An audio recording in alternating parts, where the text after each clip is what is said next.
time do you make it now, Harry? I imagine it's about 4. I know these yard men. Casual they are. He's no doubt sipping his 3rd cup of tea about now.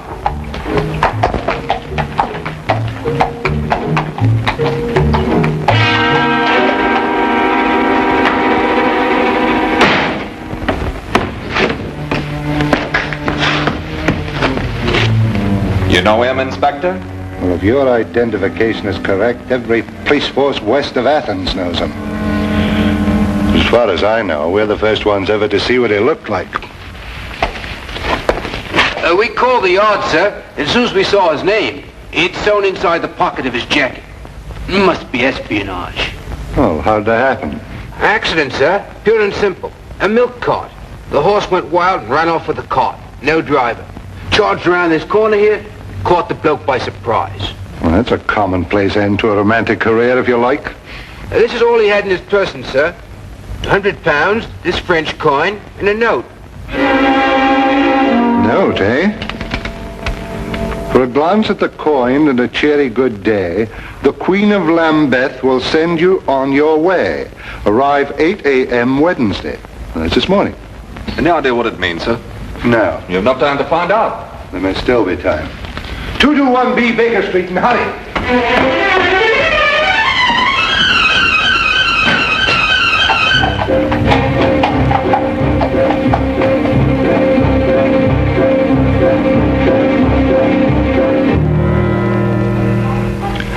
Of course, we've known for some time at the yard that there's been a leakage in the Foreign Office. What with Frederick Martinez in England, there must be some connection, if only we knew what we had stumbled on. Holmes. Holmes, are you awake? Barely, Lestrade. It's a ghastly hour, you know. What on earth can it possibly mean? Oh, the Queen of Lambeth? Oh, yes, that pearly queen who's there so often with the organ grinder. It merely means to show the coin for identification and receive further instructions from her. But surely they can't possibly operate in the open like that? Yes, quite likely, Watson. And a clever way to operate. Right under the noses of Scotland Yard. Well, I must go and dress if I'm to keep my appointment in Lambeth Square. What a ghastly hour.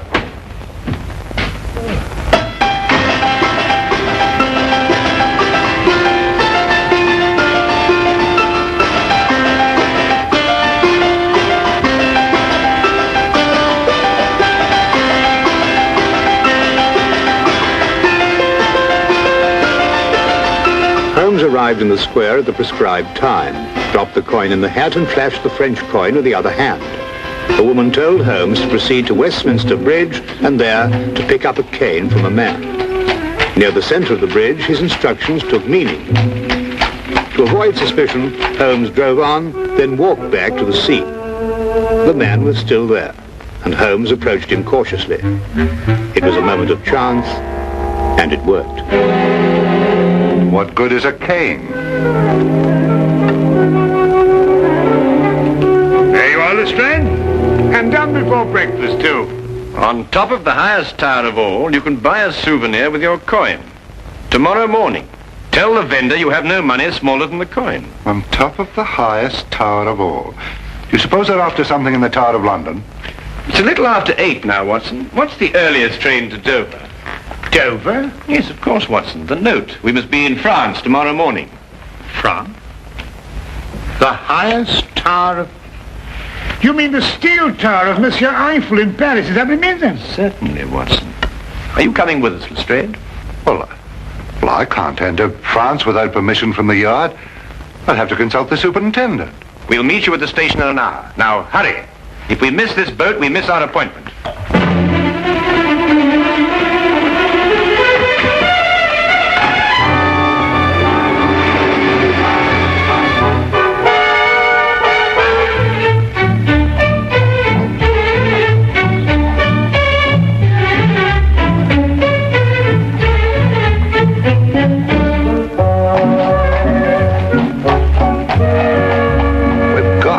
To the surety. The superintendent gave me strict instructions I wasn't to proceed an inch without getting a French detective to work with us. No, we're already late, Lestrade. We must proceed directly to the tower. Seems as if we've been traveling for days. Jerking trains, bouncing carriages, that horrible rolling boat. Well, you're not finished traveling yet, Lestrade, but at least your next move will be in a different direction. Look out of the window.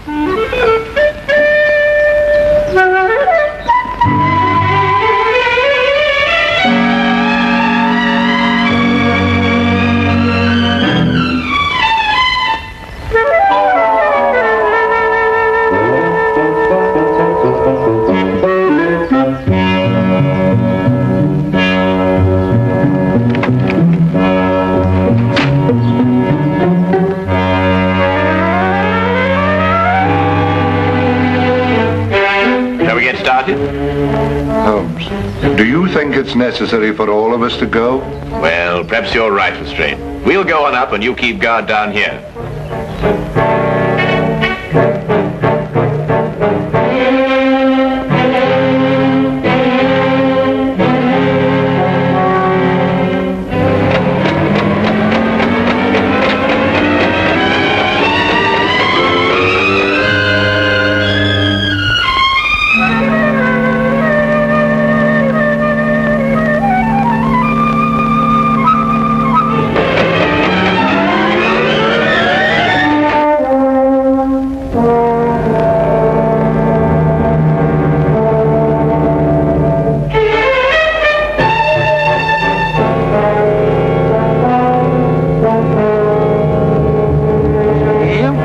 Souvenir de Paris. Souvenir.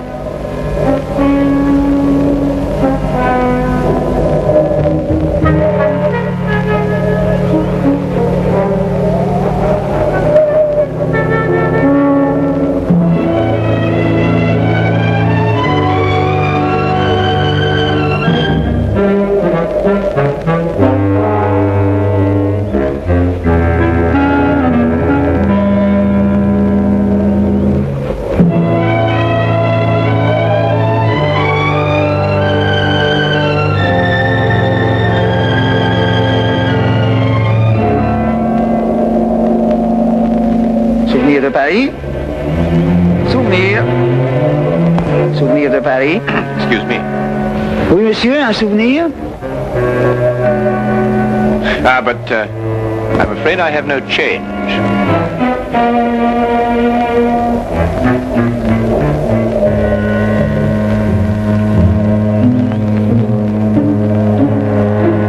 Give me the coin. What about my souvenir?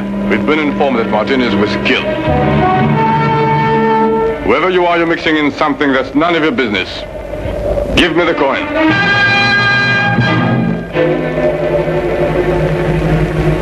Perhaps we should retire to somewhere more private. This will do. Give it to me. Don't think I won't use this. That coin is worth £500,000 to us, and even more to the government that ordered it.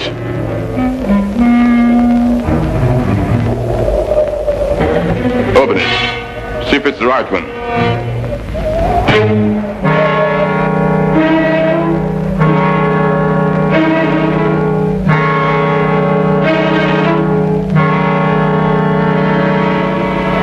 Ça va.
No parley, Fancy. You speak English. I wondered if this were yours. No, I haven't lost anything. I like a day. Au revoir. Au revoir, mademoiselle.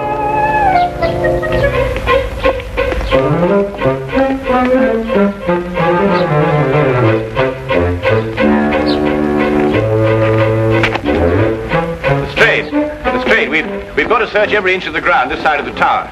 There's a chance no one's found it. What are we looking for, Holmes? The coin, Lestrade. I have no time to explain now, but I had to throw it down from the tower up there. Coin? You... Mademoiselle! Lestrade! Mademoiselle! Mademoiselle!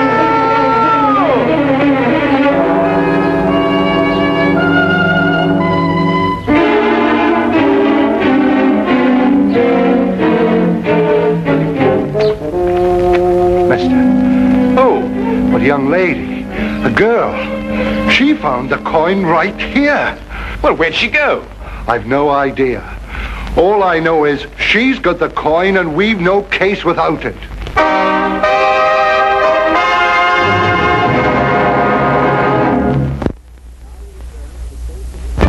And now we return to the case of the Eiffel Tower.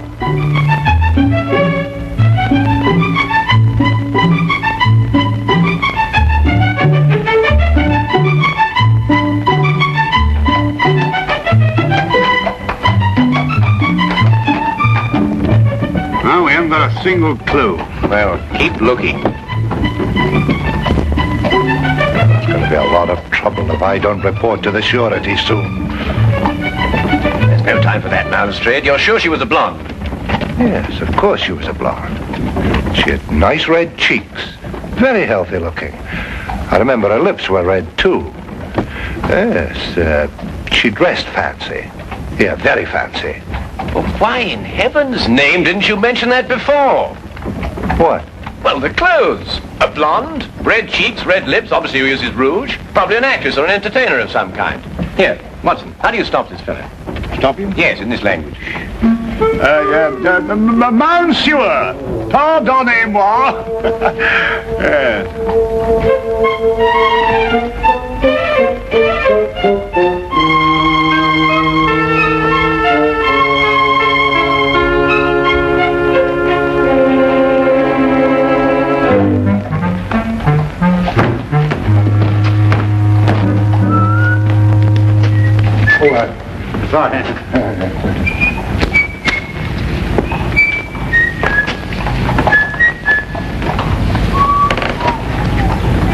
Hey, Holmes!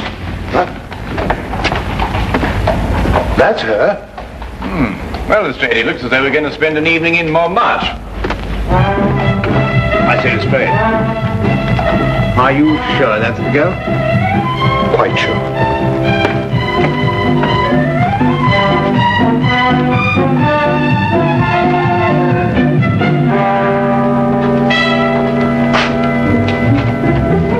One of these posters.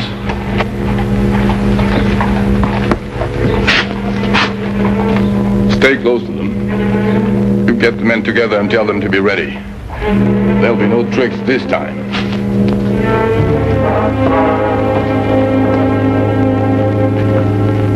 Chaque fleur dit tout bas, papillon et mémoire, apporté par la brise, ce murmure me grise. Si je ferme les yeux, ce concert merveilleux fait revivre un instant mes beaux rêves d'antan. Dans un vaporeux tourbillon, je perds doucement la raison. Ma robe s'envole au rythme langoureux. J'écoute en tremblant ton aveu, j'entends battre plus fort ton cœur, ta lèvre me frôle, je crois au bonheur. Nous valsons dans le bleu, nous chantons tous les deux la chanson sans parole, douce et tendre, un peu folle, la chanson des serments, des baisers enivrants, et je vis jusqu'au jour le beau rêve d'amour.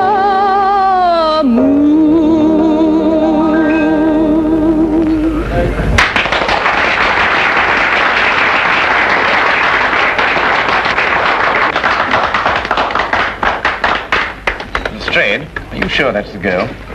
Well, I'll send a message to her and ask her at the table. Garçon. Monsieur. Bien, monsieur. Holmes, look. I don't see anything. Those two men over there near the entrance. They're the two who held us up in the tower. How'd they get here? Well, we were so intent on our search, we took no precautions against being followed. Well, anyway, they couldn't possibly know who's got the coin. Could they, Holmes? It's doubtful, Watson. They would have acted before if they had.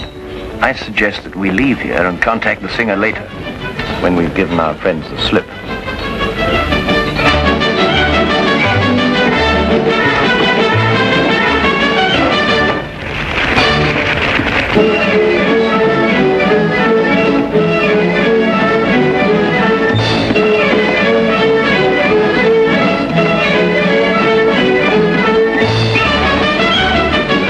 Mr. Holmes? Yes. I have taken the trouble of learning your identity. I have a proposition. Yes? You tell me where the coin is and I'll pay you £50,000. In addition to your safety, of course. I've no idea at all where it is. My offer is generous. You see, I've taken steps to find it in any event. And if you leave without my permission, you'll be taken by my men outside. And there are others in here. Quite an organization. You really have no choice, you know. Perhaps not. We shall want to enjoy our evening. Since, of course, it may be our last.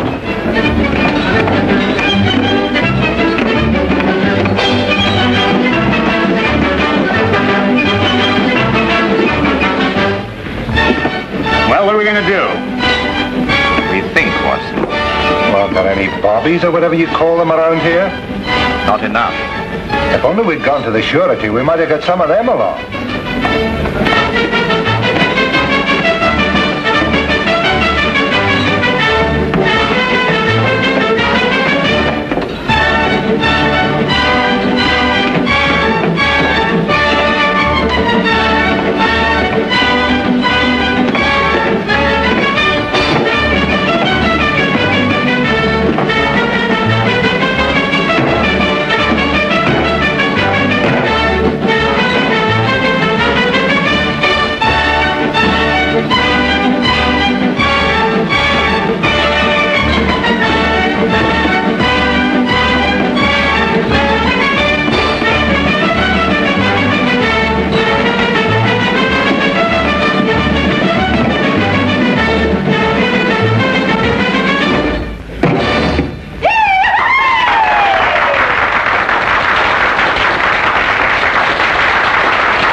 What are we going to do, Holmes?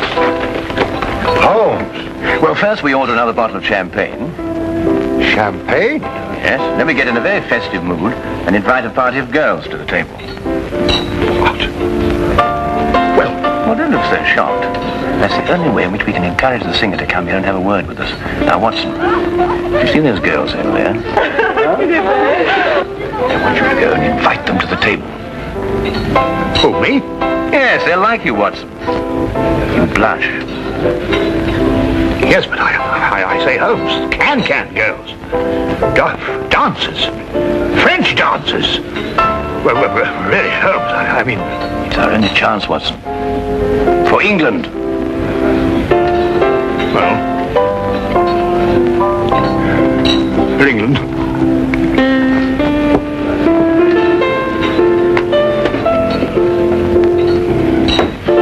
Don't know what I'm going to write in my report.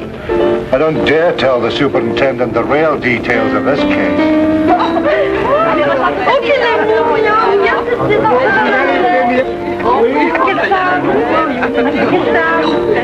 C'est pas là. Won't you join us, mademoiselle? Seems a little crowded already. Haven't I seen you before somewhere? Yes, I was the fellow, it was me you... Please sit down.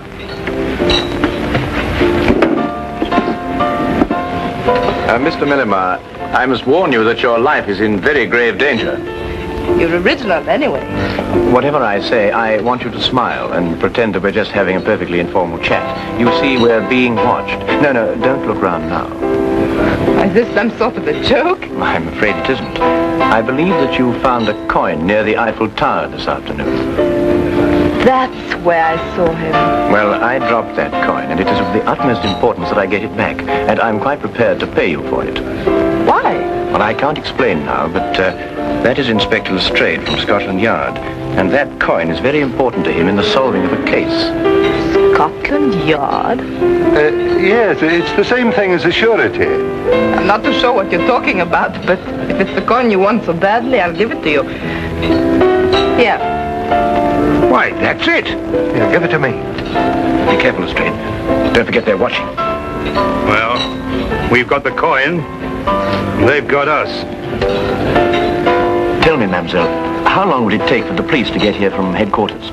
The few times they came here, they seemed to come very quickly. Good. Well, now we send for them. How?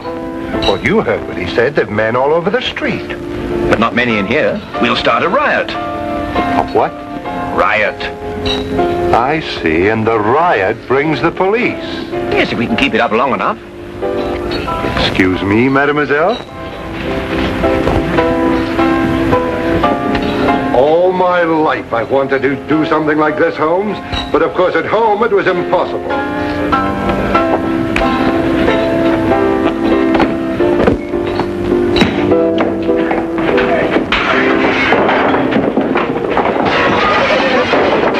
You didn't want me down?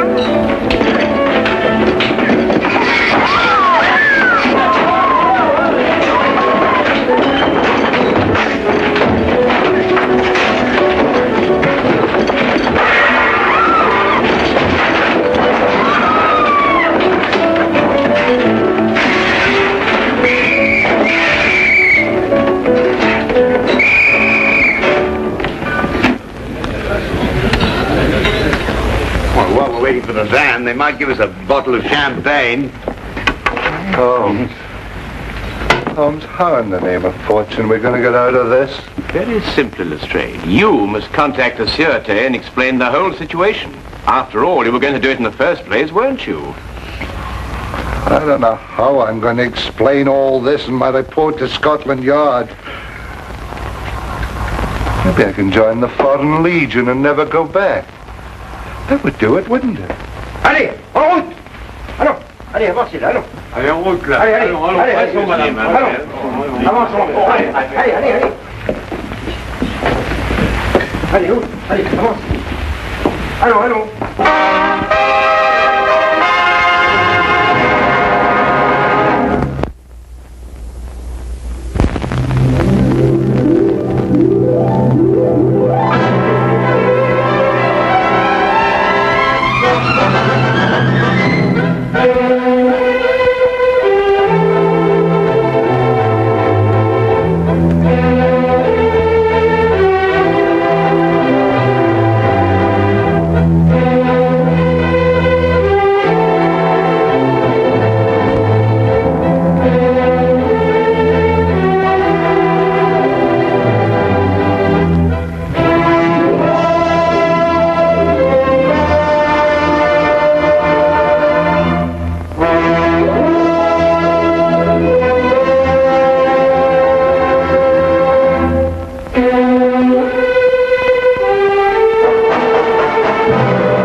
resurrection and the life, saith the Lord. He that believeth in me, although he were dead, shall live. And he that liveth and believeth shall not die. Unto Almighty God we commend his body to the ground, earth to earth, ashes to ashes, dust to dust, in sure and certain hope that at the resurrection he will rise again to everlasting life. Amen. Well, that completes the formal contents of Sir Charles's will. May I be the first to congratulate you, Sir George, as the new heir to Farnsworth Castle? A mass of crumbling stone and a morbid legend. Oh, plus an estate with a handsome revenue. All our legacies were most liberal, Mr. Clarkson. My brother was a generous man. He was a bully and a bragger. George, please. Charles is dead now. He treated you more like one of his hounds than his ward, Sylvia, and you know it. Henry, you can now do what you've always dreamed of doing. Buy your own medical practice. £2,000. I'm overwhelmed. I suppose that finishes the will, Clarkson? Well, not quite, Sir George. Your cousin Charles added a most unusual codicil. Having made many enemies in my life, and suspecting that any one of them may be tempted to bring my earthly days to an abrupt end, I hereby direct, no matter how I die, that Sherlock Holmes be engaged to investigate the circumstances of my death. Sherlock Holmes? The detective. But it's absurd. Charles died from a heart attack. You signed the death certificate yourself, Reeves. I won't allow Holmes to investigate. I'm afraid Mr. Holmes has already commenced his investigation. A court order was issued this morning. A court order for what? The exhumation of Sir Charles's body. The autopsy has been completed. Sir Charles died from arsenic poisoning.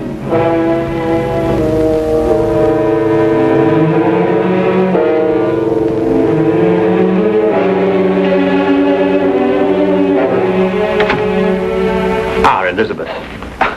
It's incredible. Who could have done it? Arsenic. Only one of us. You or I or Henry or Sylvia. Oh, no. Not Sylvia, no. She had no reason. She had the same reason we all had. Charles' death set her free just as it set the rest of us free. Are Holmes and Lestrade still up in the tower room? Yes, and Dr. Watson is there too. Why is Holmes so interested in the tower room? Because Charles died there, I suppose. Or perhaps Mr. Holmes is interested in the legend.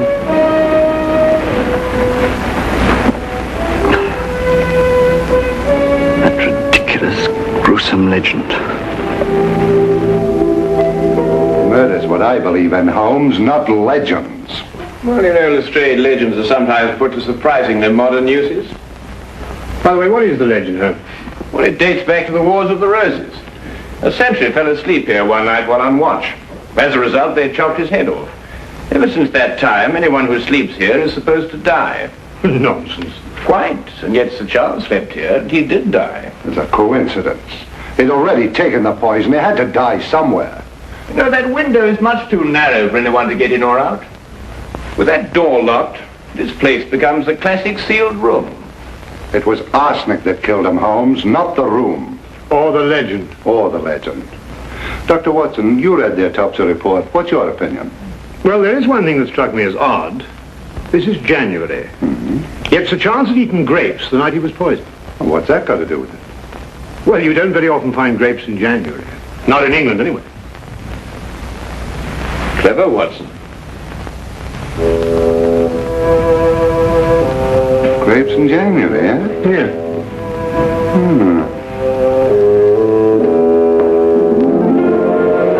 Arsenic. Out of this jar. And someone in this room gave it to him. Each of you gained from his death. We all had access to that jar, Inspector. The arsenic was used for garden spraying. Anyway, Charles didn't eat or drink a single thing that night. The rest of us didn't. Then why weren't all of you poisoned too? Miss Farnsworth, what prompted your brother to sleep in the tower room the night he died? I prompted him, Mr. Holmes. I challenged him to. Oh, really? Why? To put his constant bragging to the test. It started at dinner that night. Listen. Your meals are getting progressively more inedible. If you can't do better, I suggest you find your own home and run it.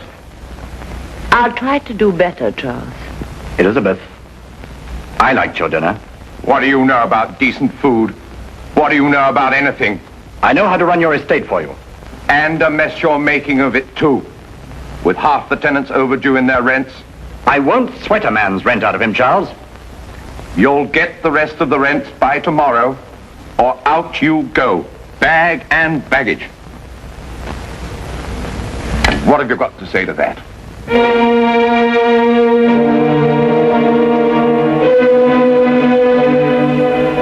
I'll collect the rents by noon tomorrow.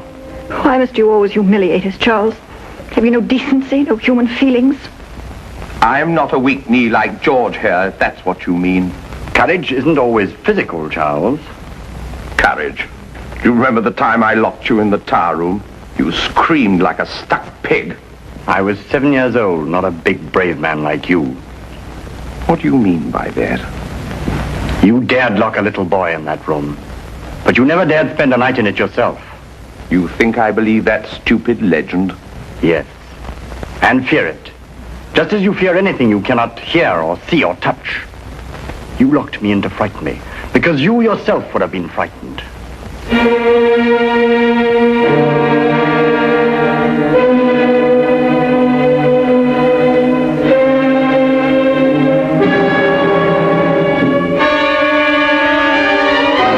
Elizabeth, get me a candle. I'm spending the night in the tower room. But Charles, you mustn't. You're hard. If you were frightened, talk like an idiot, Reeves. Frightened of what? An old wives' tale?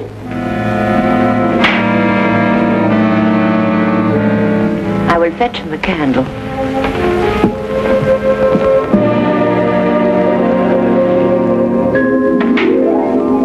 I had to break open the tower room next morning. I found him dead.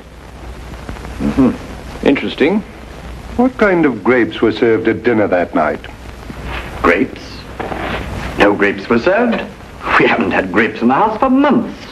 Then who gave Sir Charles the grapes he ate that night? Because he did eat grapes. That's how he was poisoned. No one gave my brother grapes, Inspector. You're wrong. The murderer did. Lestrade, the grapes won't solve your case, you know. The solution lies in the tower room. Now look here, Holmes. We've already gone into all that, and I'm going to find it. How can you do that, Holmes? By spending the night in the tower room myself.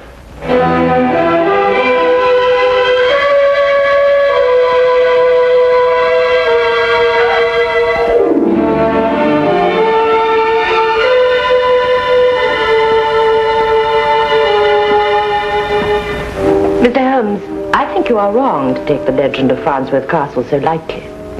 On the contrary, Miss Farnsworth, I'm taking it very seriously. Then be on guard, Mr. Holmes, and stay awake.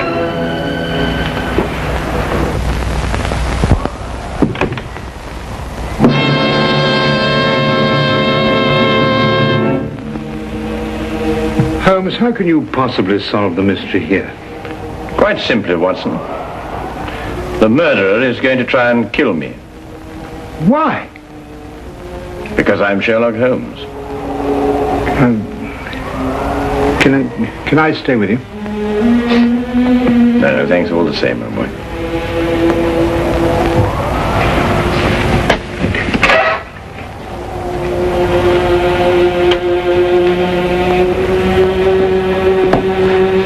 Holmes, if anything happens, you will shout, won't you? Yes, yes. Loud and strong.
Holmes?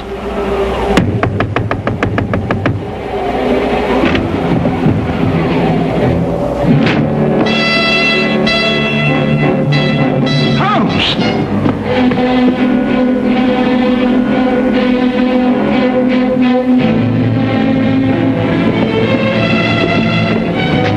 Poison.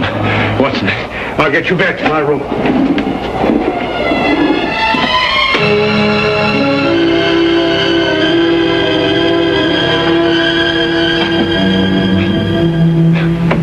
Arsenic. Watson, quickly, the antidote. Arsenic?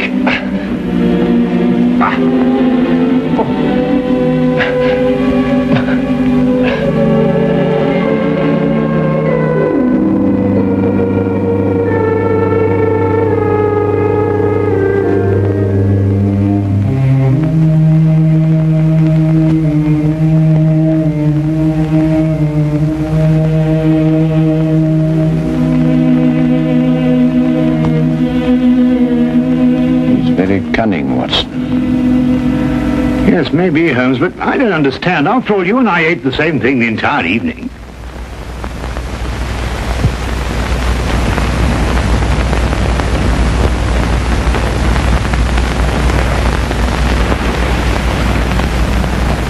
Watson, I think I know the killer's secret.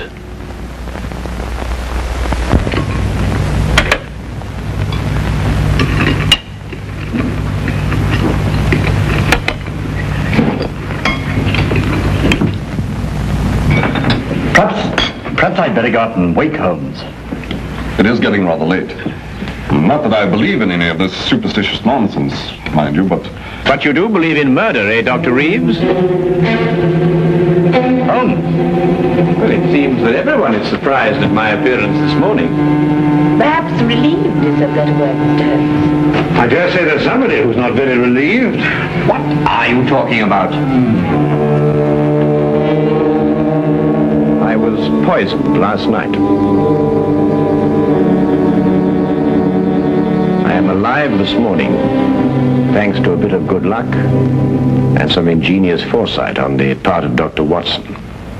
On the afternoon that Dr. Watson learned the true cause of Sir Charles's death, he ordered the ingredients of an arsenic antidote from the local chemist. I wonder who, sitting at this table now, is cursing that foresight.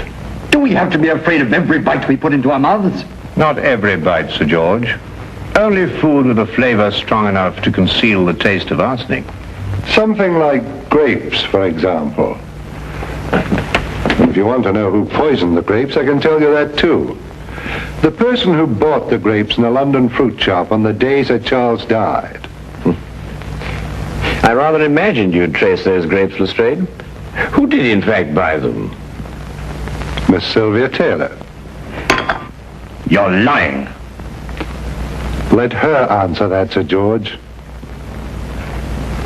Yes. I bought them. Sylvia. And gave them to Sir Charles when he was in the tower room. Yes. But I didn't poison them. I swear I didn't. For some reason which he did not yet explain, Holmes doubted Lestrade's case against Sylvia Taylor. Furthermore, he reasoned that the killer would take refuge in her arrest, letting the case end there and accepting his own safety. He revealed to me that our only hope was to force the killer into making another move in spite of himself. The first step was publicly to denounce Lestrade's case in such a way that the inspector himself would be convinced that he needed more evidence. This, Holmes hoped, would frighten the killer. More evidence? You could spend a lifetime going over this place with your magnifying glass. And I wouldn't even attempt it. But a whole battery of men could accomplish it in a very short time indeed. Now look here. A whole battery of men? Lestrade, how soon do you think you'll get up here sufficient men from Scotland Yard to carry out a systematic and thorough search? Tonight, maybe. Certainly by tomorrow morning. Just a moment here. This is my home. And Lestrade, I think Sir George is going to be rather anxious that they come armed with a search warrant. I'll get in touch with the Yard immediately.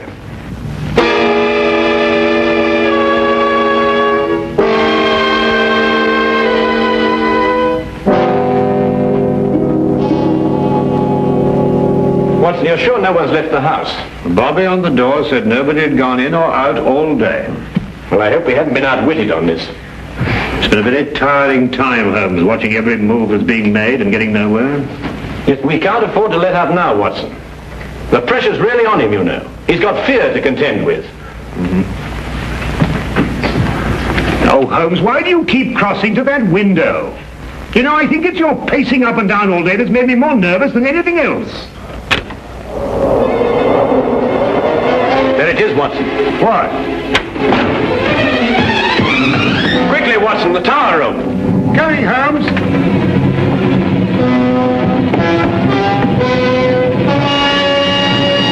Watson, would you go downstairs immediately and tell Lestrade to bring our 4 friends up here? What are you up to? As I had hoped, the killer has left us all the necessary components of a trap. Well, you better hurry, Watson. We have little time to lose. Right.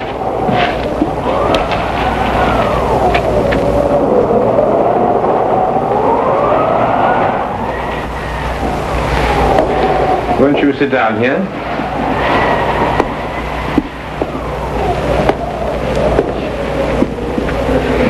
Just what's the point of this seance exactly, Holmes? We're going to find a murderer, Lestrade. Yes, but why here? Perhaps the legend's going to tell us. Yes, Lestrade. The legend. The weird tale of a headless sentry. And a most convenient one for the murderer, who didn't anticipate an autopsy. Yet why did he choose this room to murder in? What is the mysterious connection between the tower room and death? Please stop. I don't want to stay here any longer.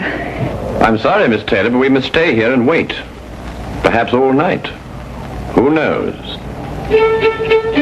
But this is insane. I don't feel very well. Could we open the window? I'll open it for you, Elizabeth. It is getting rather stuffy in here. Don't bother, Dr. Reeves. I've already tried to open it myself. It's quite impossible. My head is spinning. You've got to open the window. I feel faint. Please open the window. I've already told you, Miss Farnsworth. It's quite impossible. I don't believe you. Reeves, make him open the window. Elizabeth, calm yourself. It's just this eerie room that's getting on your nerves.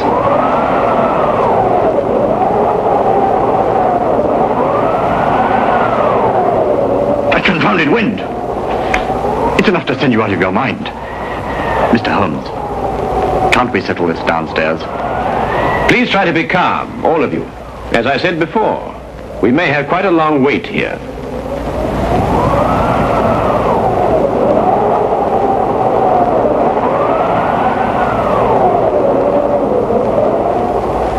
Let me out of here. Elizabeth! Open the window. Do something. Stop it! Isn't it bad enough without you going off? You fools, you don't understand. We've got to have air. For heaven's sake, open the window. Let me go. Let me go. It will kill us all.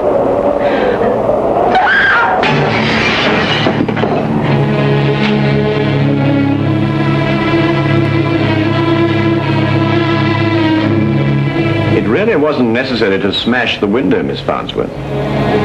Oh, Watson, there's a package in that drawer behind you. Bring it to me, will you? Yes, go on. You see, Miss Farnsworth, I took the precaution of replacing your arsenic candles with harmless ones. Of course, you couldn't be aware of that, could you? Arsenic candles? Yes, Lestrade. Like the one that killed Sir Charles. But Sir Charles died of poisoned grapes. Oh, no, Lestrade. It was a far more ingenious method of killing than that. A small room, a tiny window, and a candle impregnated with arsenic and giving off fatal fumes.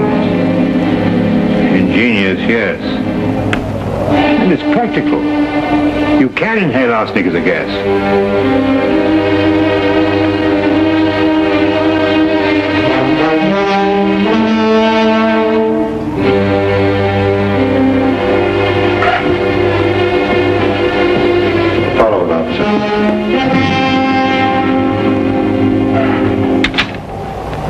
You see, Lestrade, the person who placed those candles there wasn't going to sit through the night and wait for death.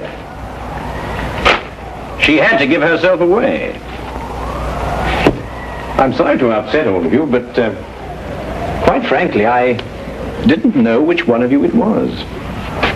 But Holmes, why did she choose this room to destroy the candles? Because this was the only room in the castle that she could be sure would be deserted that night.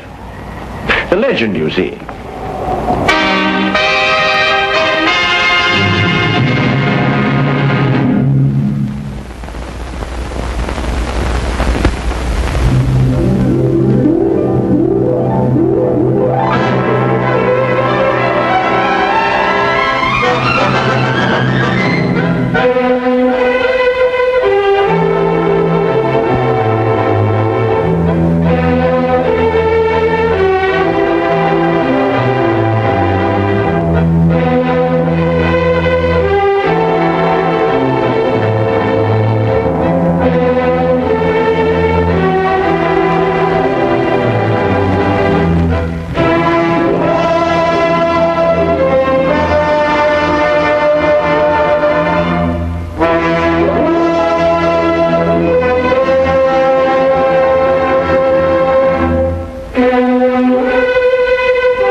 Yes, Father. I've been thinking a great deal, and I've decided on my last request.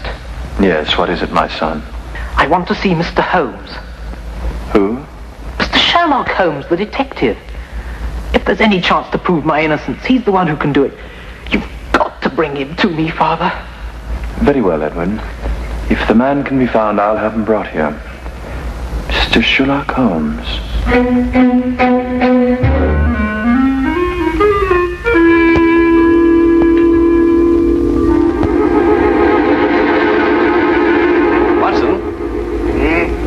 I want you to assist me in a rather unusual experiment. Experiment? What kind of an experiment? I want you to stand by while I drink this. Oh, and you'll need your stethoscope. What?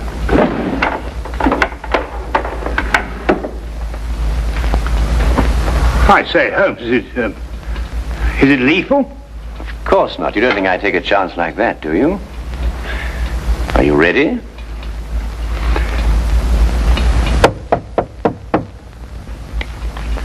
Oh, thank goodness, whoever you are. Oh, dear. Come in, Lestrade, come in. Delighted to see you. Well, this is a warm welcome. Well, now, sit yourself down, make yourself at home. No, I won't, thank you very much. Tell me, social call? No, not exactly. Oh, what's the trouble, Lestrade? Do you remember the Phyllis Brighton murder? Oh, yes, of course. Brighton. She was stabbed, wasn't she? That's right, by her husband, Edward Brighton. About an hour ago, he made known his last request. Rather an unusual one. Oh, what was it? You. Me? Why? Well, no explanation. Simply wanted to see Sherlock Holmes. And you know, Holmes, wherever it's humanly possible, we try to fulfill these last requests of condemned men. Naturally. And I take it that his execution is imminent then, Lestrade? Yes, at dawn. He has about 7 hours to live. Come on then, Watson. We have little time to lose. If a man calls for me in his final hours, it may mean that we too shall be called upon to fulfill a final request. And 7 hours is little enough time when the gallows is at the end.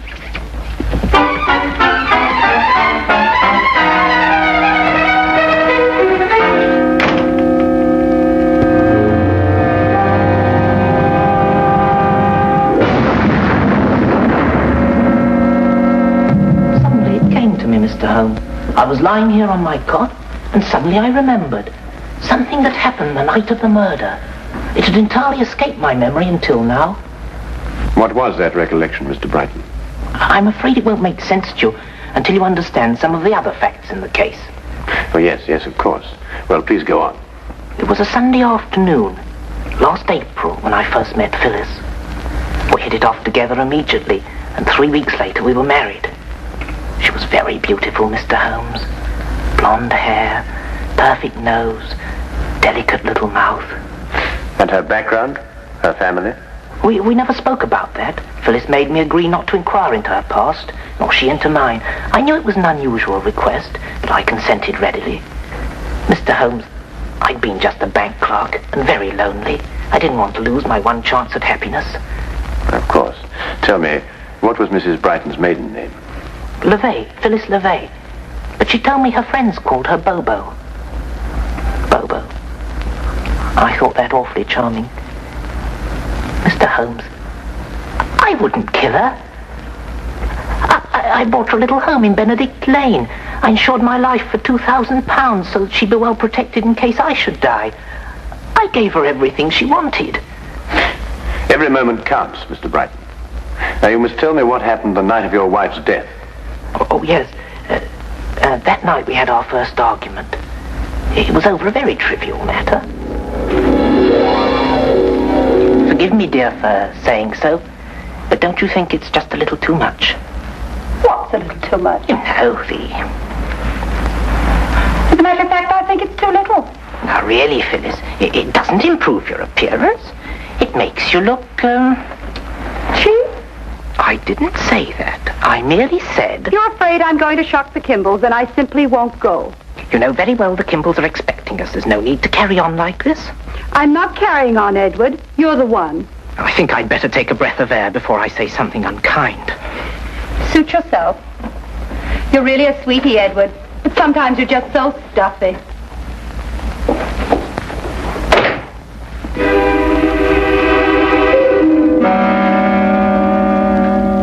That was the extent of it, Mr. Holmes. It was just a mild little row. But at the trial, the neighbors testified we had a violent argument that night. To this moment, I can't understand why they should say such a thing. After you left your wife, what did you do? I merely walked. I don't know exactly where. Just walked. After a while, I began to think of some way to apologize to Phyllis. I didn't want to make her unhappy, even over the smallest thing. I must have traveled a good long distance when suddenly I began to feel ill. Ill? Yes, I'd contracted malaria as a young man in South Africa. I knew I was in for another one of my seizures. Dr. Watson, you know what malaria does to a man? Oh, yes, indeed. High fever, sweats, chills, and sudden fainting spells. That's it. With the first chills, I instinctively turned back towards the house. I had medicine there that would lessen the effect of the attack. I wasn't aware of the street or anything around me. Each step I took became a struggle.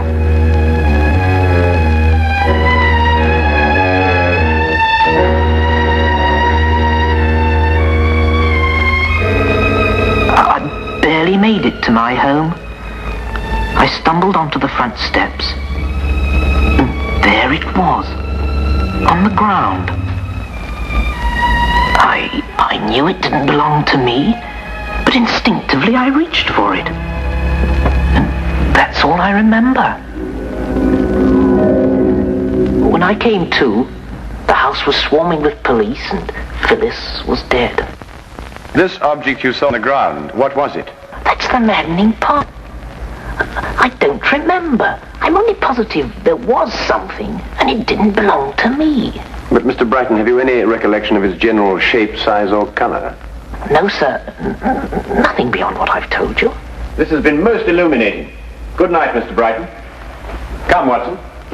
I realize I haven't given you very much to go on, Mr. Holmes. Perhaps not even the slender thread you require. But a man will pray for a miracle when he's only a few hours remaining on this earth.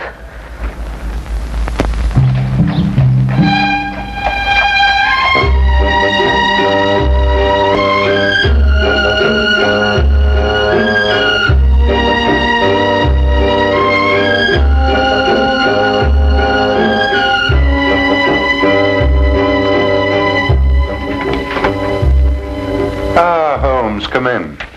What did Brighton want? Lestrade, may I see the items that you took from Edward Brighton's pockets when he was arrested? Hmm? No, I said, may I see? Oh, very well. Wilkins, bring over Brighton's effects, will you? Well, I don't want to seem pessimistic, Holmes, but you think this poor chap's got a chance? No, I'm afraid all the evidence proved conclusively that he had a violent quarrel with his wife, then murdered her in a fit of rage. These mild-mannered clerks are always the ones. Oh, thank you, Wilkins. There you are, Holmes. There's nothing unusual in there. Keys, handkerchief, wallet, and so forth. Yes, just Lestrade says nothing there but common and garden personal effects, Holmes. Well, I, for one, wonder where we go from here. We go to 14 Hanover Place, Watson. Beg your pardon? What are we going there for? That's the address of the tobacconist who prepared this mixture. Yes, I can see that's the address, but I still don't understand. Quite obvious, Watson. Brighton in his cell was smoking the inexpensive, ordinary sea shanty brand of tobacco. Well, that's a specially prepared blend, only made for the well-to-do connoisseur. You'll note the burley base, a touch of latakia, and a certain amount of yenijay leaf. Extraordinary olfactory perception, Holmes. But what has the man's smoking habits to do with the case? Perhaps everything, Lestrade. It's my guess that Phyllis Brighton had a visitor that evening, while Edward Brighton was roaming the streets. And this is the something that he picked up on his return. The something that he couldn't recall. Come, Watson. The scent of this tobacco may very well lead us to the real murderer. And we have little time to lose. Good night, Inspector.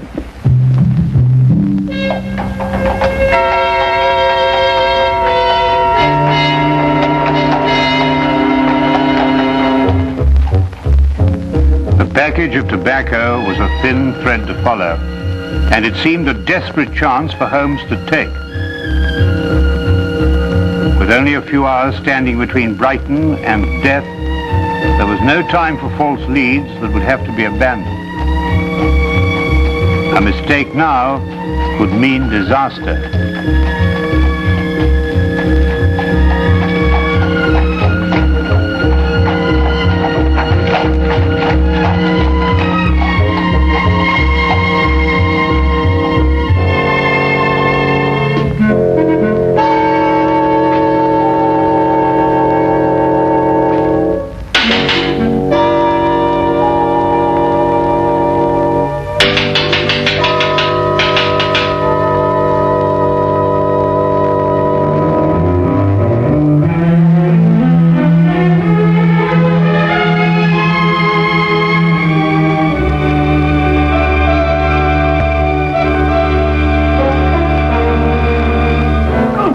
shop is closed. Come back tomorrow. Tomorrow will be too late. We must see you now. What about? Murder. Murder? Murder. Oh, well, I could do with a good cigar. I don't believe we'll have time for that, Watson. You choose a cigar like another man chooses a wife. Oh, I say, really, Holmes. Murder? Yes. My name is Sherlock Holmes. This is Dr. Watson. May we come in, please? Oh, it's Mr. Holmes. Indeed, do come in. Come in. Thank you. My shop is at your disposal. Mr. Carruthers, a man's life is at stake. The information you may give us may very well save him from the gallows. I'd like to have a look at your client's ledger with the names and addresses of all those who smoke this blend of tobacco. Why, certainly, Mr. Holmes. It's my own special mixture, you know. Not many of my clients have the discernment or the cash to smoke it. I hope this will be some help to you. But I say, Holmes, there's at least 50 names on that list. It'll take days to check through all of them, and time's getting desperately short. Aha. Mr. Langsley Prime, 8 Groveley Square. Langsley Prime? Who's he? I haven't the slightest idea, but we must get to him immediately, Watson. But now, why Langsley Prime amongst all those names? Because 8 Groveley Square is in the docks section of the city, and all the other addresses in the ledger were in the more fashionable neighborhoods. Doesn't that strike you as unusual? Yes, it does, now you come to mention it. Whereas you may recall, Watson, that the late Mrs. Brighton didn't wish to reveal her background. I think we may therefore assume that it was of a somewhat questionable nature. Yes, true. And 8 Groveley Square is in a questionable neighborhood. Well, these are slight leads, I grant you, Watson. But we haven't the leisure at our disposal for more thorough investigation. Our one critical factor now is time. Thank you very much, Mr. Carruthers, for your assistance, and good night. Good night.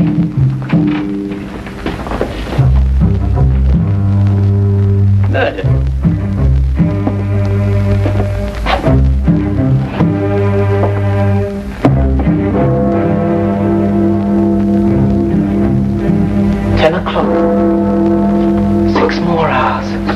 Inspector Lestrade, do you really think Mr. Holmes will discover anything? If there's anything to be discovered, he's the man to do it.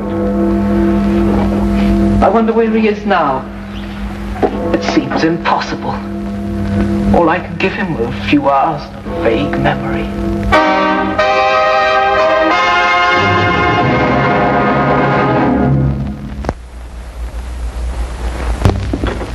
This was Mr. Priam's room, Mr. Holmes. He left me 2 weeks ago. And him owing me back rent, that scoundrel.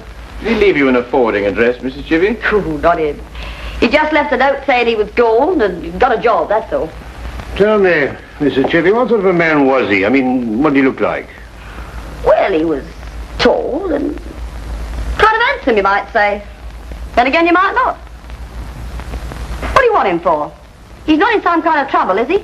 Not necessarily. You're not here to give him the £2,000. £2,000? He was always talking about how he was going to get his hands on £2,000. And him owing me rent. Thank you very much, Mrs. Chivy. You've been most kind. Yeah, but when you see him, you tell him I've sent my money. From now on, all rent in advance. Well, Watson, that's one more link in a strange chain of events. Tell me, what's the time now? Must be after 10. Ah, then we just have time to get to the theatre. The theatre? Yes, we don't want to miss the last act. Now, look here, Holmes, you can't do a thing like that. I mean, the theatre at a time like this.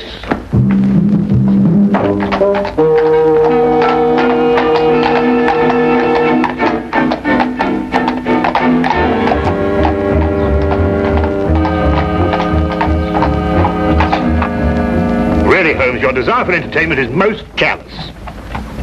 What do you make of this? It's hair.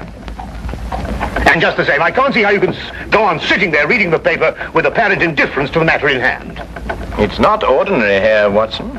It's crepe hair, used to make false beards and moustaches. Oh, nonsense. I mean, if a man wants a moustache, he can grow one like anybody else. Well, Watson, actors often have need of simulated beards and moustaches. Actors? Yes. Do you mean it's an actor we're after? I'd wager so, inasmuch as I discovered that in Mr. Priam's dressing table drawer. I see. But even then, Holmes, how are we going to find out what theatre he's performing in? I mean, there must be at least 24 plays being presented in London this evening alone. That is precisely my reason for reading the theatrical page of the newspaper.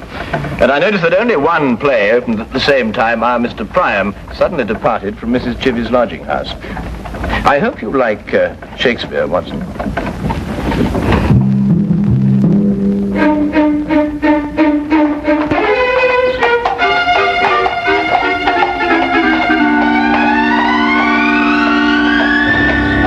Nobody goes backstage, those are my orders. But my good man. If you're from the costumes company, you can't touch a thing until after the show.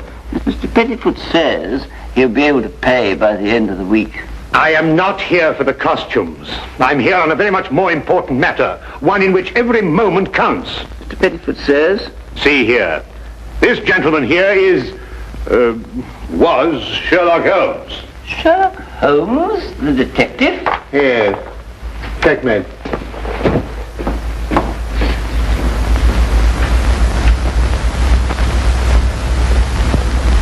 Mr. Holmes, the final death scene is just starting.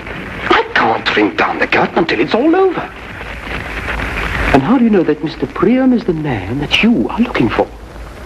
No. I'm very sorry. You'll just have to wait until the end of the play. The show must go on. My dear sir, a man's life is at stake. With all due respect to the bard, I may be forced to tread the boards myself. Holmes? Holmes, where are you? Oh. I nearly broke my blasted neck finding you. Watson, this is Mr. Pettifoot. Pettifoot? Huh? Foot. You know. Foot. Oh, I beg your pardon. Mr. Pettifoot, my friend and associate, Dr. Watson. How do you do? How do you do? Mr. Pettifoot refuses to lower the curtain, Watson. Absolutely. The tradition of the theatre does not permit it. Now, I must ask you gentlemen to leave. Leave. Oh, please, leave. Oh, very well. Come on, Watson. It is the cause. It is the cause, my soul. Let me not name it to you, you chaste stars. It is the cause. Yet I'll not shed her blood, nor scar that whiter skin of hers than snow, And smooth as monumental alabaster. Yet she must die, else she betray more men.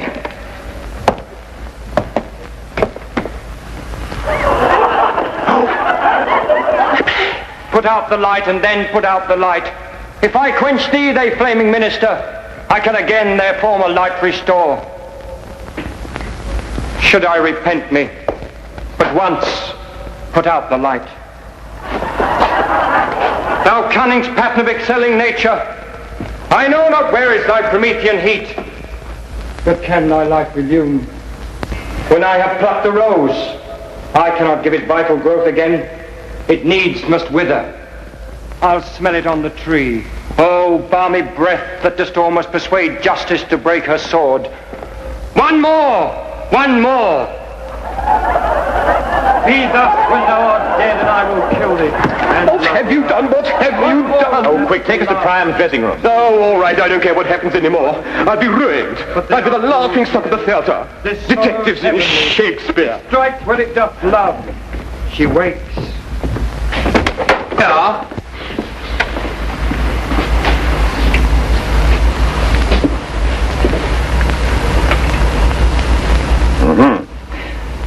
Well, the final thread is woven, Watson. Or should I say, rather, that every hair is at last in place. The two match. Perfectly. What is going on? What are you two madmen doing? Mr. Pettifoot, you can be of assistance to us in a drama even more important than the performance on your stage. In fact, you can help us to save a man's life. I can? You can indeed. Now listen very closely. When Mr. Priam comes in here... What time's it now, Inspector? 11:20. It's odd. Each minute's like an hour, but each hour's like a minute. There's still time. No. I'm afraid it's too late. Telephone call for you, Inspector Lestrade. Very important, sir. Oh, thank you, officer.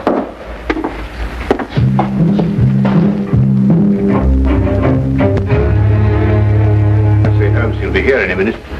You want me to hide behind the door and jump him as he comes in? No, you needn't do that, Watson. Just sit there and do nothing, whatever happens. Right. He's coming.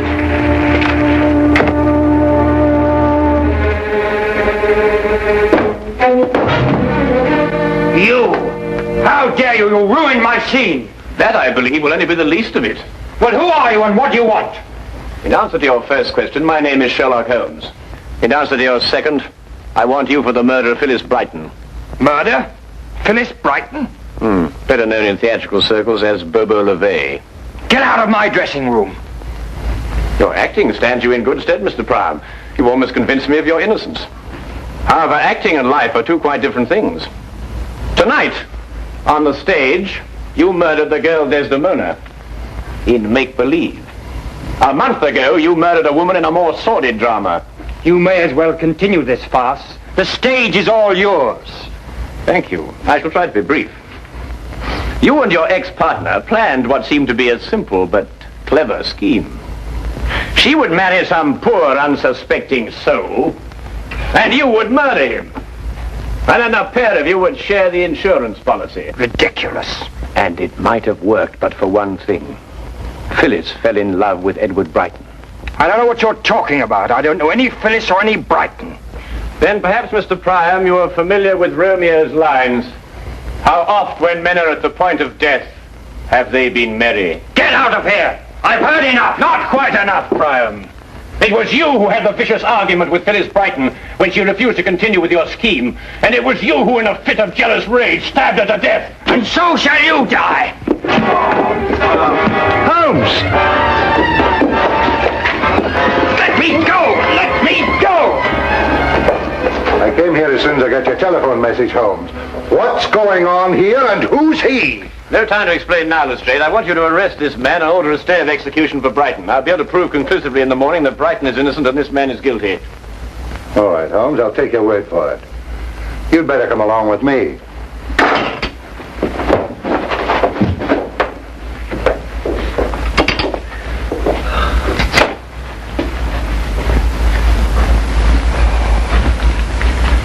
Oh, I must admit, Holmes, I've been far too shaken to think clearly, but just the same, I can't believe it. I mean, with my very eyes, I saw him stab you with that dagger. Holmes, what on earth?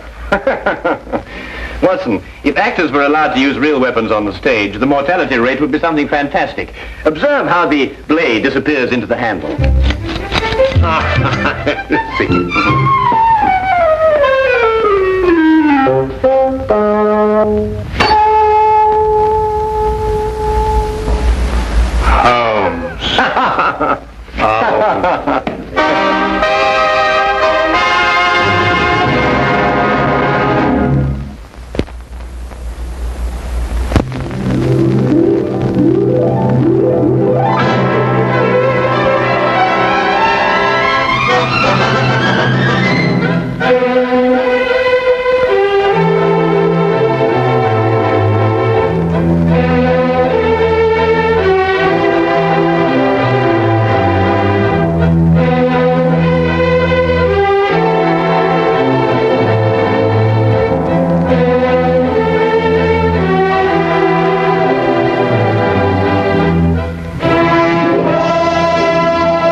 What in heaven's name did you hit her for? How many times do I have to tell you I didn't strike her? I never harmed her. She has a broken arm, hasn't she? Maybe so, but it has nothing to do with me. You're finished. You know that. I am not finished. Confound it, man. My whole career is thrown into this election. Well, what do you propose to do? Pay her the money she asks? £2,000? Don't be ridiculous. Now listen to me, Geoffrey. The party's depending on your seat in the Commons. If that woman makes a public statement that you attacked her and broke her arm, you'll be lucky if you get one vote. And it makes no difference that I happen to be innocent. Not a whit. In your position, an accusation is just as damaging as a conviction. You've got to withdraw. No. Very well. I'll do it for you. I'm going to fight for my very life. I know someone who might help me, even if you won't. You've got 3 days to clear this matter up or get out. On Sunday evening, I'm going to make a statement, one way or the other. I thought you were my campaign manager, not my accuser. 3 days, remember! Marriage Bureau. Idiot. So I went to a marriage bureau. She seemed a very charming sort of woman, cultured and good background and all that. Yes, but a marriage bureau? Yes, I've lived in the country for a long time now. I just never seem to meet any woman except the most ineligible and unattractive ones. I've been lonely these past few years since my wife died. This bureau seemed reasonable enough. After all, they promised to introduce you to ladies of cultural and intellectual backgrounds similar to your own. But they didn't mention blackmail. £2,000, you say? An impossible sum. Even if I were guilty, which I'm not. My whole career is at stake, Mr. Holmes. I think it might be a good idea to have a look into this marriage bureau. Don't you agree, Watson? Yes, I'd say so. I simply can't believe Mr. Oliver, he's the proprietor, could be involved in this. And you say you have 3 days to pay or disprove the accusation, eh? Yes, Mr. Holmes. It's not very long, I know. It isn't getting any longer. I suggest that Dr. Watson and I start our investigations immediately.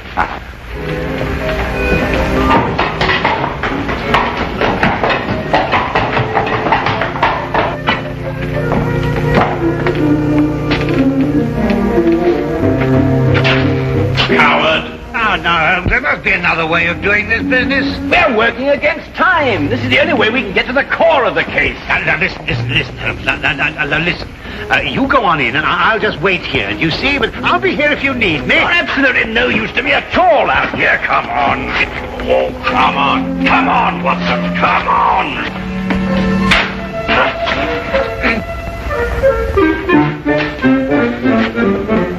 Good afternoon, Constable.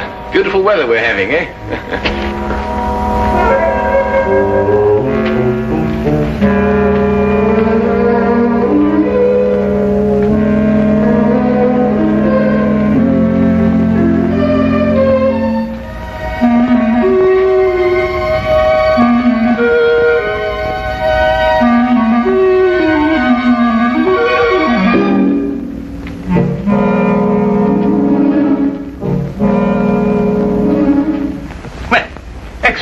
Everything seems to be in order. Now, I'm afraid I shall have to put the same questions to you that I put to your friend. I realize they're rather personal, but it's the only way we can be certain that all clients are protected and properly matched. Yes, quite. I can understand that. Now, about your financial situation. Well, this is all routine, you understand. Yes, I suppose it is. My personal income is in the vicinity of £3,000 a year. Well, that seems quite ample. That's quite apart from Aunt Agatha. Aunt Agatha? Yeah. She's worth thousands of pounds. Hundreds of thousands. And you're the heir? Next in line. A favorite, too. Well, I have been since I was, You're very fortunate. A very odd coincidence has occurred today. The very first time it's happened that I can remember. But there are two charming ladies here at this very moment who seem to fit perfectly with both your backgrounds. I think we could have our first introduction immediately. Is anything the matter? No. I was just admiring your Toulouse-Lautrec. My what? Your Lautrec. It's very interesting. The painting. Oh, the painting. Oh, of course. Well, if you'll excuse me for a moment, I'll see if the young ladies are still here. I say, Holmes, what was all that whispering about? My financial position. But that confounded busybody asked me the same questions. I answered them straight out. No, but you gave them real information. They'll never try and blackmail you, old boy. Well, gentlemen, everything's worked out perfectly. The ladies are waiting in the salon where we generally introduce our couples and let them have a get acquainted chat. My secretary is there with them, and she will introduce you. The door at the far end of the hall. Thank you. Well, Watson, come on. What are you waiting for? Go on. Door at the other end. No. Straight on. Mr. Holmes. I'm always interested in the welfare and the situation of my clients, and... Yes? How old is Aunt Agatha? 94.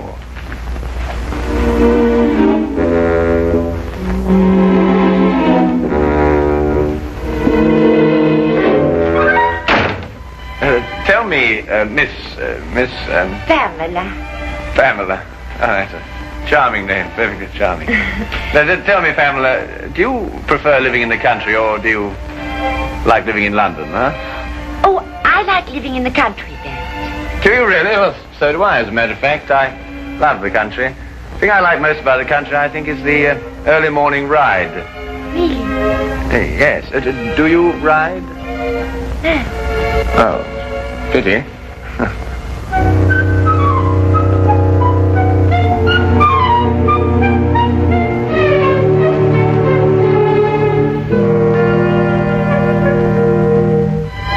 Not really. You've never really been to Paris? No. Oh, you'd adore Paris. My Aunt Agatha always went in September, you know. She said it was quite sinful not to go to Paris at all, without going in the spring. That's very funny. Boy, I'm so sorry. I hope I haven't shocked you. Oh, no, of course not. Oh, good.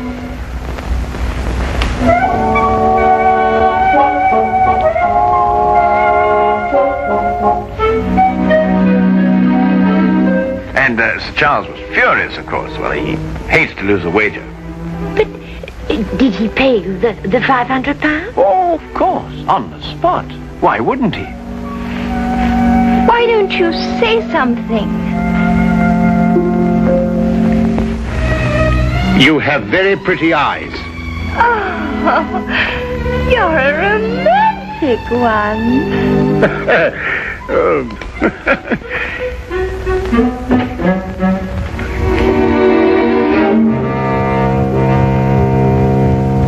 Well, has everyone become acquainted? Oh, we've had ever such a lovely chat, Mr. Oliver. Splendid. It's nearly time for us to close the bureau, so I must ask you to leave in a few moments. But first, in accordance with our policy, I want to encourage all of you to know each other. Might I, for instance, suggest that all of you have tea together tomorrow, and then perhaps go to the theatre? That is, of course, if it suits everyone's convenience. Oh, that would be lovely. Oh, yes, let's. Oh, yes, perfectly delightful. Excellent. Well, I will allow you some minutes to make your preparations, and then I'm afraid we must close the office.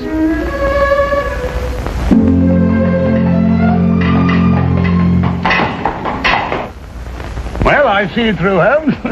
What do you make of it all? Nothing. I didn't expect to. We were merely planting seeds, Watson. Planting seeds? Yes, it's my theory that if Oliver and the others are blackmailing, they're choosing their victims pretty carefully.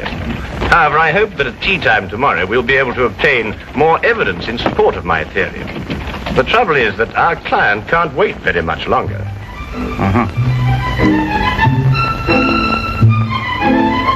You were telling me about about your musical background, Mr. Holmes. I'm afraid I interrupted you.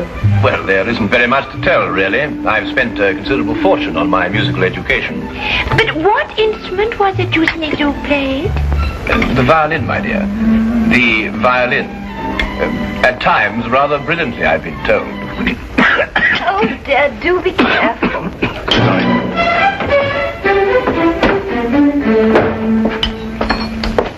Followed you this time.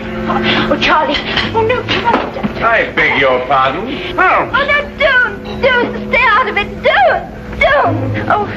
Wait a minute. So, you're the one.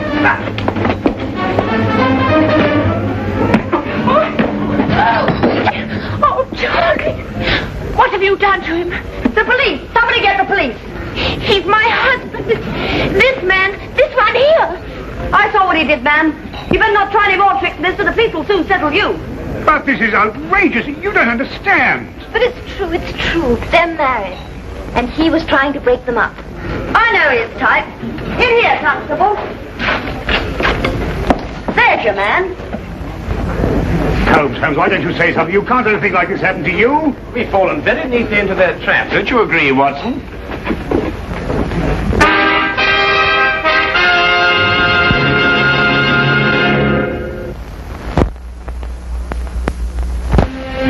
Well, everyone seems quite thoroughly in agreement, except, of course, your friend here. These other witnesses are in full accord, and the testimony of the proprietress of the tea shop supports them. But, Inspector, this is absolutely outrageous. Where's Inspector Lestrade? He'll speak for Mr. Holmes. Inspector Lestrade? I'm sorry, it isn't Inspector Lestrade's case. Well, I think we have everything we need now. We all go, except, of course, Mr. Holmes. He's under arrest.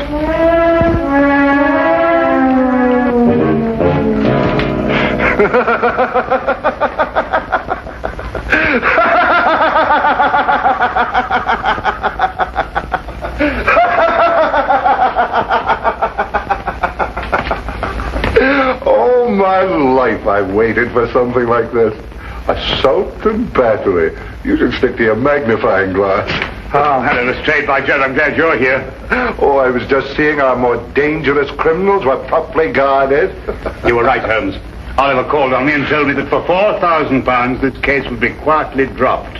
Why, he's insane. He's not insane, wasn't he? Just greedy. No, he's insane. He kept on saying that he was sure Aunt Agatha would fix it. Aunt Agatha? £4,000? What are you talking about? Well, I'm not sure myself. Well, listen, Watson, now that we know where to look, we can take them quickly. Only you've got to let me out of here, Lestrade. Why, what's the matter, Holmes? This is one of our more comfortable jails. Oh, listen, Lestrade, a man's life is involved in this. Geoffrey Bourne, candidate for Parliament. He's been blackmailed by this same group. We can stop them now, only you've got to let me out of here. Well, I didn't know it was serious. This isn't my case. I'll have a word with Mason. He's senior arresting officer in this job. He's the only one who can let you out of here without a court order. I'll see him right away. Well, hurry up, Lestrade. Geoffrey Bourne has only got until 7 o'clock tonight. But you will release Holmes. No, I won't answer. Now, look here, Mason. I've known Sherlock Holmes for a very long time. I know him as a valuable colleague. If he says this marriage bureau is a fake, if he says they're blackmailers, then undoubtedly they are blackmailers. But there is no case of any kind against the Marriage Bureau, Lestrade. If one arises, I'll investigate it. But I will not jeopardize my position by taking such a step without cause. As for Mr. Holmes, he has been formally accused, and the number of witnesses more than justify an arrest. All right, Mason. But this is outrageous, Lestrade. Didn't you explain? Everything, Dr. Watson. Right. I'll handle this case myself. You, Dr. Watson? Unless you'd care to come in and help me. Well, I'll do what I can, of Look, course. Watson, there's only one thing to do. You must break into Oliver's office, go through his private files and everything. There must be further evidence of their activities. I break him? That's against the law. Look, maybe I could get a search warrant. Oh, how soon, Lestrade? Oh, it's a pity this is Sunday. Certainly not before Monday.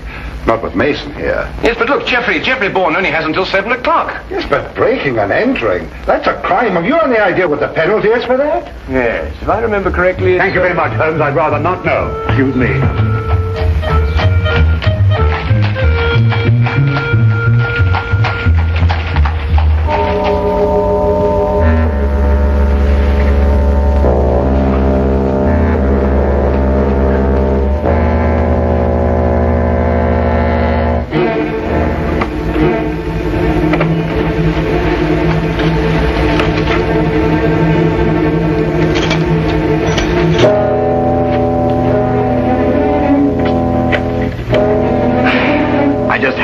see for myself, Mr. Holmes.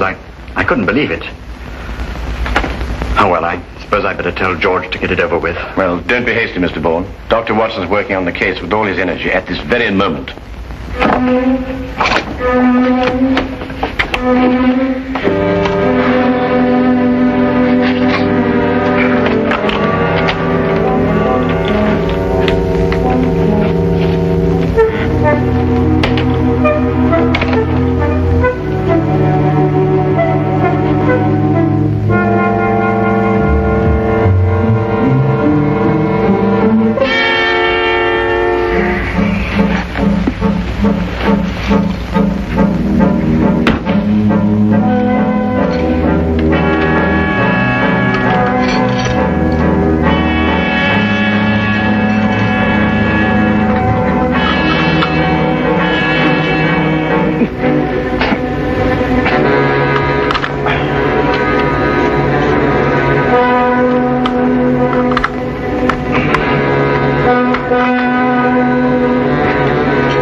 Must be a cylindrical lock with multiple tumblers.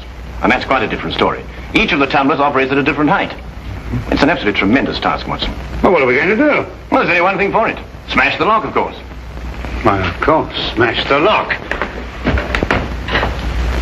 Lestrade, if you had blackmail records to keep, and they might be dangerous, where would you hide them? Let me see. Well, blackmail's liable to turn into a running game at any time. I suppose you want them to be portable. That's good. That's perfect. I want you to go after Dr. Watson immediately. To the office? I couldn't. Tell him to ignore the files. Tell him to take all the paintings down off the walls, open the backs, and tear them apart if necessary. Paintings? Yes. Oliver's office has one wall covered with paintings, mostly Lautrec, and he hadn't even heard of him. Well, neither have I. Oh, go on, hurry, Lestrade. Go on.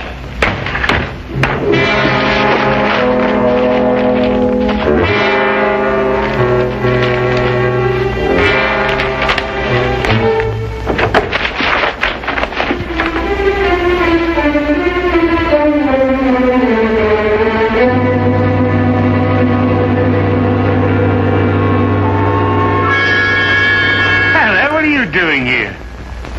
But you gave me a start. I gave you a start. Look, Holmes says not to bother anymore about the files. What? No, he says try looking behind these pictures. Looking behind? Here, you try that. Nonsense.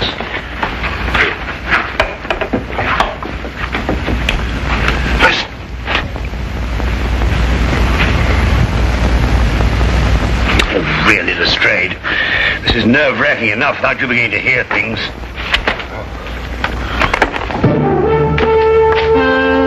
Lestrade! Look!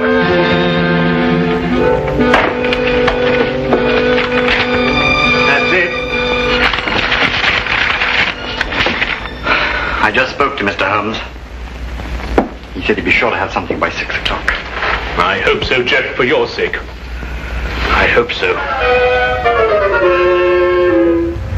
Your eyes are not so pretty.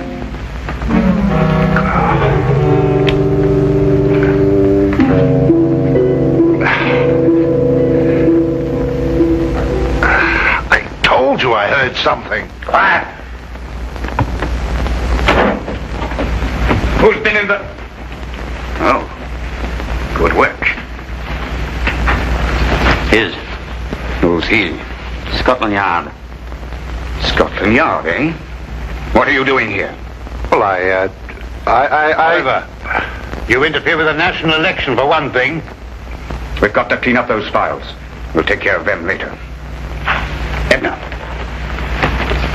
listen to what I'm telling you and see if you can do it right. Stand right here, and if either of them makes a move, scream. Can you do that? Yes, Mr. Oliver. Good.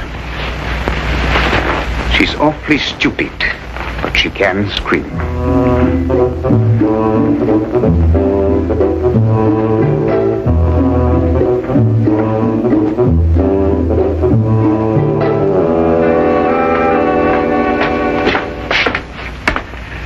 All right, Mr. Holmes, what's the meaning of this message? It refers to a blackmail gang operating through a marriage bureau. I've heard that accusation before, but so far I've seen no evidence to support it. Inspector Lestrade has evidence? Inspector Lestrade? Yes, he's already set out for the marriage bureau to make a clean arrest of the entire gang. But it isn't Inspector Lestrade's case. If he had evidence, he should have brought it to me. Well, I thought of that. Anyway, he went, and according to my calculation, he should have been back by now. However, I think he may have run into some very serious difficulties.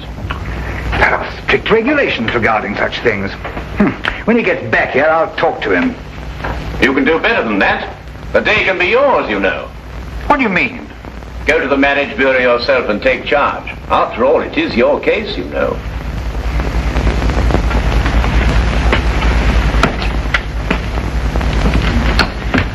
Order a squad of men to get ready. Have them meet me at the side entrance in 5 minutes.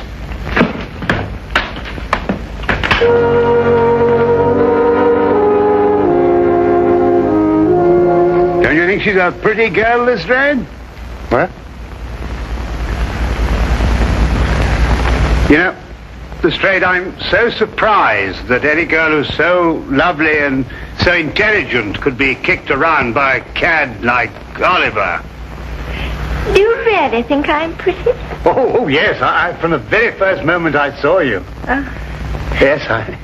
Oh, wouldn't you like to sit down? You must be tired standing. Yes.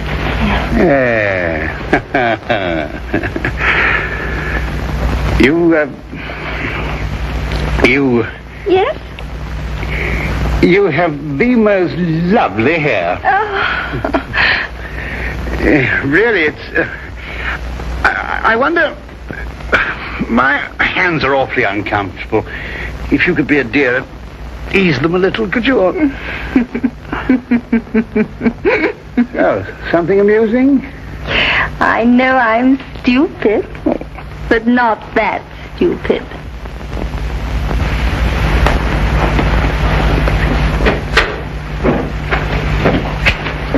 Oh, are you ready to go, Mr. Oliver? Well, Inspector Lestrade? Oh, no, not Mason. Where are you going? Mr. Bourne, before 7. I've got to get there. Go after him and untie his hands. I never saw such a Sunday.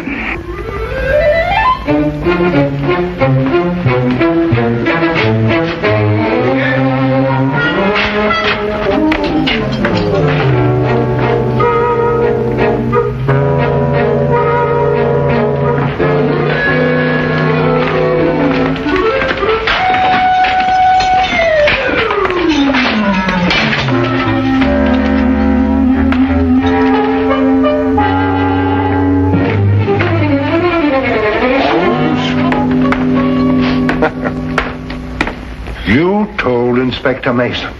I know, Lestrade, but I had to get you out of there somehow. I was better off as I was.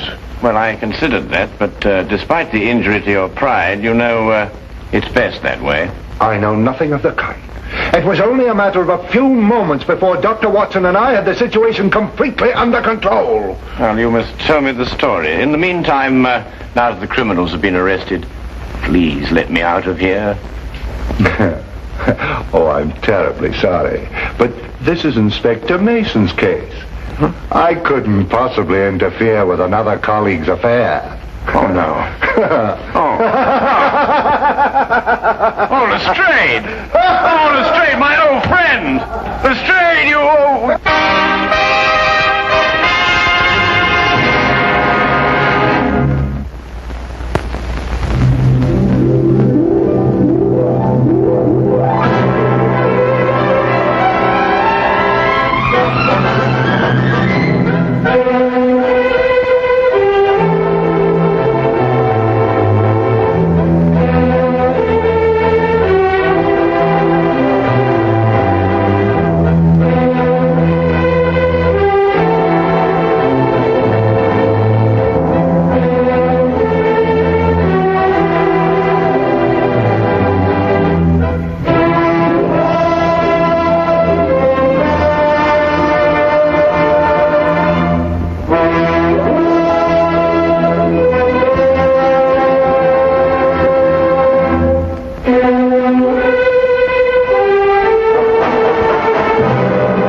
Sherlock Holmes solved an extraordinary case involving the theft of state secrets from a foreign embassy in London.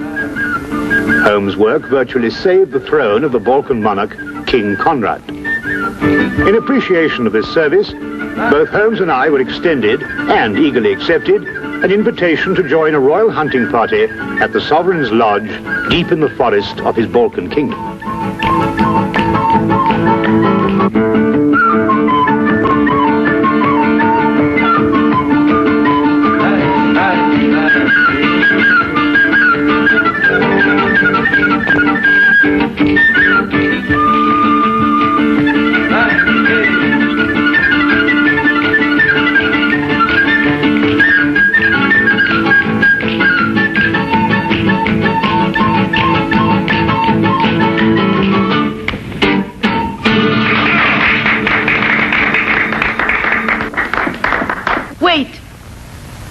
King's fortune. Not mine. Let's hear Prince Stefan's. Afraid of your future, cousin? I'll tell you that when I've heard yours. Don't worry, Conrad. I'm going to have a long, peaceful life.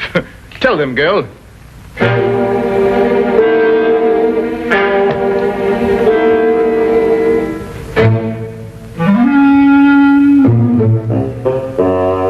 Come now, Stefan, don't take it so seriously. No, just a bit unnerving, that's all. Not some sort of joke of yours, was it? I'm afraid not. I imagine the girl is genuinely frightened, Prince Stefan. She's rushed out, leaving her money on the floor.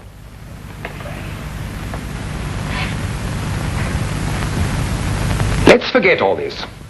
Let's drink a toast to... I can't think of anything. We've drunk to our guests and to everybody's country. To beauty, Your Highness.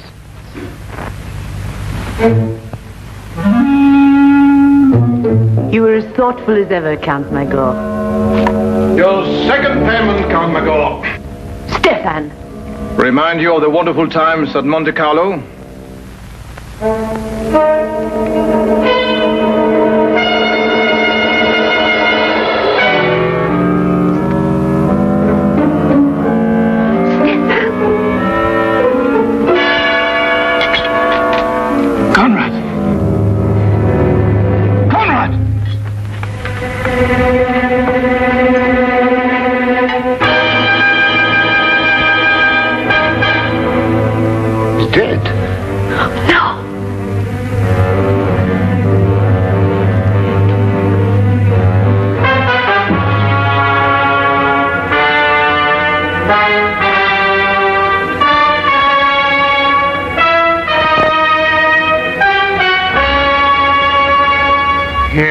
Poison. But you can't tell what kind without a post-mortem. Watson, do you think it could have been in his wine glass when we drank that last toast? Yes, could have been. Have to be very quick acting. Indeed, it seems almost incredible that one could murder so quickly and so smoothly in front of so many witnesses. You know, Holmes, I've come to the conclusion that these people are raving mad. I haven't had a quiet minute since we first came here. The question, Watson, is who had the greatest motive? Even the king is capable of it, if the reason were great enough. Come in.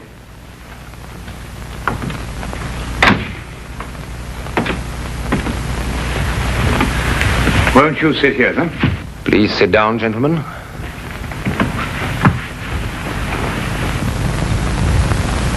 Great shock. Terrible. But I'm afraid the consequences will be still more tragic. War? Stefan came here at my request as a representative of his father, King Johann. I had hoped to reach a non-aggression agreement to relieve the tension between our two countries. However, it seems that King Johann is more interested in finding an excuse for war than in preventing one. And now, of course, he has his excuse. Plus a genuine fury. King Johann is arriving tomorrow to take his son's body back home. I must be cleared of all suspicion before he leaves this lodge tomorrow. Mr. Mr. Holmes, will you help me? I can only promise to try, Your Majesty. But I believe I should warn you that the speed and cunning of our murderer may place other lives in jeopardy before we see the end of this affair. Why was Prince Stefan's wine glass taken to the kitchen and washed? I set it aside, but the servants picked it up with the other glasses. An analysis will serve no purpose now, Your Majesty. Have you any more questions to ask Count Magor, Mr. Holmes? No, Your Majesty, none at present. You may go, Count Magor. Magor is an excellent equerry, Mr. Holmes. He's rash, but faithful. I see. Tell me, Your Majesty, what do you know of Princess Antonia? She was a friend of Stefan. Mm-hmm. And her background? She's a member of an impoverished royal house. Have you known her long? A few years. We met at Monte Carlo. In fact, I fell in love with her there. No surprise. Everyone did, including Stefan. She was attached to another man, whom I respected, and I was discreet. Stefan used no such discretion and swept her away from us all. You weren't angry, sir? No, not really. Stefan and I never really fought about anything except politics. That's a lie. Or can't you remember as far back as this morning? What do you mean, Antonia? Perhaps I was mistaken. You've made an accusation. I apologize. If you should require me again, Mr. Holmes, I'll be in my rooms. Very well, Your Majesty. I'm leaving too, Your Majesty. I wouldn't want you to think I spoke behind your back. Good night, gentlemen. Perhaps you should go and have your palms read tonight. There's a gypsy who tells amazing things. I say, Holmes, what's she getting at? Well, you know, Watson, it might be interesting to find out. Yes, it might be very interesting.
In his hand.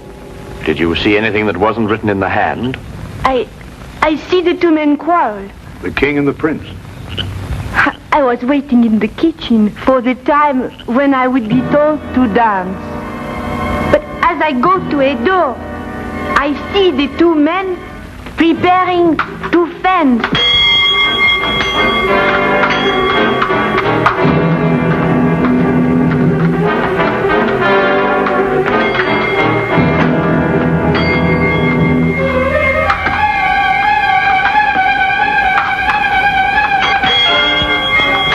Count Magor, 10 gold florins on Prince Stefan. Taken, Princess, and as good as won. Quick with your parry, Stefan.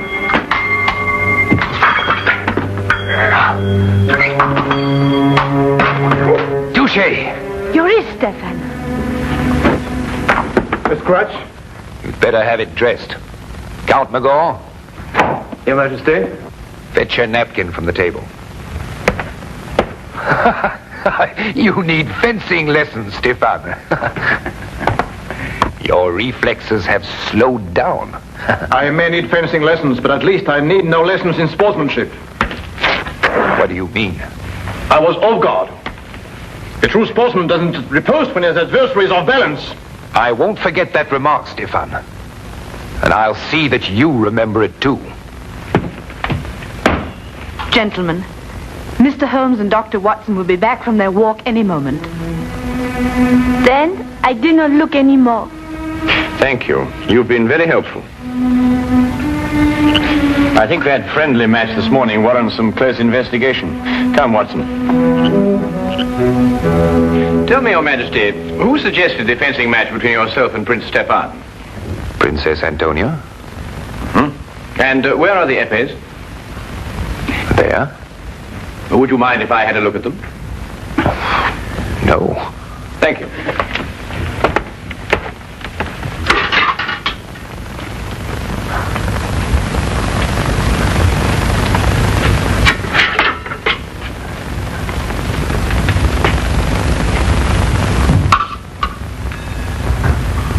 Is this the epée Your Majesty used? Yes. Did you have the choice of weapons? Yes. I note that the tip of this epée has been dipped in poison. You perhaps misunderstood me earlier, Mr. Holmes. My request and your orders are to clear me, not convict me.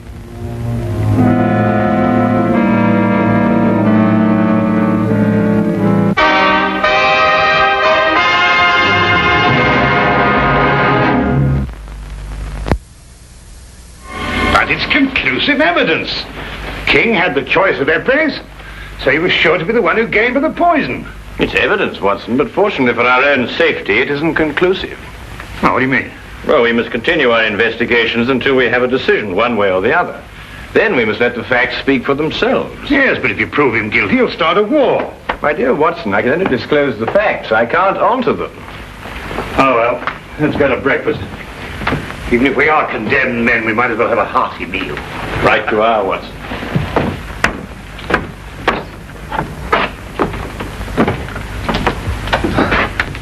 Yes, that's true. Go back. Do you remember what you called me in Monte Carlo? A vagabond princess. An ambitious royal tramp. You wanted just one thing for yourself. A throne. I still want one.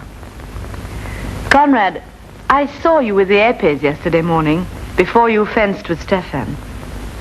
Oh, the hilt of one of them was loose, and I haven't told Mr. Holmes yet, and I won't. If what? Your throne's an attractive throne, and I've been told I'm not an unattractive woman. You could have had it without blackmailing me. I was ready to marry you at Monte Carlo when you chose Stefan. I've loved you ever since. You love? Tell Mr. Holmes anything you want. Conrad, I didn't know. Get out! Get out!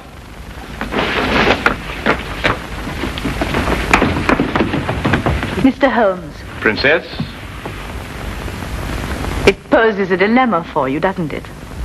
You Englishmen are so honorable. Are you willing to sacrifice your honor for him?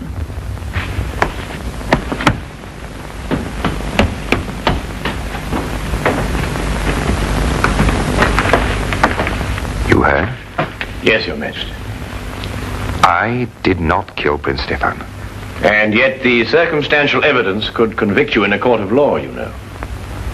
Mr. Holmes, you're a very dangerous man.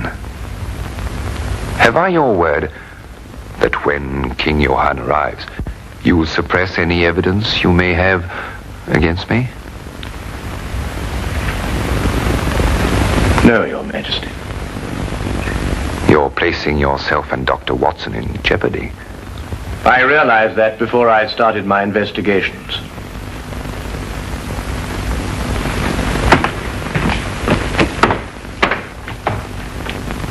Count Magall. Your Majesty? See that Princess Antonia is confined to a room. Mr. Holmes and Dr. Watson are under arrest. But look here, Your Majesty, we're British subjects. At the moment, that is not too important.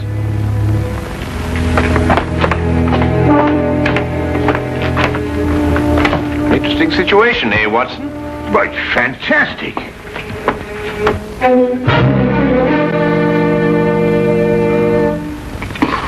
Why, blasted Holmes, they can't throw us into prison like this without a charge or a reason. I'd wager they could. Well, they have. That's what I mean. Why else should he ask you to investigate the case for him, Holmes? You couldn't help but find him guilty. We haven't found him guilty, Watson. It's only circumstantial evidence. Yes, but you yourself said there was enough to convict him. Yes, but we've missed the most significant point. The motive. Mm-hmm. Well, perhaps it just isn't obvious. Who gains the most by Stefan's death? Well, no one. Exactly. And who loses by it? Well, now, let me see. Princess Antonia loses a throne. And King Conrad throws his whole nation into a war for which he is totally unprepared. Now, that brings us to Count Magor. Magor? Well, he loses nothing. It would appear so, wouldn't it, Watson? What have you got on your mind, Holmes? Watch for the guard, Watson, and tell me when he comes this way. Right. Watson, do you remember what Stefan said just before he collapsed? No, I don't remember, except that he... Well, he was rather overshadowed by the death. But he threw the gypsy's money to Magor and then said something about a second payment. God. What's that in your nose, Watson? Eh? Ah. Very neat, eh? Oh, look, and another one behind your ear. That's two. Really, Holmes, this is no time for palm tricks. I think you're quite right, old man. Hey, come. Like the trick? Nose? Yeah? Yeah. Yeah. See? There's the coin. You take, hand. Good. Now, Here? Yeah?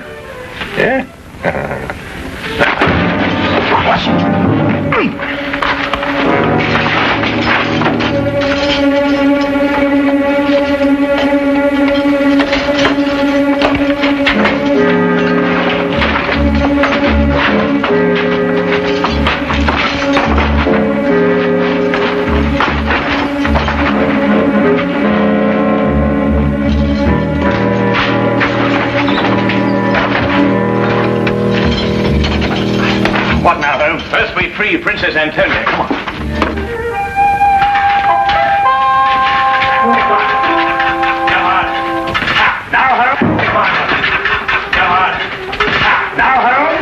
Watch yourself!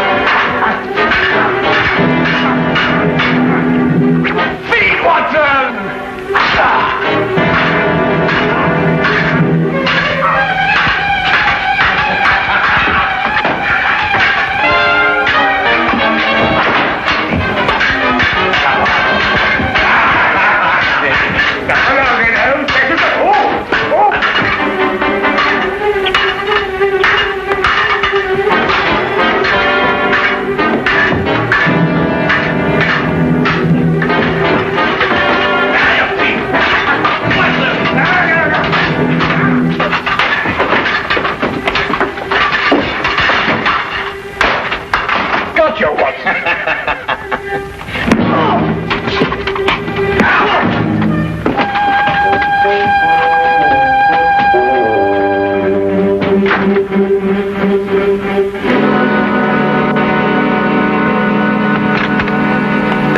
King's party, sire, about a mile away. What can I tell him, Magor? Tell him nothing, Your Majesty. He has no proof against you. Oh, he'd start a war merely on suspicion. I need proof of my innocence.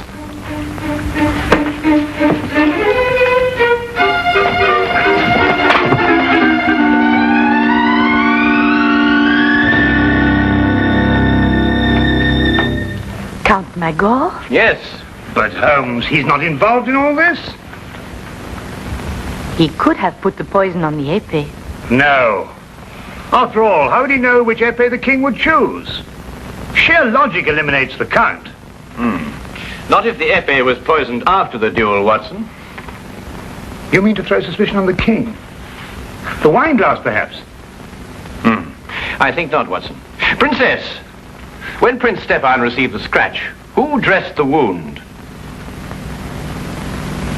Magor. We must go down to the hall immediately, and we have little time, Your Highness. But Holmes, you can't prove anything. All the dressings have been burnt. You haven't a scrap of evidence. Well, evidence is an interesting thing, Watson. Sometimes it can be recreated. Shall we go, Your Highness? Yes. Thank you. Follow me.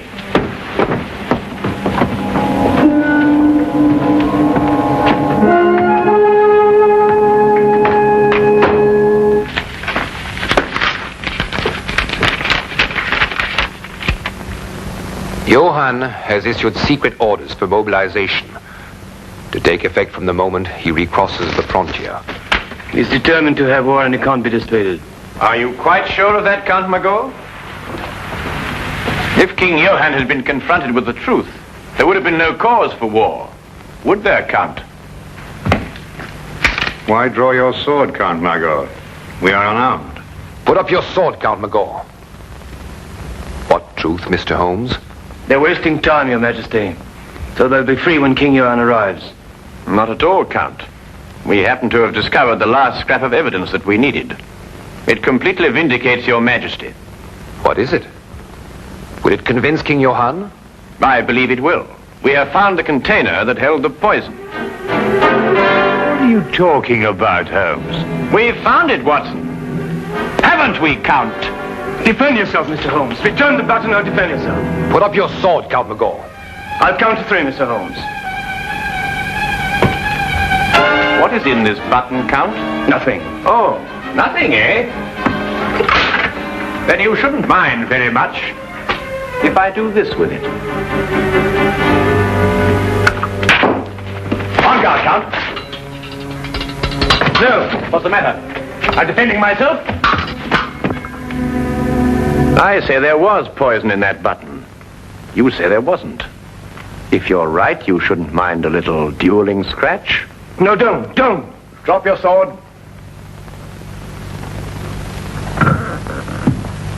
Well, Count?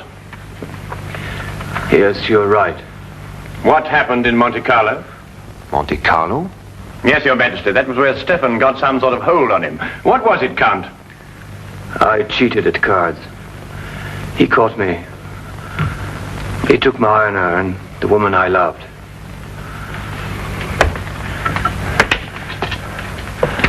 I wanted to forget and start again, but he would never let me. He reminded me of it every chance he had. And what made it more unbearable, Count, was that you continually reminded yourself. And yet you couldn't quite escape your conscience, could you? King Johann and his party are entering the grounds, sire.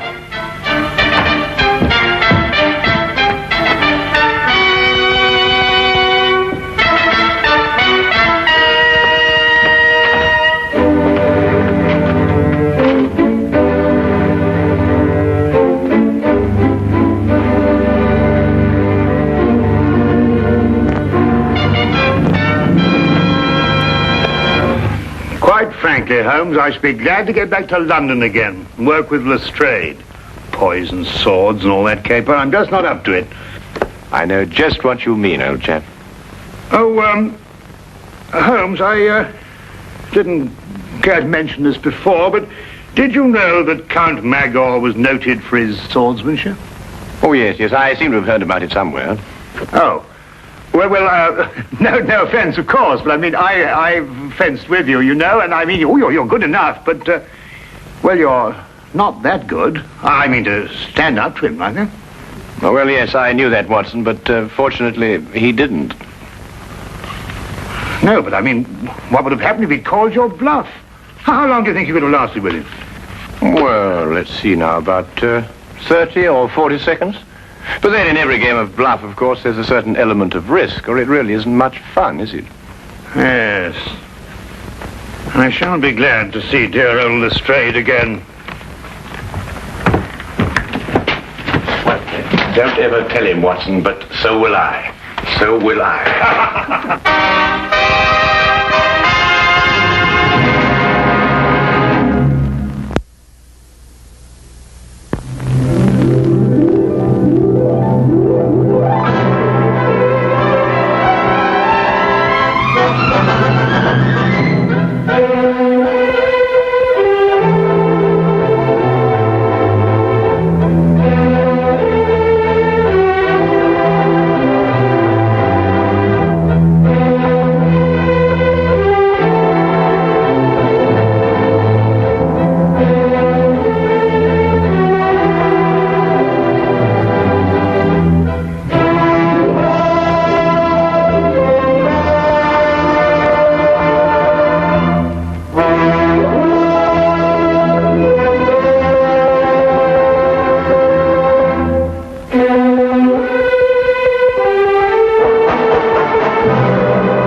Come in. And you, Mr. Sherlock Holmes? Yes, well, I am. quick, man, shut the door. She's after me.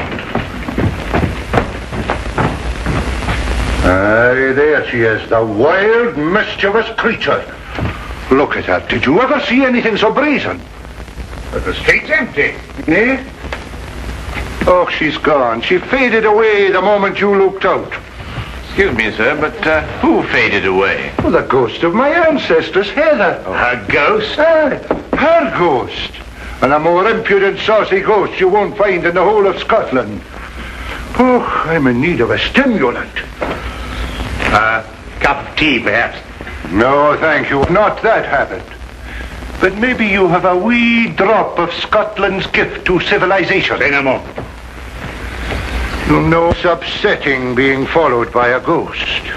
Oh, forgive me. Allow me to complete the introductions. Dr. Watson, Mr. McGregor. How did you know I was Malcolm McGregor, Laird of Brehallach? I didn't, sir. Only that your name is McGregor. Your time... I am, sir, and I wish to sell it. But she won't let me. Heather? Yes. Every time a buyer is handing over the money, she whisks in and scares them off. Thank you, Doctor. It was necessary. Yes. You say she scares them off? Money, Mr. McGregor? I am, Mr. Holmes. The mortgage on my castle is due at midnight tomorrow night. Mr. Holmes, I have one last chance and you've got to help me. An American is coming to look at the painting at the castle tomorrow. You must stop Heather from scaring him off. If you don't, I lose my castle. You know, Holmes, she's a very pretty ghost. We'll take her case, Mr. McGregor. I cannot thank you enough, Mr. Holmes. Not at all. Now, you will take the Royal Scots train from the London Euston station at 9 o'clock tonight. 3 minutes past 9. As you say, Dr. Watson. You will take that to Glasgow, and at Glasgow you will change to Buchanan Street to the Highland Railway there. Ask them to put you off at Bray Hallach Holt. Thank you, Mr. McGregor. There is just one more thing, Mr. Holmes. Will the price of your railway fare be included in your fee? Or will I have to give you that out of my own pocket? No, it's included, sir. You're a gentleman, Mr. Holmes. You are a great gentleman.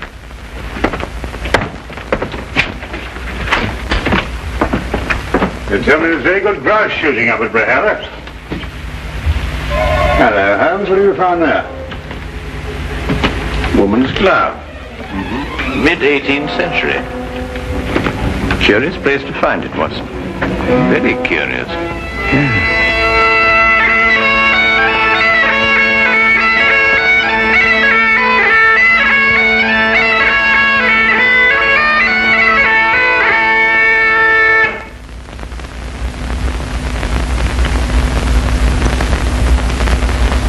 I've been in, Mr. Sherlock Holmes and Dr. John Watson. I'll see that your bags are put in your rooms.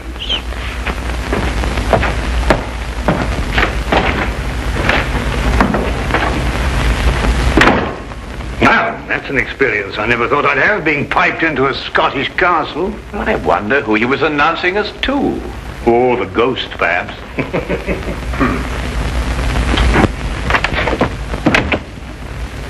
I forgot to tell you, sirs, the McGregor has gone to the village this afternoon. He intends to remain there until this evening, when he fetches the American from the station. He begs your pardon. Gloomy old place, this. Damp, too. I shouldn't wonder if the laird has rheumatism.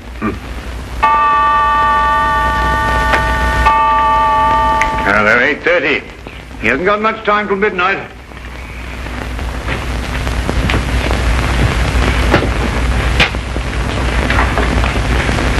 You know, it's odd, Watson. That portrait. Do you notice that the...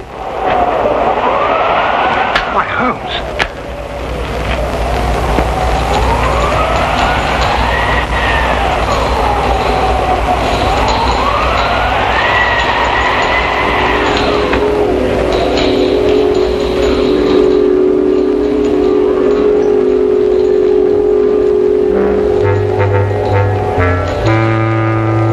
Shh. Better come closer. Reflect, and then you'll plainly see the McGregor fortune hung with me. A curse on all who dare conspire to take me down from o'er the fire.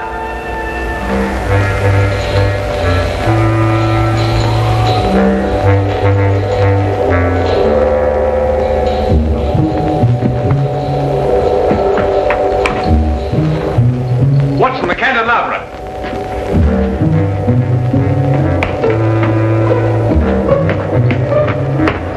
This is the only way she could have come.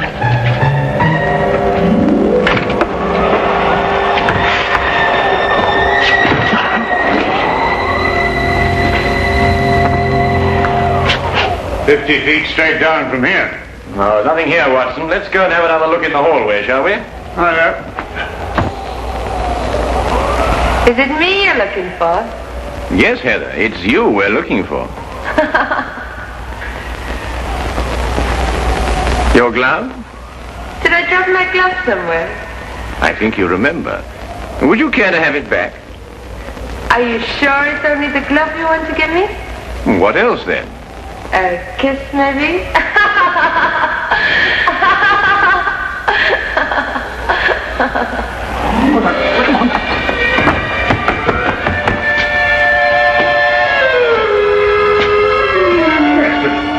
I say, Holmes. Well, it's most extraordinary, Watson.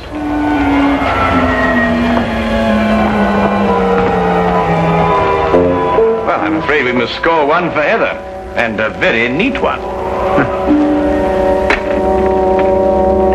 Now, Holmes, I don't want to seem ridiculous, you know, but... I know, old chap, it's quite inexplicable, for the moment anyway. Yes, but...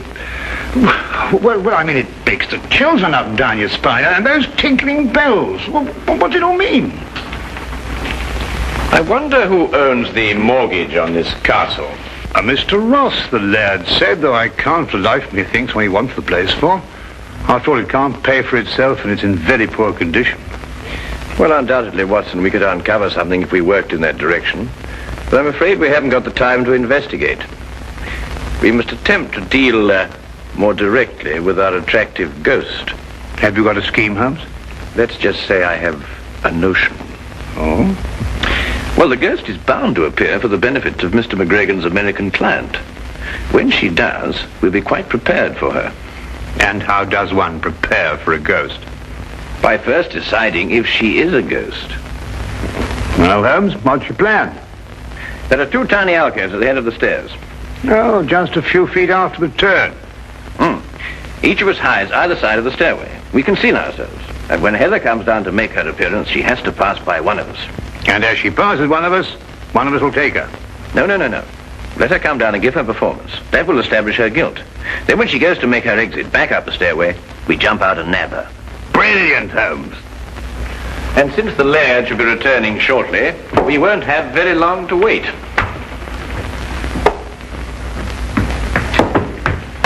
You take the right, Watson. I'll take the left. Right you are.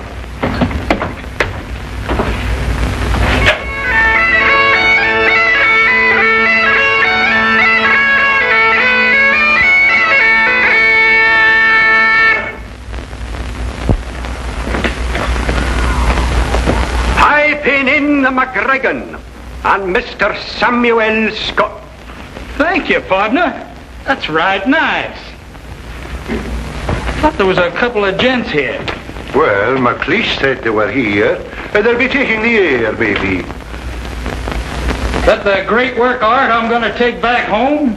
Yes, Mr. Scott, that's a portrait of my ancestors, Heather. That's the work of a master, Mr. Scott.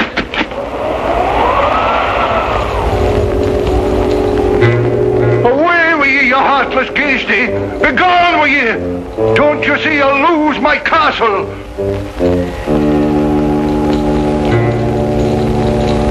Reflect, and then you'll plainly see the McGregor fortune hung with me. A curse on all who dare conspire to take me down from o'er the fire. Come back here. Come back, you brazen warlock, and have it out with me.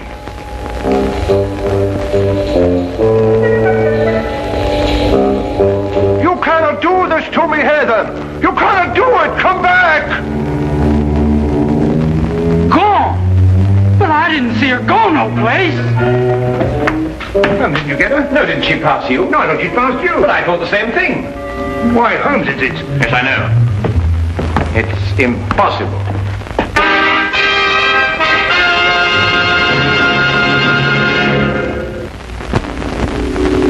And now we return to the case of the haunted Gainsborough. Coyotes and rattlesnakes.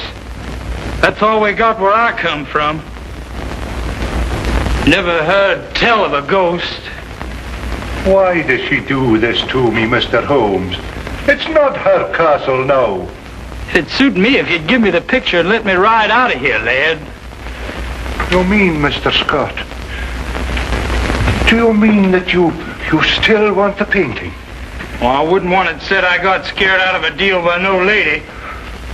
Even if she wasn't no lady. What do you want for the picture? £5,000. What'll you take? 1,000. It's a deal. You're a gentleman, Mr. Scott, a great gentleman. Well, let's go and have our supper. My appetite's returning. It'll be like a feast to me now. Will you be so kind as to follow me, gentlemen?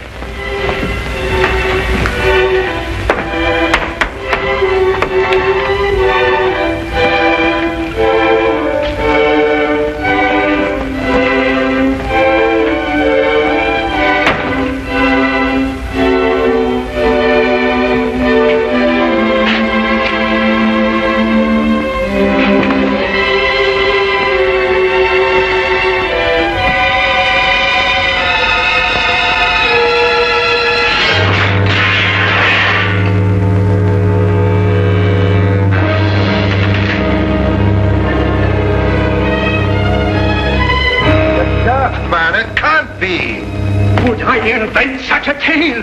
Oh, no. What has she done to me? Now listen, McLeish, you must go back to Mr. Scott. Keep him entertained. Keep him out of here as long as you can, but by no means tell him about this. I'll do my best. As long as there's food, he'll stay, I think.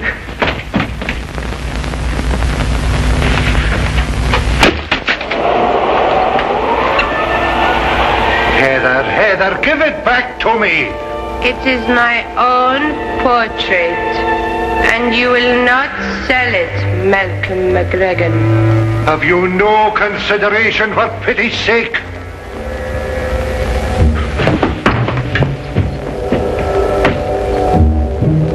She's gone. You cannot catch a ghost.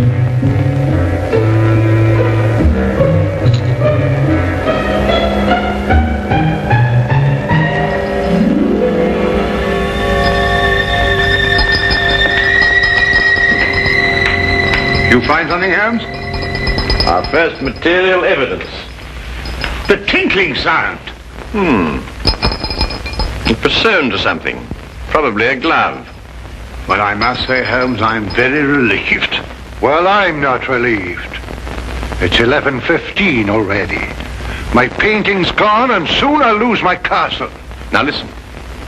You must say nothing about this to Mr. Scott. If he comes in here, tell him that you're having the painting packed. He must be kept willing to buy until midnight. But there's nothing to buy now. There will be. That Holmes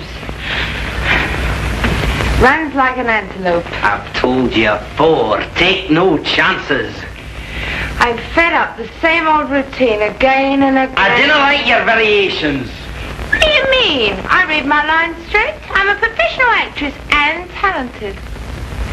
You're a distressful man, but I know let you down. I'll tell you better of that when I go to collect my castle. Can't see what you want with this tumble-down old place. There's more in it than meets the eye. I appreciate you having the picture created for me. If it's ready in time, I might break camp and ride out of here tonight. Mr. Archibald Ross.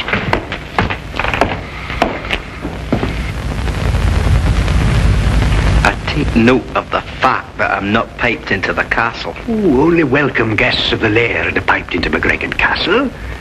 Well, if you want my opinion, I didn't like the way you blow the pipes anyway. You would not know good piping from bad. Your mind's too full of mortgages. And if we're passing opinions, Archie, 'tis mine that you're a disgrace to the whole of your clan. Pack your pipes, McLeish, you're leaving soon. Well, where's my money, Laird? You'll get your money before midnight, Archibald Ross. I've still half an hour left. And where do you hope to find it in that space of time?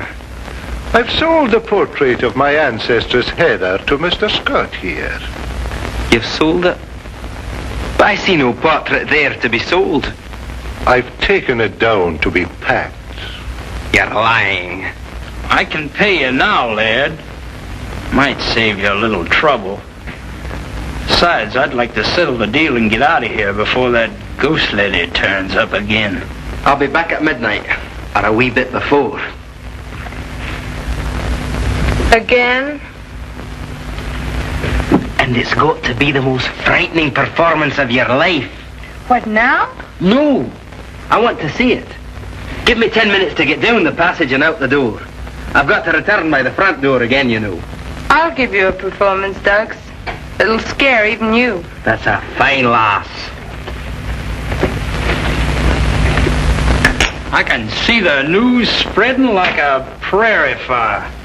All the way to El Paso, most likely. Sam Scott just trudged in from Europe, lugging a genuine Gainsborough. Oh, what? A Gainsborough picture. Oh, I see. Mr. Archibald Ross again. Well, McGregor? You're lacking breath, Archibald Ross. You needn't have run. There's still time. I wasn't sure of the time. Oh, I can't see the clock from here, but there is time, I'm telling you.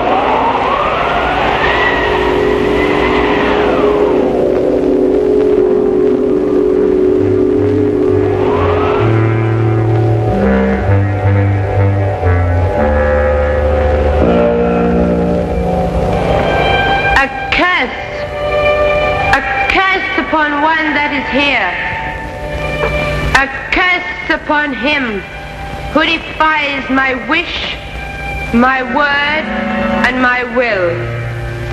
His deed will be done at midnight.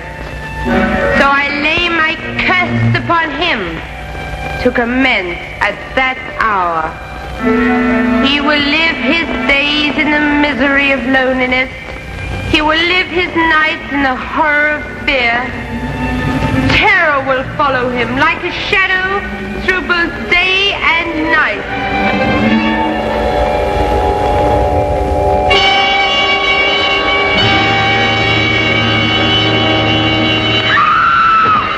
Quickly, Watson. Is she all right, Watson? Yes, only fainted. Mr. Holmes, is it really you? Yes, Miss McGregor, would you look after the girl? Dr. Watson and I must go after the painting. Thank you.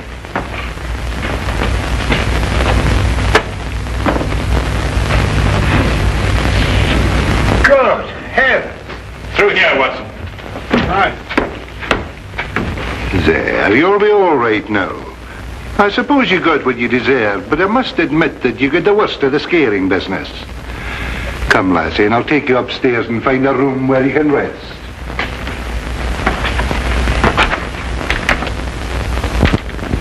Well, Watson, when our first trap failed, there was only one answer. A secret passageway. But I wanted the ghost with it.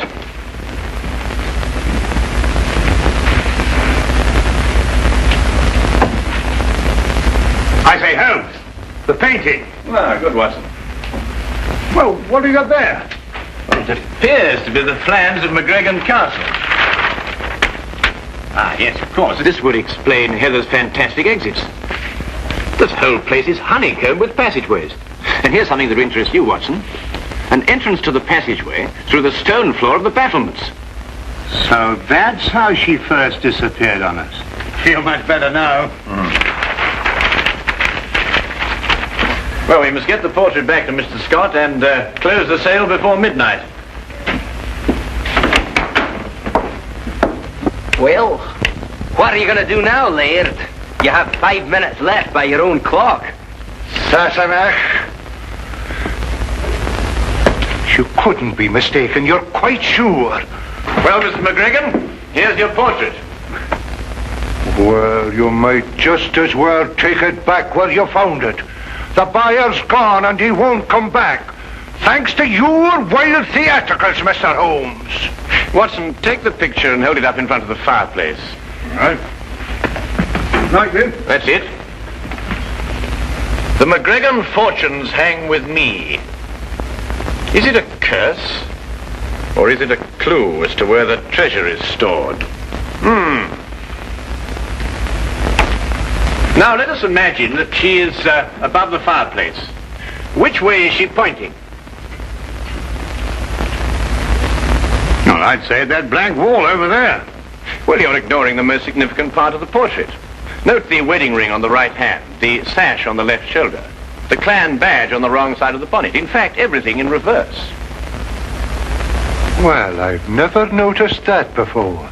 Well, Gainsborough painted her reflection. Reflect with me, and you will plainly see that she is actually pointing over there. But that's actually about that newel post.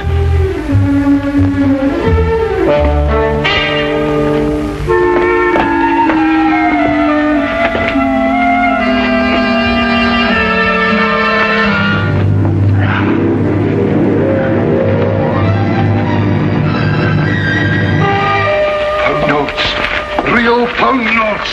There you have. This treasure I swear to keep until a McGregor has sore need of it. And may this Bible guard it well.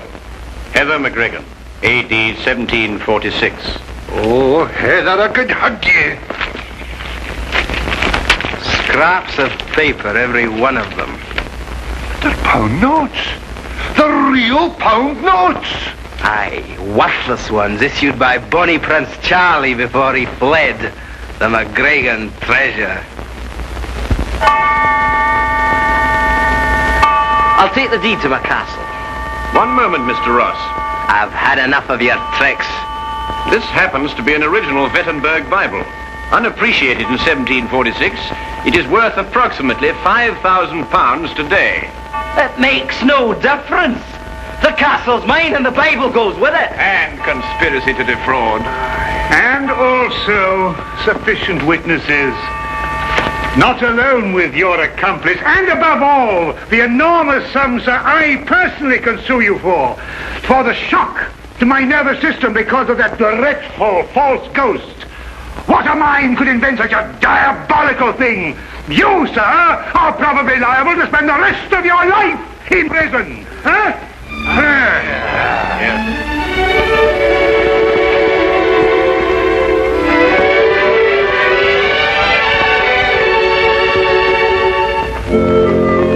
Thank you for what you've done, Mr. Holmes. You're very welcome, Heather. Thank you for finding the treasure and saving the castle. You're too good an actress for this kind of work, Heather. But I was up to your tricks all along, though. It will be very difficult for a woman to fool a strong and intelligent man like you, Dr. Watson. Good day and good trip.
Through the centuries, London has inspired great writers, great painters, great statesmen, and great criminals.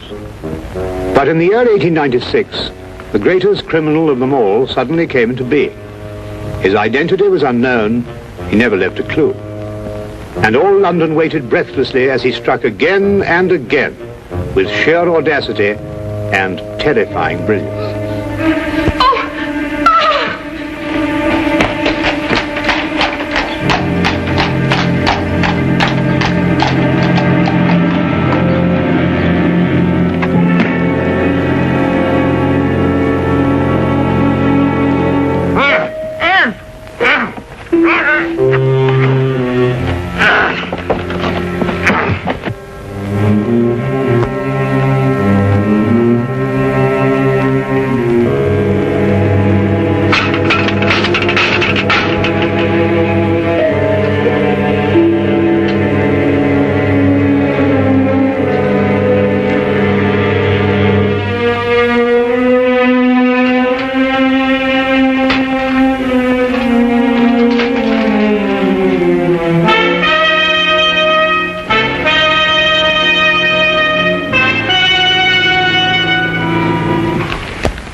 Absolutely fantastic. Huh? Well, first the gold seal from Edinburgh Castle, and then naval secrets from the Admiralty, and now Queen Elizabeth's jewels. What in thunder is Scotland Yard doing? Dunno. Well, it makes chills run up and down my spine. There's no clue to any of the thefts. You must have some ideas on this case. Huh? What are you doing, anyway? Research. Research? Holmes, do you realize this gang has been helping themselves to state secrets and national treasures? Have they really?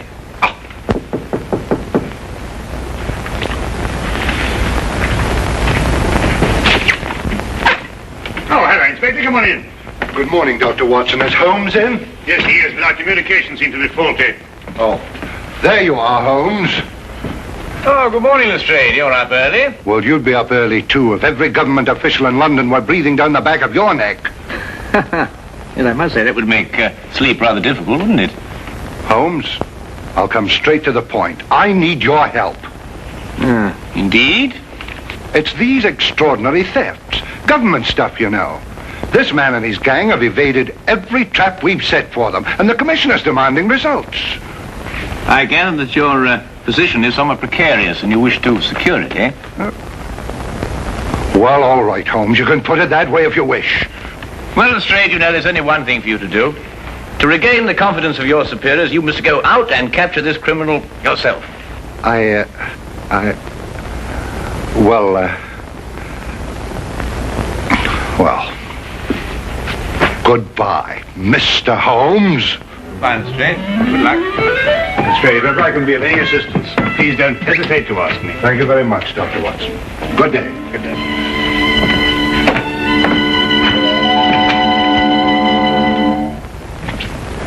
How could you do that to him? He did everything but beg you to help him. Well, it's the Yard's job to solve these cases. Besides, I'm always giving him help. I should have thought if you wouldn't do it for Lestrade, at least you'd remember the security of England's being menaced by this criminal. Now, look, I know you're pressed, Holmes, but you don't seem to realize the... That's a special blend of tobacco, Watson. You wouldn't like it. I'm sorry, Watson. I didn't mean to upset you. Oh, no, not at all. You just startled me. Sorry. Really. I'm just going out for a walk in the fresh air. Oh, yes, well, goodbye, Watson. Enjoy your walk.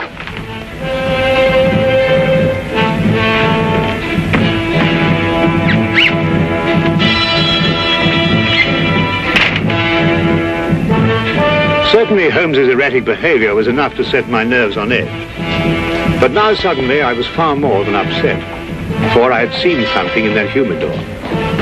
At least, I thought I'd seen something. Perhaps it was my imagination, my nerves. But I could have sworn that mixed with the tobacco in the humidor was a diamond necklace.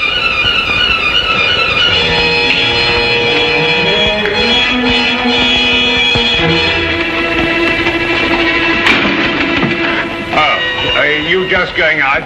Yeah, you just going in? No, I'm just strolling about. Oh, that's nice. Well, I have an appointment. Oh, I say, would you like me to stroll along with you? Well, as a matter of fact, it's a private matter. I think I'd better go on my own. Oh, right. Well, will I see you for lunch? Most likely, yes.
Watson. I said it was a private matter.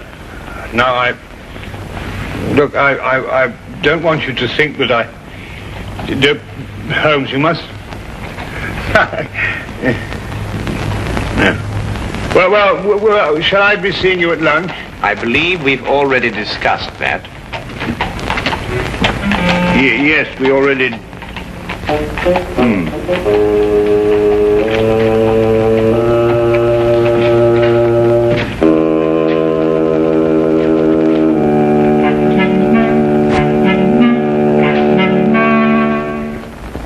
When Holmes returned, he was kind enough to let the morning affair be forgotten, or apparently forgotten. Thank you, Watson. And I hope you won't mind if I take my cup over to the desk. I have a few things to look over. No, of course, my dear chap, do, please. His only reference to it was his remark about another private appointment that afternoon. I felt he gave a bit of undue emphasis on the word private. As for me, as terrible as the morning experience had been, it actually stressed the importance of continuing my investigation. One other thing was also made quite clear. I realized that if one were to match wits with Sherlock Holmes, one could not employ ordinary methods.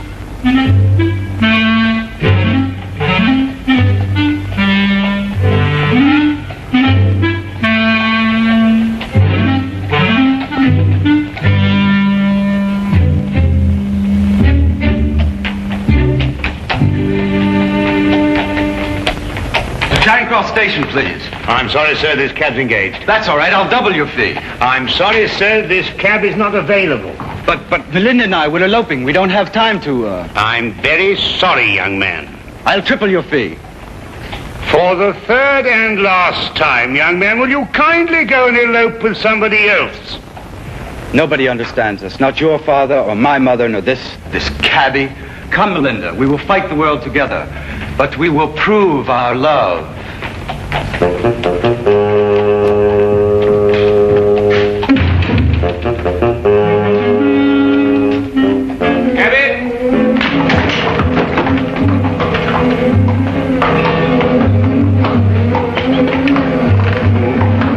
Number 860.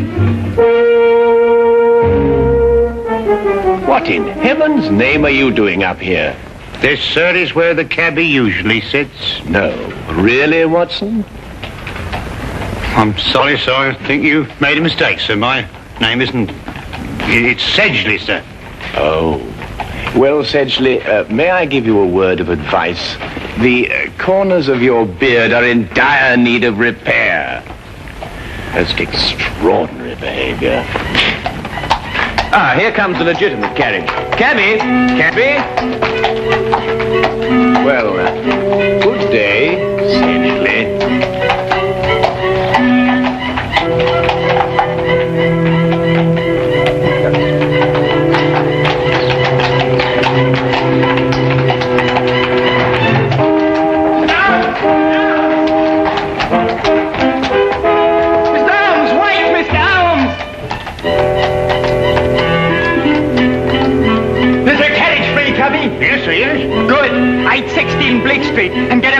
I gotta catch that gent what just took off. Get in, sir. 816 Bleak Street. Right you are, sir, right?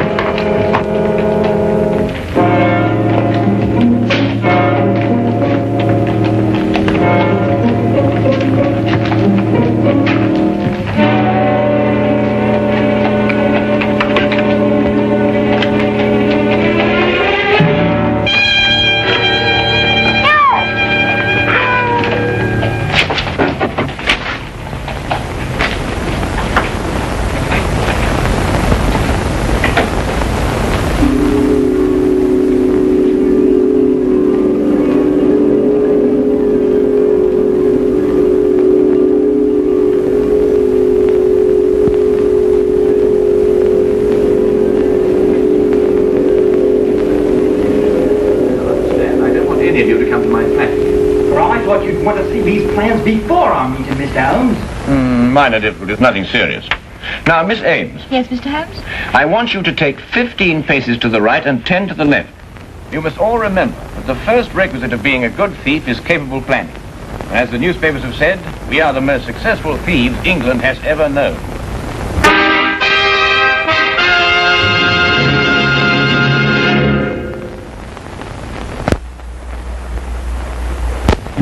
And now, we return to the case of the neurotic detective. Repressed hostilities against society. I don't think Holmes will allow any probing, not willingly anyway. If only you could meet him ostensibly on a non-professional basis. If I could say you were a friend of mine. Excellent suggestion. Now, why don't you come to dinner? I could say we were friends from my student days. What are you having for dinner? Oh, well, never mind. Yes, I should be delighted. Right then, fine. I'll expect you at 7 o'clock at my flat, which is 221B Baker Street. I shall be prompt. I hope something can be done. Mr. Holmes's problem is really a very simple one. With skilled fingers, I shall mold him as one does a piece of clay. Good night. Good night.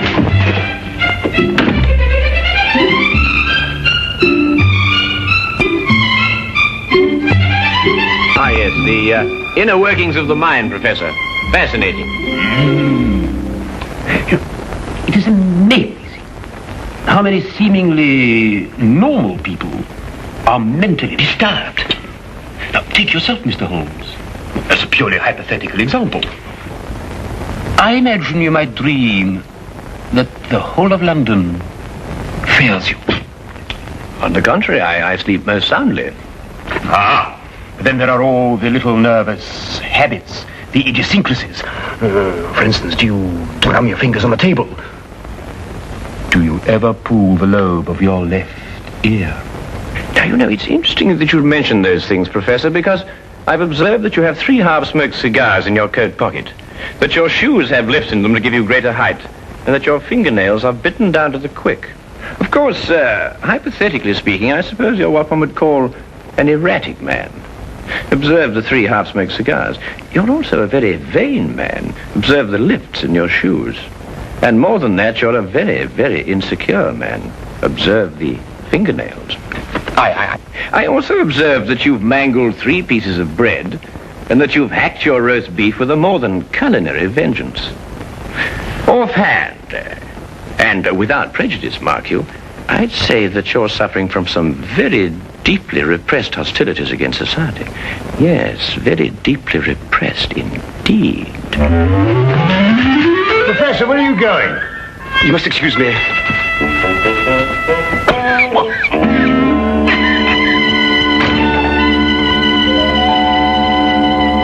Extraordinary friends you have, Watson. Yes, indeed.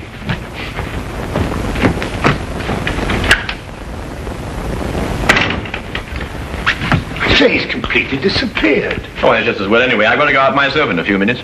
Oh, really? A private matter? Oh, didn't I tell you, Watson? I've been invited to a reception in honor of the new Turkish ambassador. At the embassy? No, as a matter of fact, my dear fellow, it's at the house of our Minister for Foreign Affairs. Oh.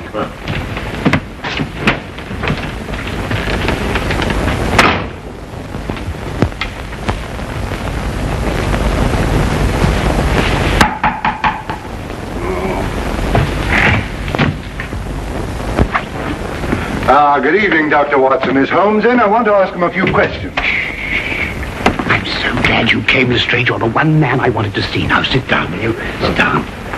What's the matter? Now, Lestrade, I want you to promise me that what I'm going to tell you, you won't reveal till your dying day. The mood the commissioner's in, that may not be very long. I know who London's master thief is. Who? Holmes.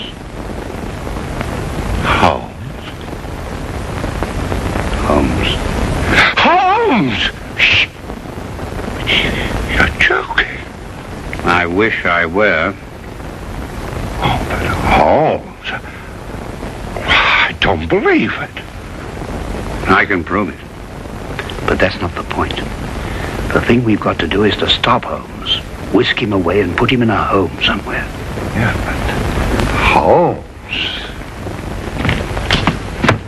Oh, hello, Lestrade. I didn't know you were here. Oh, I just happened to be in the neighborhood. Oh, good. Watson, I wonder if you could, look, can you fix this confounded thing? It keeps on popping up at the back. Hang on. I thought you hated formal affairs. Well, people change, you know, Lestrade. People change. Well, come on, Watson, hurry up. I want just a second. Very important to do this, you know. Very important affair. There you are. Good, thank you. Oh, Lestrade, tell me, how's that big case of yours getting on? Oh, fine. Terrible. We haven't a clue. Oh, I say, flowers. Yes, I'm escorting a rather beautiful young woman tonight. Rather picturesque, don't you think? Well, good evening, gentlemen. Well, enjoy yourself. Good night. Thank you, Watson. Thank you, Lestrade.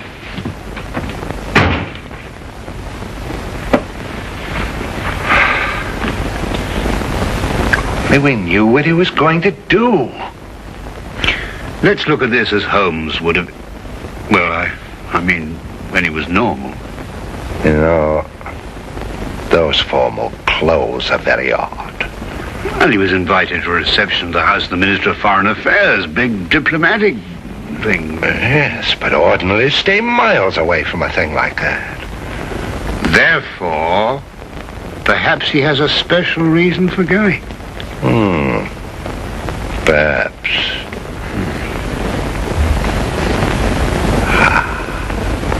Yeah?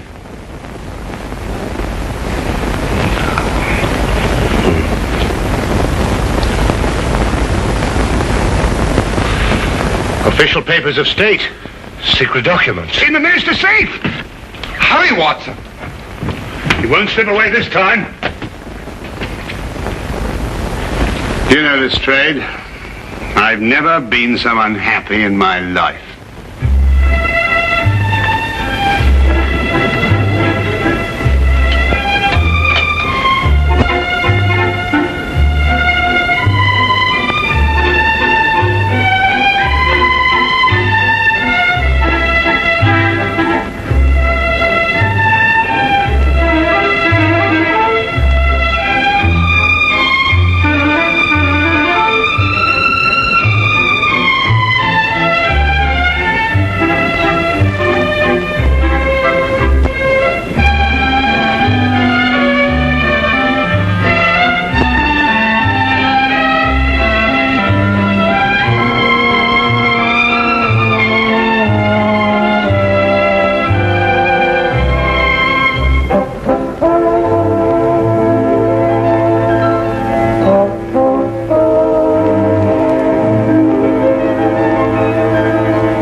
Nothing but sing and dance and talking of a wonderful time. My feet are killing me. Where does the minister keep his safe? In his study. Well, we better get over there right away and be prepared for anything. I think the danger will increase now the party's nearly over. You're right, Watson. Let's go.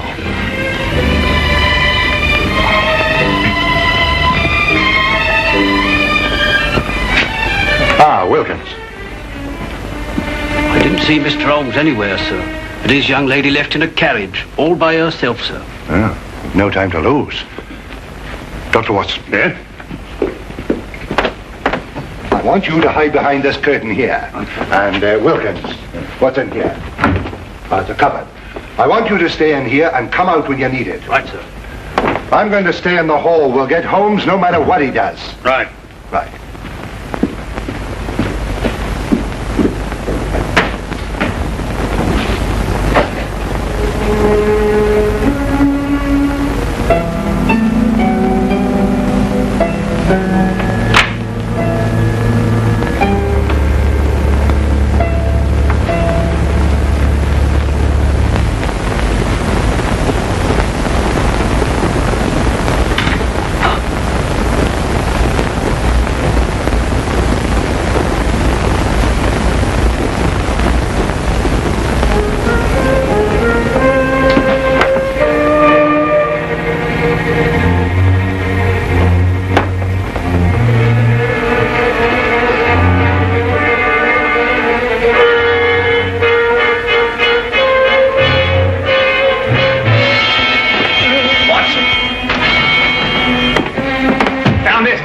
Outside, Mr. Holmes.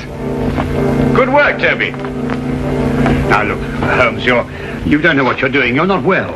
You'll never get away with this, Holmes. I already have. Oh, Toby, would you be good enough to ask the Commissioner to come in here, please? The Commissioner? Of Scotland Yard? Well, naturally. Now, look, Holmes, I'll take you away to France or Switzerland and Spain. I mean, you'll have a nice long rest.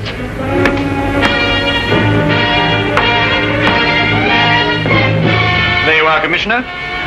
Splendid work, Mr. Holmes, splendid. Commissioner? You too? What are you talking about, Lestrade? And put your hands down. You're not in any danger. Yes. Mr. Holmes, all Britain owes you a tremendous debt of gratitude for this magnificent service. Service? Dangers? What on earth are you talking about? There had been a great deal of unrest in recent months regarding the adequacy of the measures employed to guard many of our national treasures and government secrets. It was discussed in the various ministries and at the Yard. It was finally decided that we would put ourselves to a test. Mr. Holmes was hired as a most worthy adversary to our security. The results were most enlightening. A far tighter security system has already been planned. Working for Scotland Yard?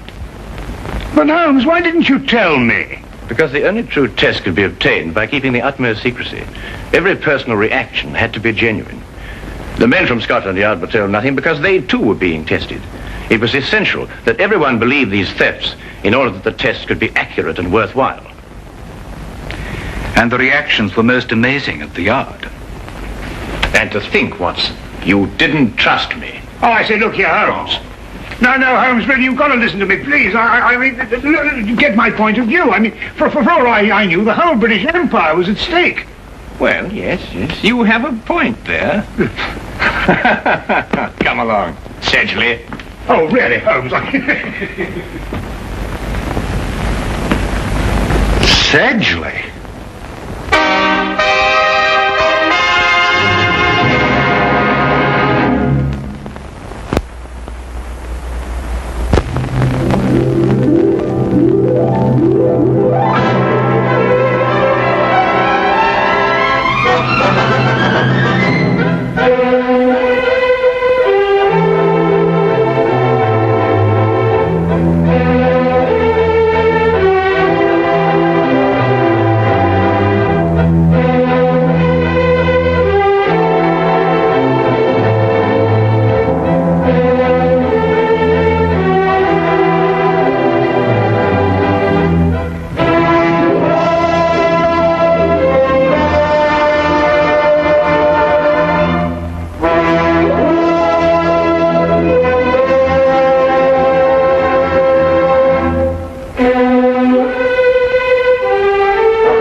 believe we're about to have a visitor.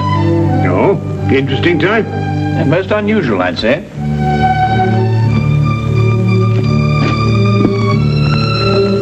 I don't see anyone. My dear Watson, the street is hardly deserted.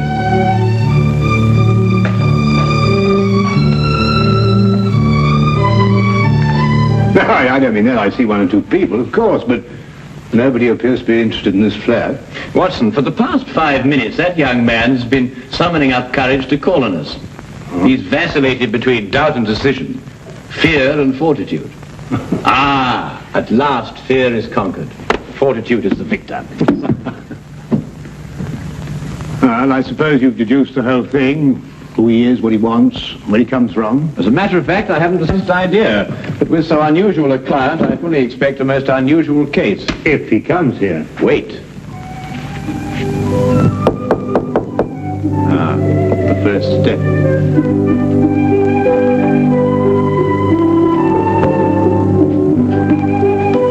this Mr. Holmes' flat? It is. Won't you come in?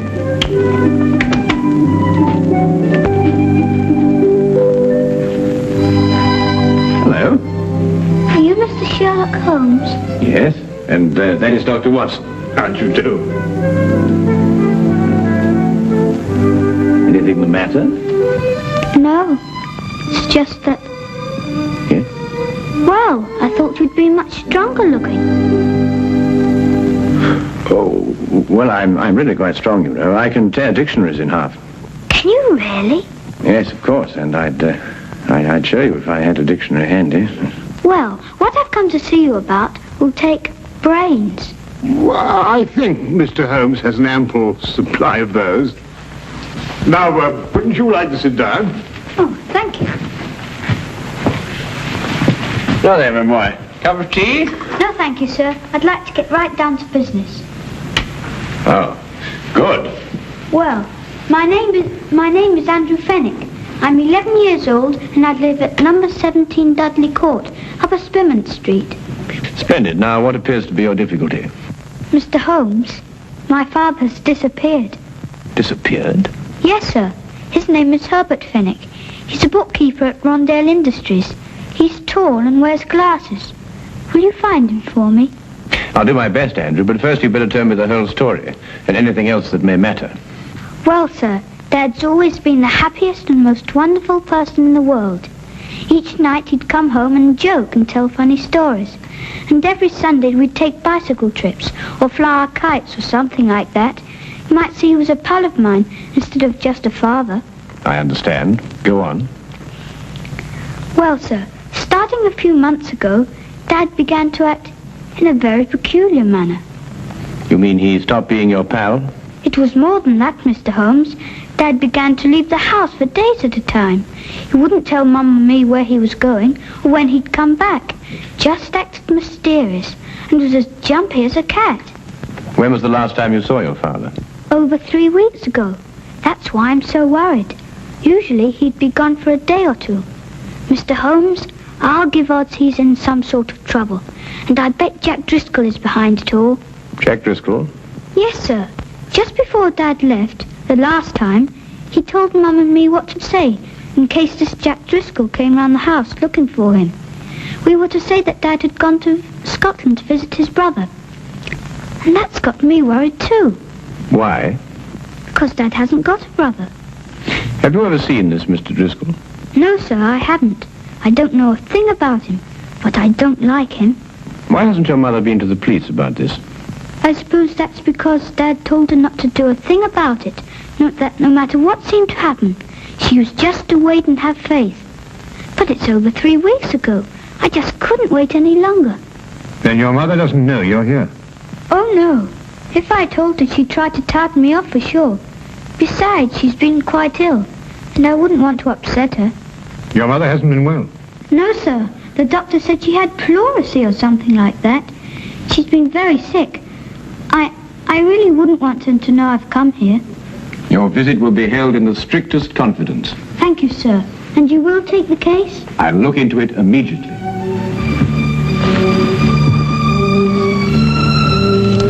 I hope this will be enough to to retain your services. Oh, well, no, that won't be necessary, Andrew. But I insist. It's £2 6 shillings. It's all my own money, and I saved every bit of it. Now, I think you'd better hold on to it. Perhaps you can do me a good turn someday. No, sir. A business deal is a business deal. Pay on the line and no welching on dips, I always say. Very well, Andrew. It's a deal. But £2 6 shillings is far too much. I'll settle for £1. Really? £1 enough? Quite enough, Andrew.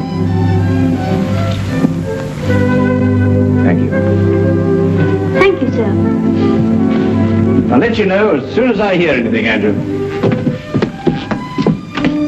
Goodbye, my boy. Bye, sir.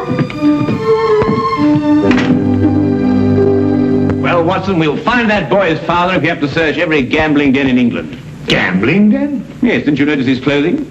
Well, I suppose so. Nothing extraordinary there. On the contrary. The shoes were most expensive, but the coat was threadbare. The trousers came from the best haberdashery, and the cap was ancient, attesting to the father's streaks of good luck and bad luck. Yes, but that's not sufficient evidence to label Fenwick a gambler. Quite right, but there were other indications. Young Andrew's speech, if you may recall, was sprinkled with the peculiar jargon of the gambler. Such terms as touted off, I'll give you odds, and welching on a debt. The boy obviously learned from his father. I see. Further, I'd say the man's mysterious trips were to various sporting events held outside of London. Horse races, dog races, and so on. Yes, Holmes, but why should an apparently contented man like Fenwick suddenly turn to gambling? Well, my guess is that the mother's serious illness created a heavy drain on Mr. Fenwick's slender financial resources. He probably hoped for the gambler's classic killing. Well, Holmes, you've certainly answered everything. I'm afraid not, Watson. 2 questions yet remain unanswered. Where is Mr. Herbert Fenwick? And who is the shadowy Mr. Jack Driscoll? Where to, Holmes? To Inspector Lestrade's office. In this particular case, he may be just the chap to help us. Now, that's what a gambler would call a long shot.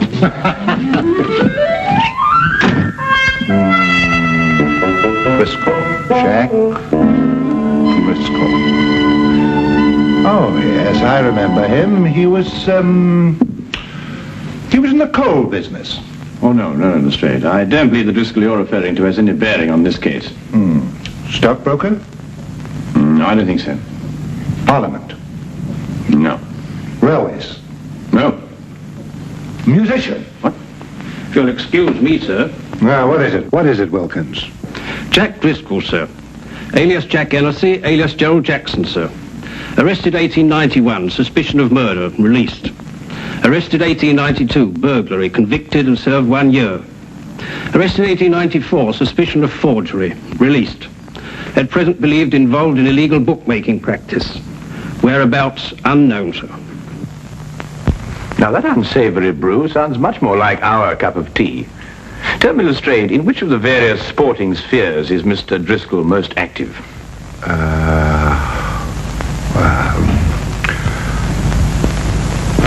Rumour has it that Mr. Driscoll is concentrating his efforts on prize fight matches, sir.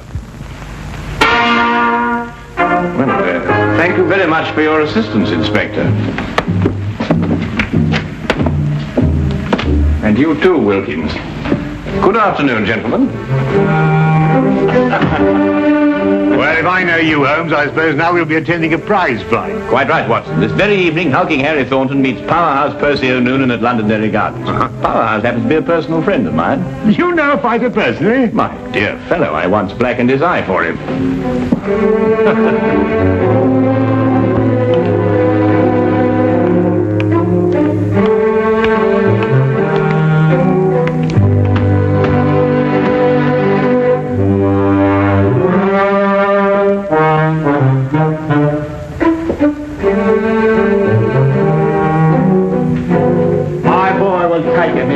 Because he thinks. That's the kind of fighter I like, a fighter with brains. A very good combination, Mr. Finnegan. The best. Sometimes you make a mistake. You sees a fighter what? It's hard, and you think maybe you got a champion. But if he don't think, nothing. You understand? Oh, yes, perfectly. Tell me, Mr. Finnegan, have you got... Excuse me. It's time Percy got started now. You can take him up now.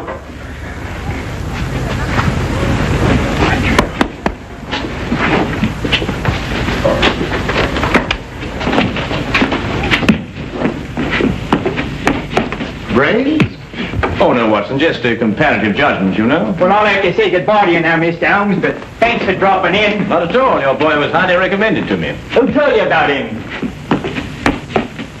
Herbert Fenwick. Who?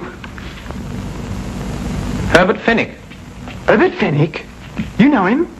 Of course. I was just saying that. Excuse me, Mr. Holmes, I've got to be going now. Curious reaction. Perhaps not so curious, Watson. The proper use of that name may open several tightly barred doors. Proper use? What do you mean, Holmes? Well, if I'm correct, you'll soon see for yourself. Just let's continue to drop the name.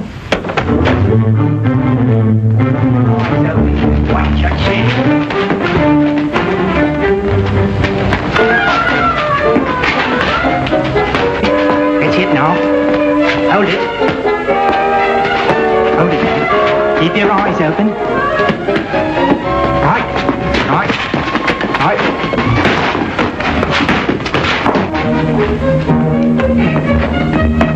Watch it now, Percy. Watch it. That's it. That's it. Hold it now. Hold it.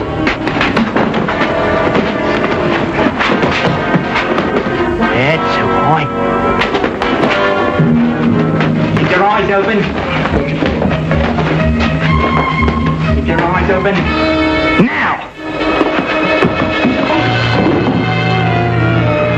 I tell you to keep your eyes open. Get up!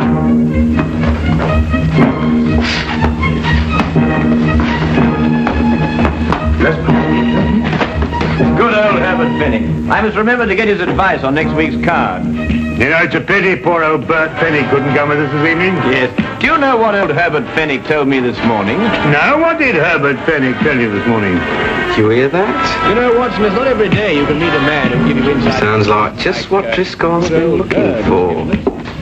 I told you that they did it. You remember I said... What are you waiting for? Oh, that we met a chap like... They like taking him here. They might get roughed a bit later, then somebody says they saw him leave with us. Do you think the street would be any better? You know him? Mr. Holmes, the big one is. He knew Percy. Didn't catch the other bloke's name, but he looks like a fighter I used to know. Got the sack for using unfair tactics. I figured he was a bad one. Got a nasty look about him. Well, if he tries anything, don't expect any Marquis of Queensberry out of him. Use some of your own tactics. Righto. Get to it now before the Upson leaves. Let him know we mean business right from the outset. Stand by, Watson. I think we shall have company in a moment.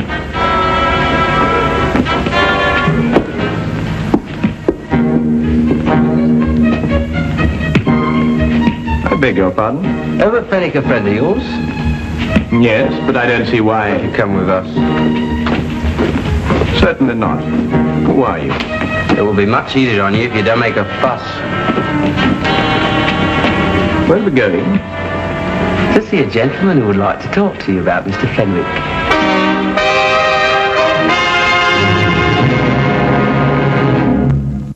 All I want to know from you is where you saw Fenwick last. Well, I believe it was at Murgatroyd's saloon. No lie. Here, I say, look. Fenwick wouldn't go to Murgatroyd's. Maybe the Green Man or the Houndstooth or the Brass Goblet, but never Murgatroyd's. There isn't too much money.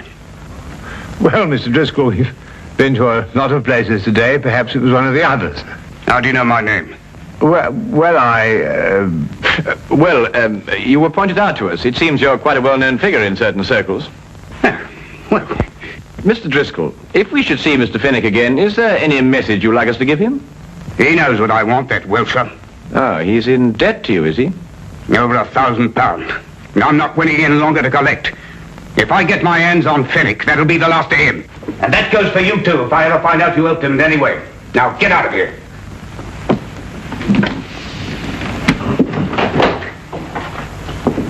Good evening, gentlemen. People just don't have any manners anymore. And this is not the time to instruct them. Come, Watson.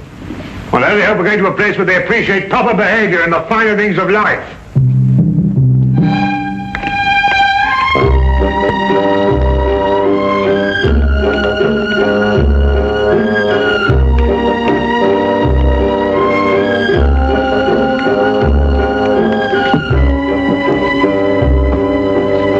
sorry, Governor. Not at all, sir. Not at all. Oh, really, Holmes, we've been to the Coach and Horses, the Green Man, the King's Head. We've interviewed dozens of disreputable characters. Must we go through all this process again? I'm afraid so, Watson. It's the only place that we can obtain some further information as to Fenwick's whereabouts. No. Oh, barman. Yes, sir? 2 pints of mild and bitter, please. Oh, and some information. Mild and bitter's cheap, sir.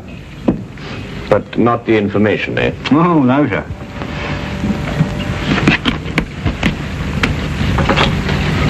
Herbert Fenwick. Oh, him, poor chap. What do you mean? It was along here not a few weeks ago. We were talking confidential like. Told me booked a passage to America. Too bad he won't be able to use it now. Oh? Why not? We say you haven't heard. No. Fenwick's dead. Suicide a few hours ago. But how? Where? He rented a room not far from here. And he went down to the Thames and threw himself in. Left a note saying he was in trouble, couldn't go on. Let's see. Have they found his body? Oh, no, not yet. Only his hat floating in the water. Poor chap, wasn't a bad sort of a chap, you know, but gambler. Had a run of bad luck. Come, Watson, we must hurry, or Fenwick's luck may turn from bad to worse. Bad to worse, he's dead.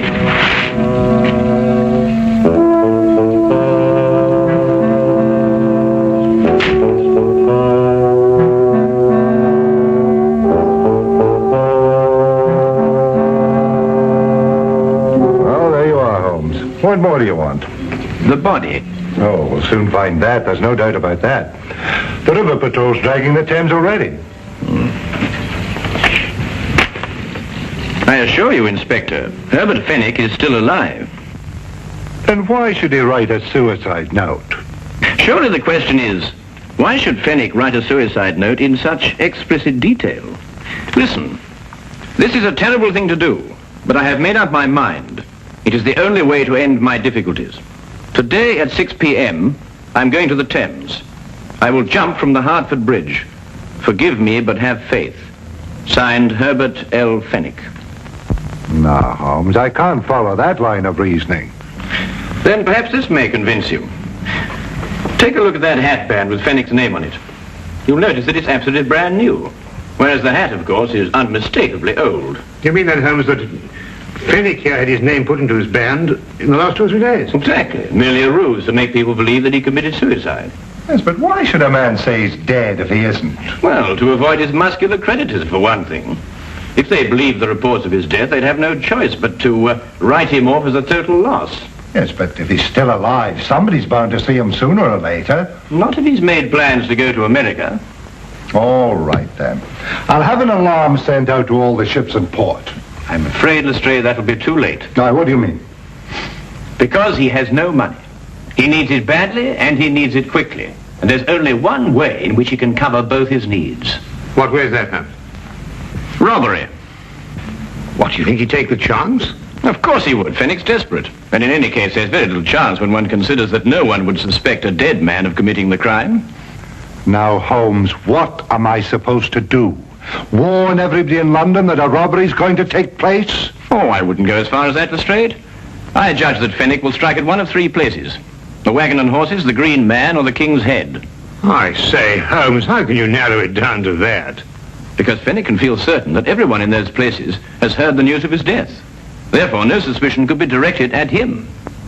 I don't know why I let you talk me into these things. Then you'll assign men to cover the Wagon and Horses and the Green Man? Yes, yes. Good, but there isn't much time. You'll have to get on with it immediately. All right.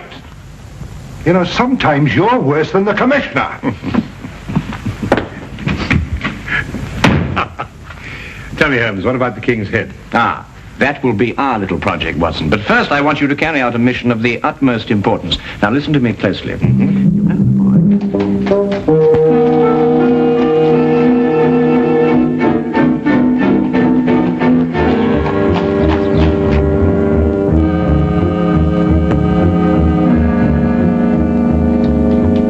Yes, I've seen them come and go. big and small, happy and sad. And I tends to my business and keeps my hands clean. Ah, well, that's a splendid philosophy. Yeah? It's getting near closing time. Oh, yes, so it is.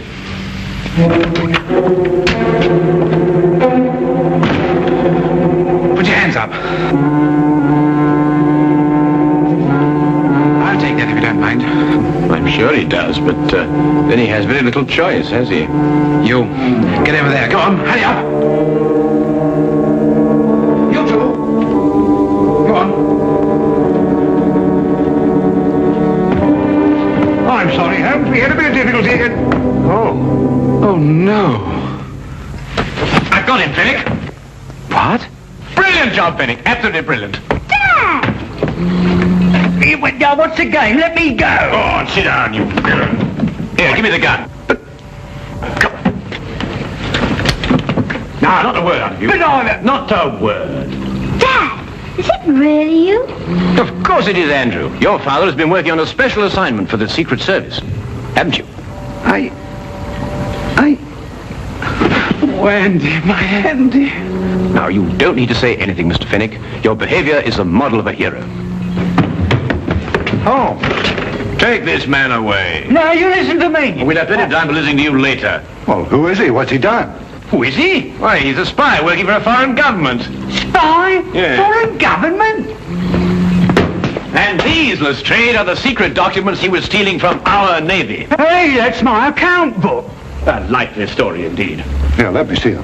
No, Lestrade, you certainly can't see them. They're even too secret for you. In a half minute, Captain, there's been a mistake here somewhere. I'm just, Wilkins, do as Lestrade orders. Take this man away. Yes, Mr. Holmes.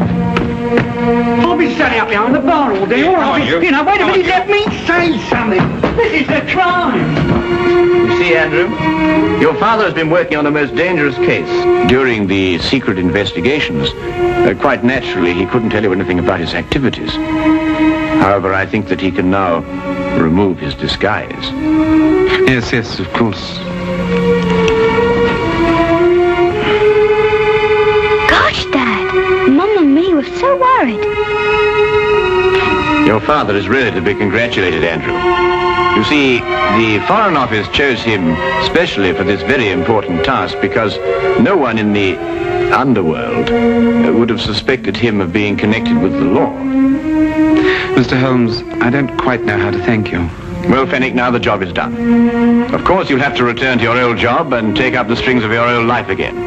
But if I know you, you'll work hard, meet all your obligations, and carry on like the splendid citizen you are. That's just what I'm going to do. I'll never leave my family again. Then good night, Mr. Fenwick. And good luck. Come on, Andy. Let's go home. Oh, Andrew, I've just remembered something. Here's your pound bag. Golly. Come on, sir. Straight, I've just had a sudden thought. I think perhaps you better release that bartender. He must be getting rather upset by now. Holmes, either you've gone insane or I have. No more insane than usual. After all, everyone is entitled to make a mistake. Scotland Yard does sometimes, you know. I'm at least entitled to one. Good night, Inspector.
body found floating in the River Thames. That sight began for Inspector Lestrade of Scotland Yard. It might be a troublesome case, it might not be. He didn't know at first. But for Sherlock Holmes, it was to prove one of the most gruesome and dangerous cases of his career. For him, it began one evening a few days before the body was found.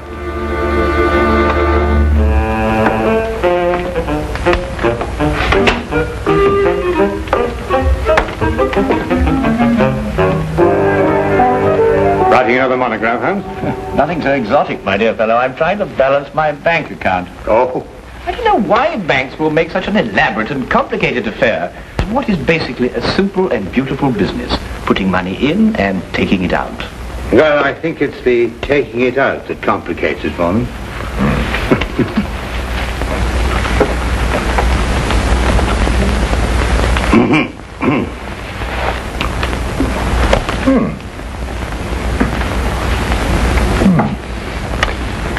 Curious? I've never seen anything quite like this. Very curious. What do you make of it, Holmes? A diamond, obviously. A yellow diamond. I thought it might be. Yes, in the curious shape of a left eye tooth. It's amazing, isn't it? Where'd you find it? Well, I was down by the East Quay. I went down to the waterfront for a stroll. I saw the thing shining, it caught my eye. But who'd use a diamond tooth? Brazilian, possibly. Why Brazilian? Well, yellow diamonds are most common in Brazil, and there's a sort of habit or a custom amongst Brazilian diamond mine owners to sport a diamond tooth. It's to show their affluence, you know. It sounds a barbarous custom. I'd say that the cutting is worth more than the stone itself. Well, what shall I do with the thing? Well, why not put an advertisement in the Times? That's a good idea. Chap must be quite uncomfortable without his tooth.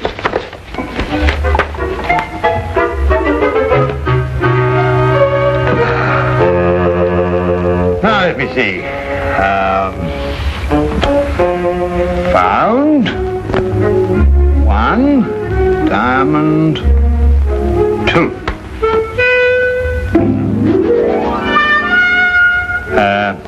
Found one left upper diamond tooth. Lost.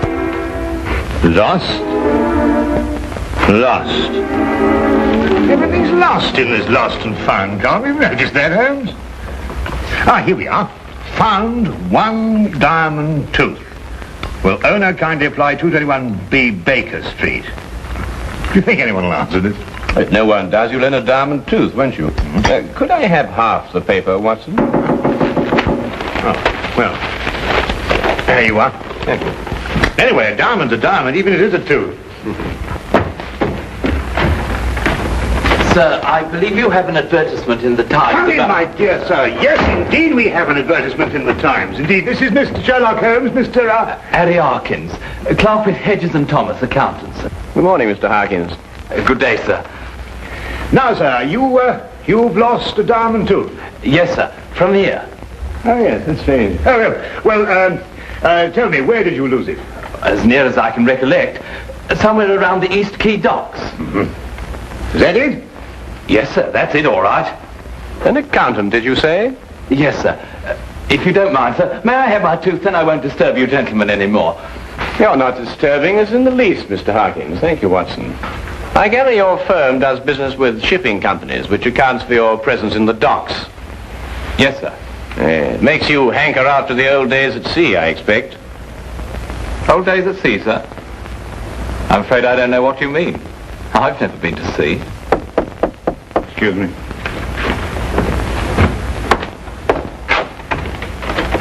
Hello, Inspector. Come on in. Good morning, Dr. Watson. I'm glad I found you. Oh, hello, Holmes. Morning, Lestrade. May I introduce Mr. Harkins? This is Inspector Lestrade of Scotland Yard. I'm delighted to meet you, sir. Delighted. Dr. Watson. Yeah? I wanted to ask you if you... About the body they fished out of the Thames a little while ago. Yes, how did you know? Well, your shoes and the bottoms of your trousers are wet. I might have stepped in a puddle. Hasn't rained for a week, Lestrade. Besides, that particular reddish mud comes from the Thames embankment near New Quay. Any place in London you'll find it. A body? Well, only a body would bring you to Baker Street without bothering to change your shoes and trousers. Ah, I was waiting for that.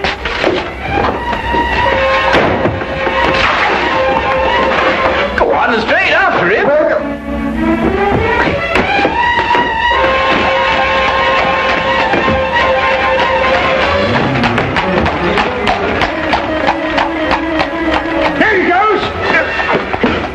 Lestrade, I said that way. Well, I'm sorry, Dr. Watson. I thought you said that way. Well, it's too late now. We'll never catch him.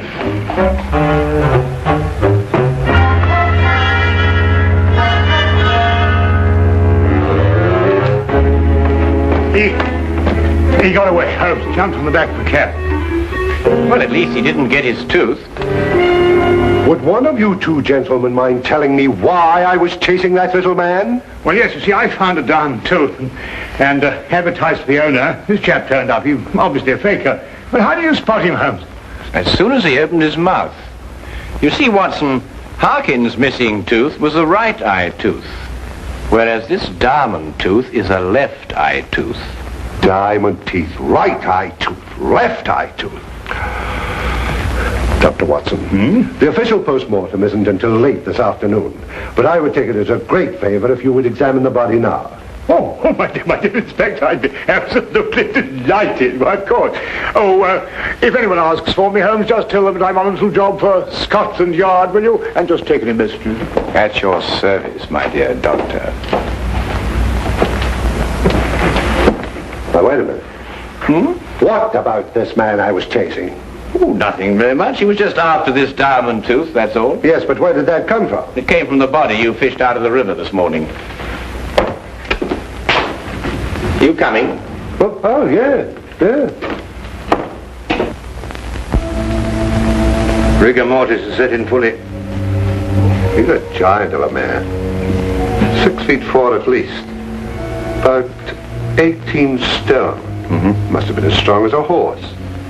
Probably died of drowning. There's no sign of a wound, is there, Doctor? No, but I don't think he was drowned, Lestrade.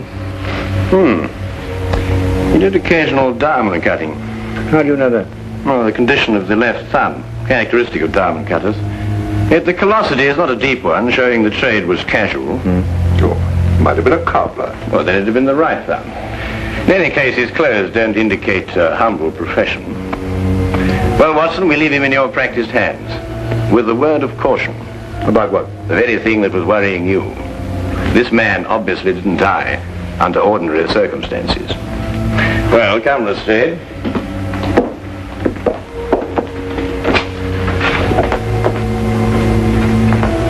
And now to identify the man, Lestrade. May take a few days, you know.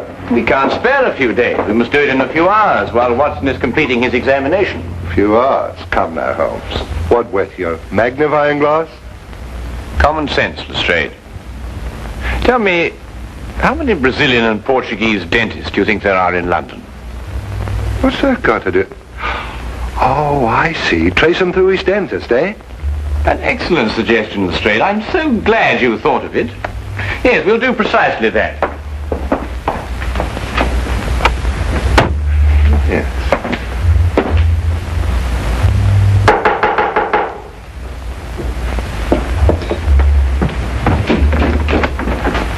Senor Gomez? Si, I am Senor Gomez. You have the toothache? No, I'm afraid I haven't, senor. I'm so sorry. My name is Sherlock Holmes, and this is Inspector Lestrade of Scotland Yard. How do you do? Scotland Yard? The police? But, senors, I have done nothing wrong. If Senor Martinez say I pull out his tooth without his permission, he is a liar. We've come in a different matter, Mr. Gomez. A matter of a diamond tooth, to be exact.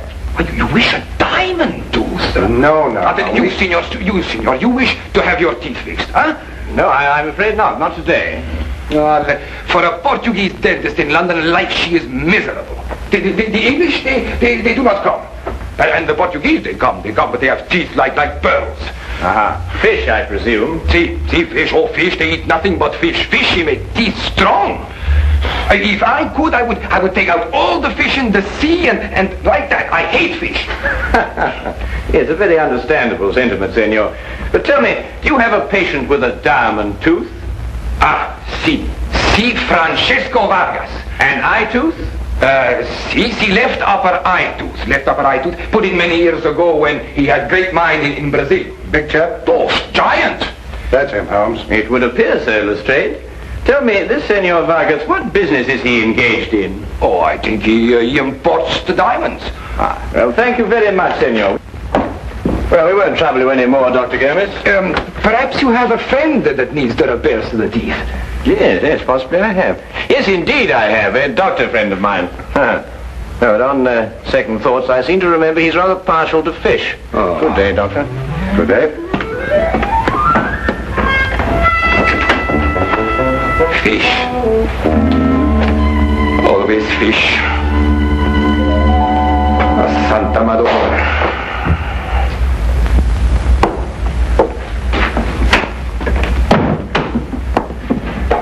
Well, you were right, Holmes. Oh, was I? You're drowned, eh? No. No water in the lungs.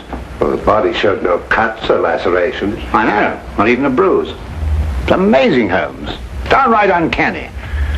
Of course, there was an advanced state of rigor mortis, which concealed the condition. What condition? Well, practically every bone in his body was broken. Great Scott, is that what he died of? Well, I don't know how, Lestrade, but this man was literally crushed to death. How? Well, that man was a giant, too, yet he was literally crushed like a fly. Well, there's one thing, Holmes. It certainly wasn't your little man. Well, hardly. It took a superhuman force to kill him. Not superhuman, my dear fellow. No? Then what? Inhuman, Watson. Inhuman.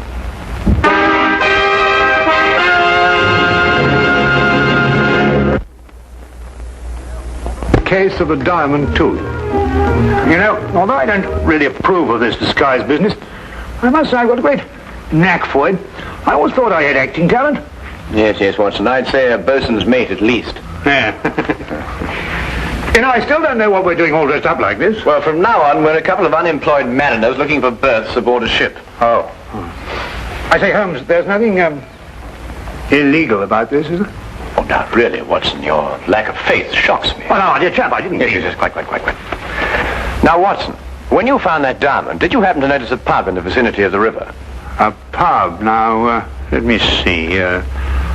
Well, not that I'd really noticed one, you understand, but there must be lots in the vicinity. Why don't we look for the closest? We'll do just that. Well, I still don't see, my dear chap, what we're doing. If we're successful, my dear fellow, we might even sail for Brazil. Brazil? Yeah. Oh, Brazil, I'd like that.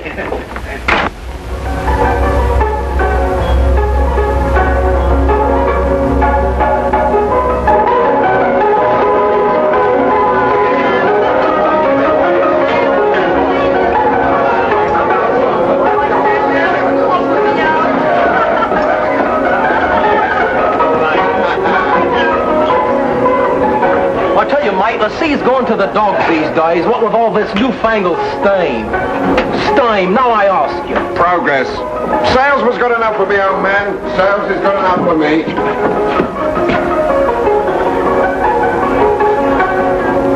Evening, lads. No import, ain't ya? Aye, and it's a fierce thirst we got on us tonight, my darling. What'll you be taking for it, Patrick? A pint of bitter? I'd like a pint of bitter. Well, a pint of mild for me, please, miss. And since you're such a pretty little colleen, you can make it half and half. So, you trying to mix me up, sailor? Now, why would I be after doing that, my darling? What? You're sure this is the pub near where you found the diamond? I think so. It looks the same from the outside. What part you out of, mates? Shanghai, me old shikari. Shanghai? I know it well, I do. I hear Butcher Jimmy's got himself sliced up. How is the butcher? The butcher? Well, we didn't stay very long in Bimport. We sort of rather popped in and popped out. Why had I seen you before, sailor? Weren't you in here the other night for a pint? Who, me? Well, I... Oh, I suppose not. Regular tough, that chap was. Oh, really? Drank his beer without spilling a drop. No. But blimey, if you took off that beard, you'd be the spitting image of him. If I took off my beard. If I took off my... What are you silent for, mates? Well, you may believe it or not, but I've an inkling for Brazil. The Vasco da Gama sails for Brazil first thing tomorrow morning. Straight for Brazil? Aye, straight. Star of the South sailing tomorrow morning, too. Putting a couple of days ago from Brazil. But she ain't going straight back. Puts in first in Antwerp, she does. Antwerp. Center of the diamond industry, Holmes. I wouldn't sail in the Star of the South, I wouldn't. Not under Captain Lancy. Hard-case skipper, is he? Proper demon of a man. Clap me in irons as soon as bid you good day. What's this tooth Captain Lancer did the other night? Raised a regular fuss about it, looking everywhere. How could the blighter lose his tooth? Easy. Fell out. Lost me a rubber plate that way once. Yeah. Did he find his tooth? No, couldn't find it nowhere. Hey, mate. What? Not you. You. Been sailing long? Since I was a nipper. Cabin boy. Say, mate. A word with you in private.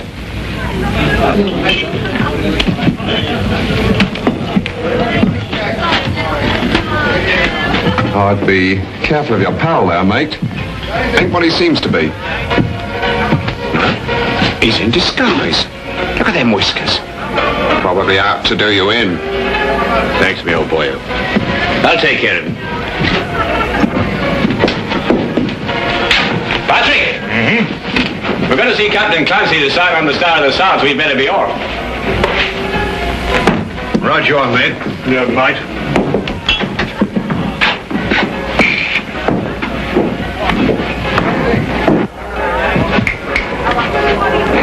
Come on, Rosie, fill him up.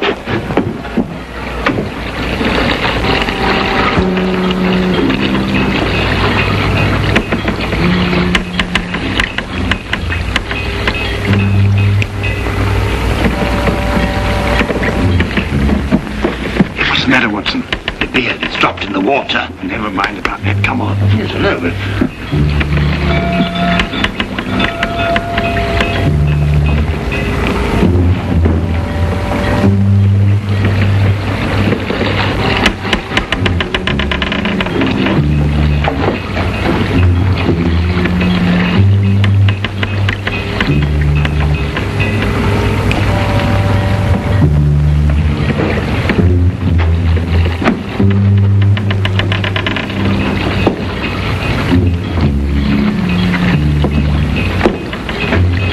I'm going below, Watson. You better stay on deck. No, I'm coming with you. Now, there's an element of danger involved. What do you think there is up here? Yeah, perhaps you're right at that.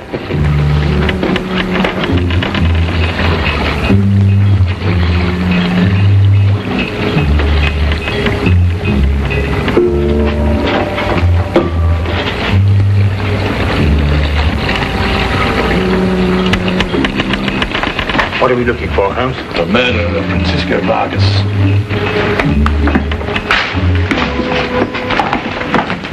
Who murdered him? Our visitor, Harry Harkins.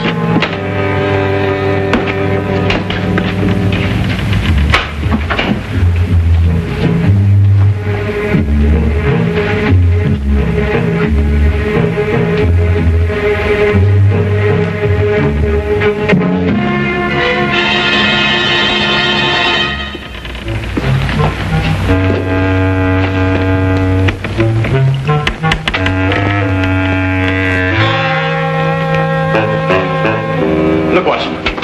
The lantern crushed and broken, just like Vargas. Great Scott. Do you mean Vargas was killed in here? I'm beginning to think so.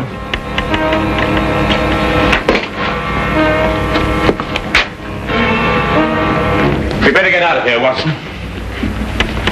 We're in extreme danger. That, Mr. Holmes, is an understatement.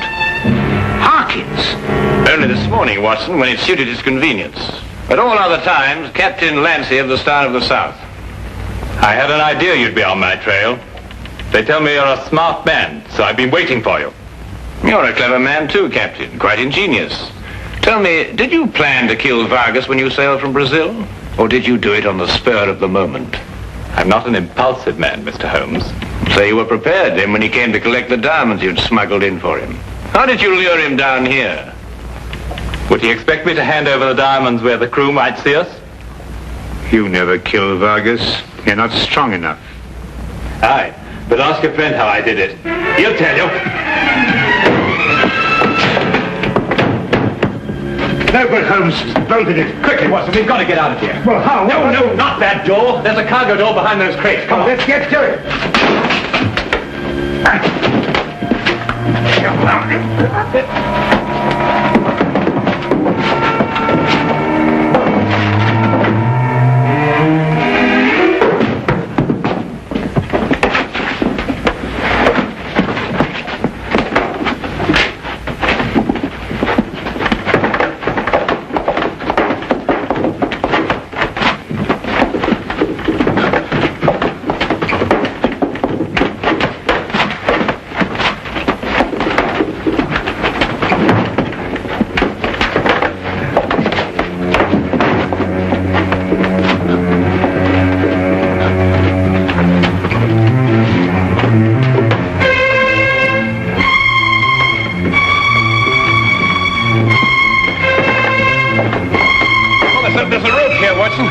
It'll help us move that crate.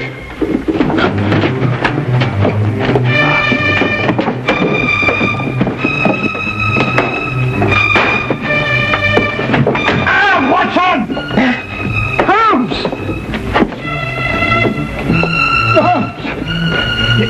It's a ball constrictor, Watson. Get out of here. Get out of here quickly. Hold on if you can.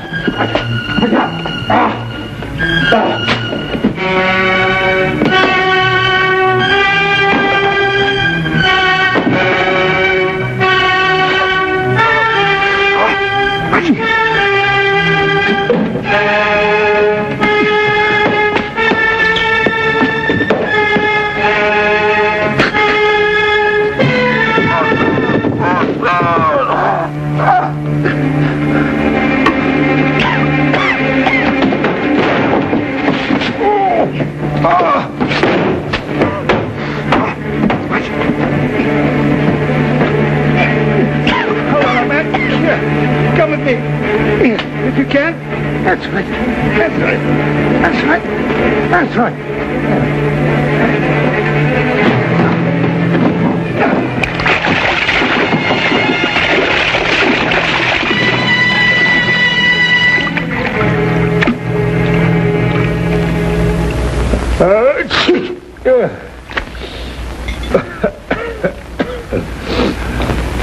That was a nice piece of deduction you did, Holmes, but you know you really ought to have let the Yard handle this case.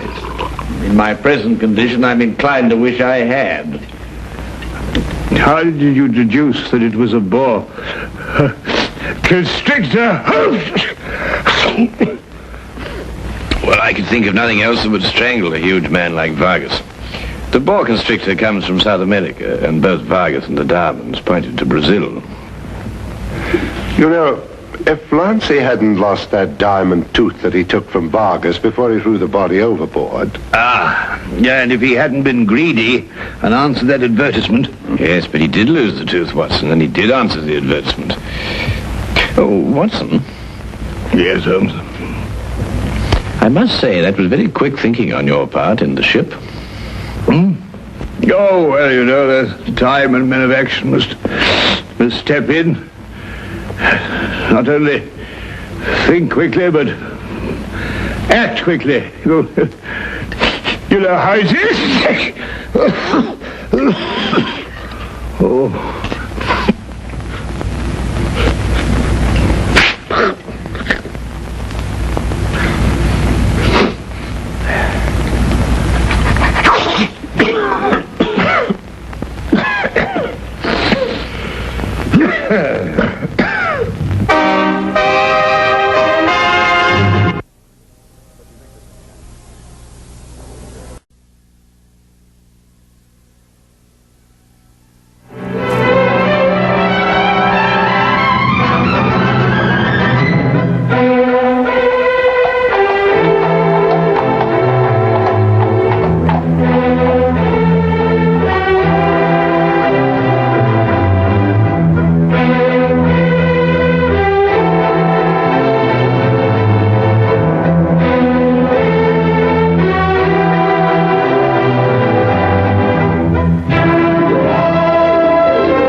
take you in for peeping. Hello, Tim. On your way home? Oh, finally.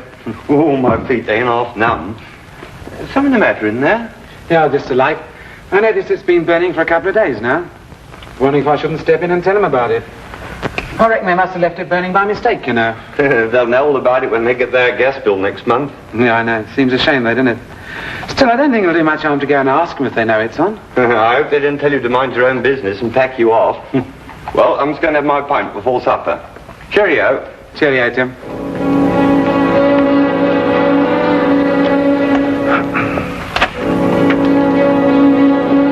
Afternoon, sir.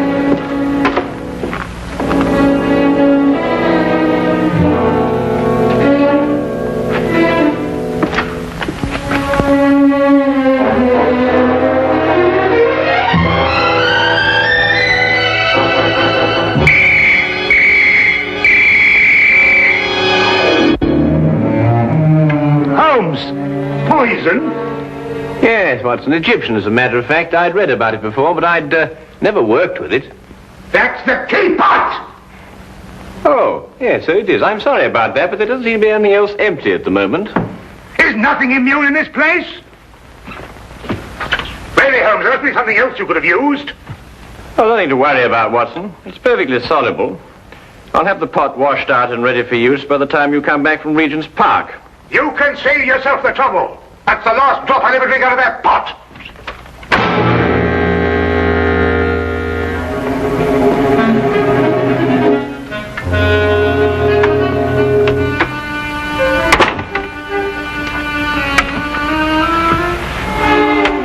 I say, Holmes, how in thunder did you know I was going to Regent's Park? Well, a simple deduction, my dear fellow. Take a look at your clothes. Oh, what's the matter with them? I might easily be going to the club in these. You're immaculate, except for those old shoes. Oh, those. I've forgotten all about those. So I deduced that you're going to a place where you're likely to meet people, but also you're liable to scuff your shoes. The gravel paths of a public park seem to fit that perfectly. But why Regent's particularly? We're lunching at 12:30, and since it's now nearly 11, I assume that your choice of parks is limited to the most convenient one, that being Regent's, of course. Simple deduction, really. I wonder who that can be this time of the morning. Would you care to deduce it, Watson? No, I think it'd be simpler if I just open the door. Would you be Mr. Sherlock Holmes? No, but won't you come in? It's Mr. Holmes I've got to be finding. I am Sherlock Holmes, madam. Won't you be seated? I will that. Sure, I've lost a bit of my breath. Have you come far? Clean up from Chelsea, I have, sir. Well, that's a long way indeed. May I introduce my very good friend and colleague, Dr. Watson?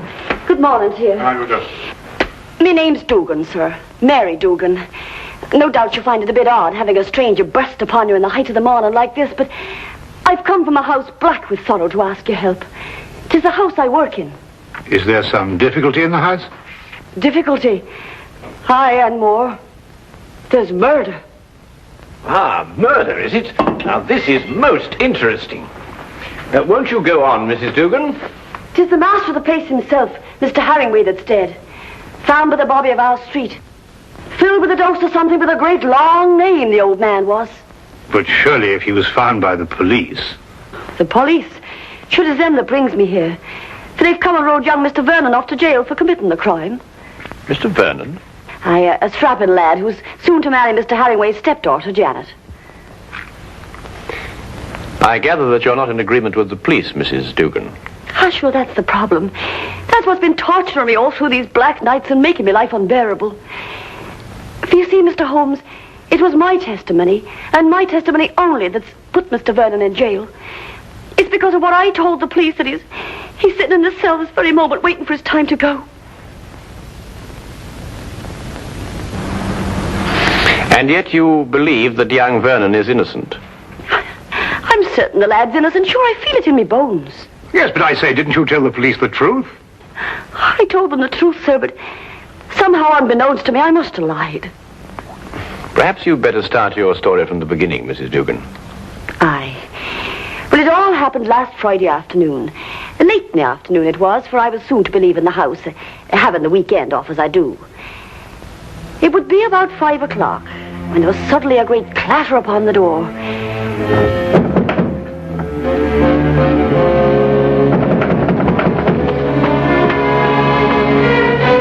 Hello, Mrs. Dugan. Oh, good afternoon to you, Mr. Vernon.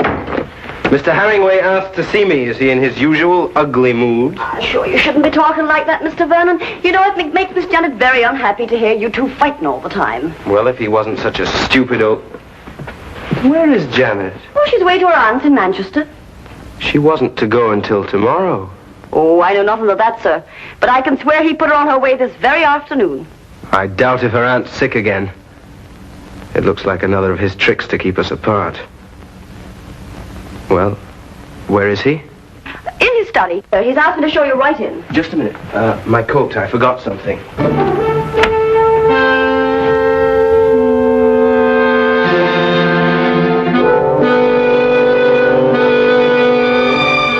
All right. Come in. Mr. Vernon, sir. Would that be all? No, Mrs. Dugan. I want you to remain. Remain, sir. Just sit over there and listen to every word that's said.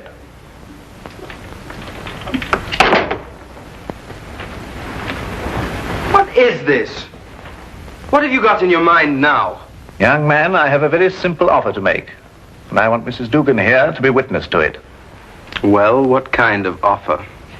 I'll give you £1,000 to clear out of Janet's life. You must be out of your mind. On the contrary. Only a fool would refuse such beneficence. You disgust me. Your tastes don't interest me. I want only to rid you from Janet's life.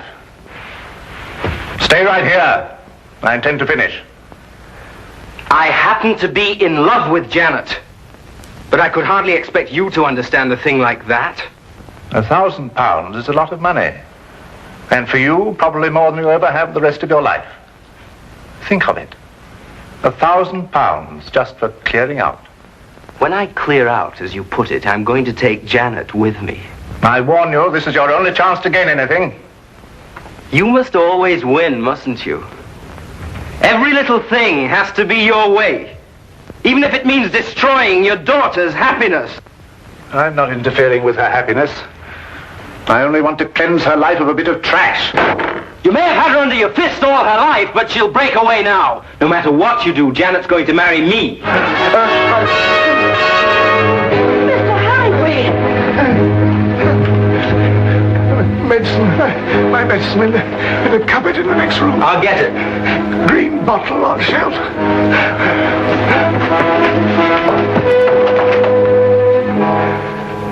I never lose, Mrs. Dugan. I never lose. Oh, hurry, Mr. Vernon, please, hurry. Coming.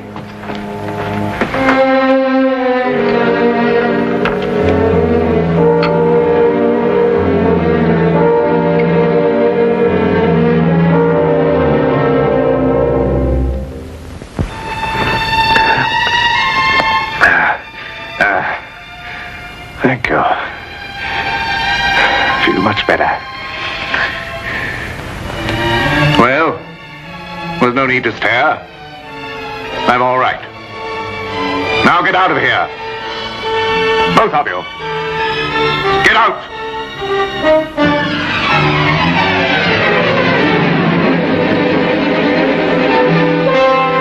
Get out!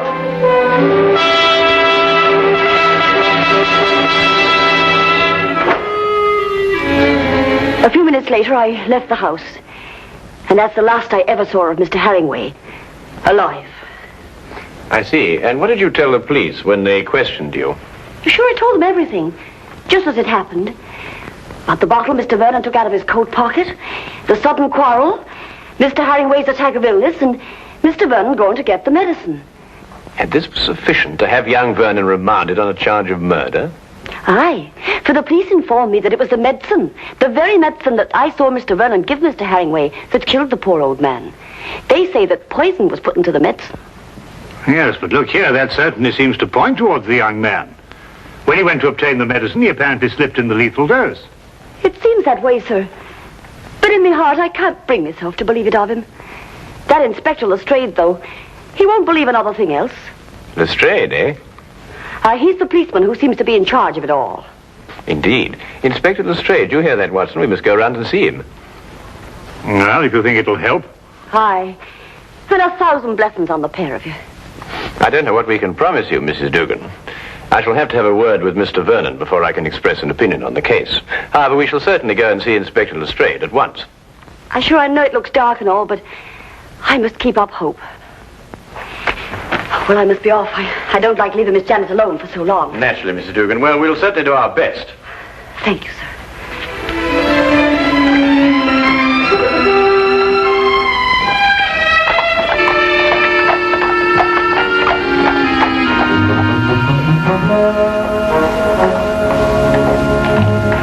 I can't see any reason for it. The man is guilty. Anything you want to know, I can tell you myself. Oh, come, Lestrade. I only want to ask the young man a few questions. It's time for my lunch. You needn't come. Now, look here, Holmes. There was a very large dose of strychnine in that medicine. The only person who could possibly have put it there was young Vernon. Or Mrs. Dugan? No, she didn't have any reason to. Besides, Vernon was a chemist. He had access to all sorts of poisons. Indeed, he was a chemist. You hear that, Watson? Young Vernon was a chemist. Eh? Yes, indeed, Holmes. Yes, I thought you'd be interested to hear that. Well, I am indeed. It is most important, and I insist upon seeing the young man immediately. We have no time to lose, Lestrade. No time to lose. Oh, all right, all right, all right. I don't see what you can possibly gain from this. But if you insist, you can see for yourself. His whole attitude merely supports the evidence. Well, here we are. Inspector Lestrade. Yes, sir.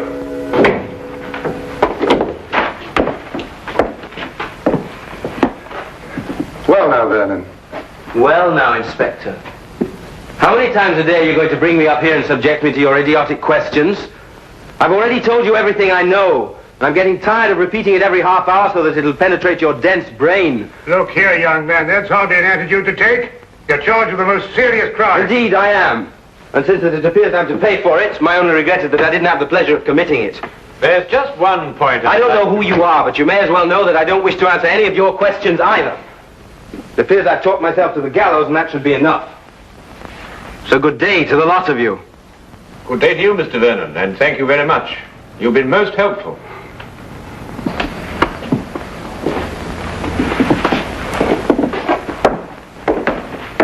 President Young Rogue. Oh, very interesting, Lestrade. Take the Baker Street, Holmes? Certainly not, Watson. We have a killer to catch. Killer? Yes.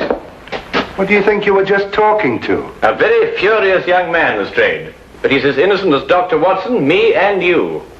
Or perhaps not quite as innocent as you.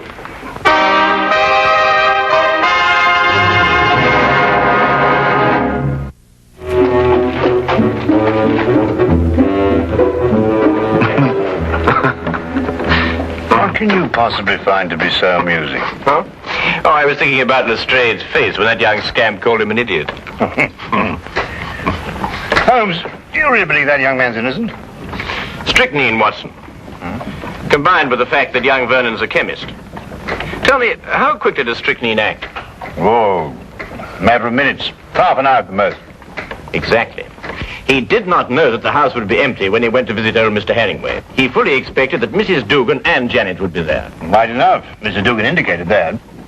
All right. Now, would a man with a wide variety of poisons to choose from choose a quick-acting drug, which offered him no chance of an alibi? Or would he be more likely to choose something a little slower, which would allow him ample time to be miles away at the time of death?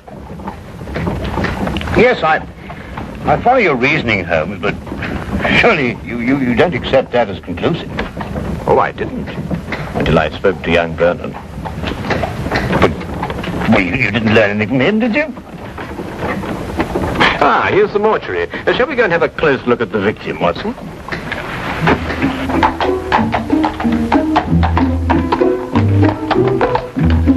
Holmes asked to see the medical examiner's report, and as we prepared to enter the mortuary, he explained his theory that Vernon's violent temper didn't fit into the cold-blooded pattern of this crime. A particular singular sort of fellow, our friend Herringway. No, why do you say that? Well, notice the well-kept hair, the neatly trimmed moustache. Mm-hmm. Wasn't so particular about his hands, was he? What do you mean, Watson? Well, look, the dirt definitely packed in under those nails. It's even gone into the cuticles. I say it's a bit incongruous with this perfect manicuring. Yes, especially as this hand's absolutely immaculate.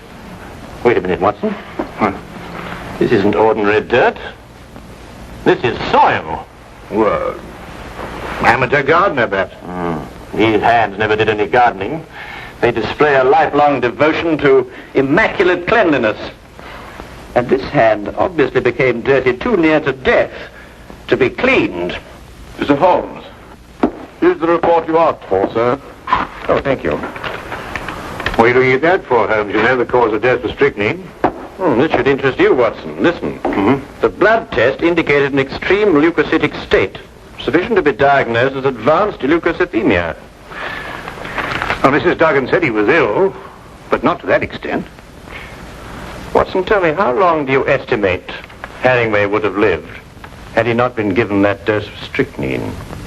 Well, it's difficult to judge with this information, but I'd say, well, certainly under a year. Then we are looking for someone who couldn't afford to wait a year. An impatient murderer. Then that fits in with Vernon's violent temperament. It appears so, Watson. It appears so. And yet there's still something missing. A bottle. A little mysterious bottle. Watson, would you go and collect Mrs. Dugan and take her round to Vernon's apartment? Yes, of course. What will you be doing meantime? Oh, I'm going over to Vernon's place now. There are a few things I want to check over before you arrive. But it's bound to be locked up. How are you going to get in? Oh, with a key. Have you got the key to Vernon's apartment? I hope so.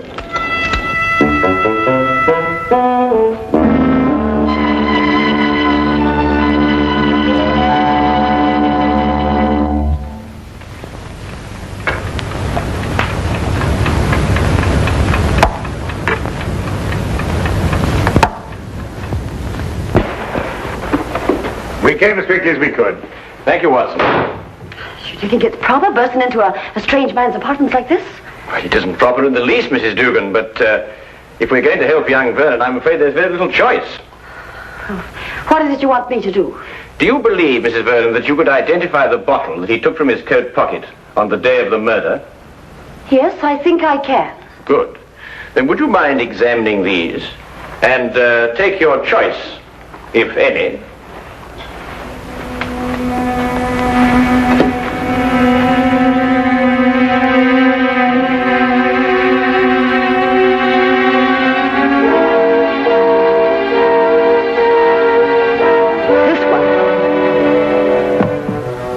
You're certain?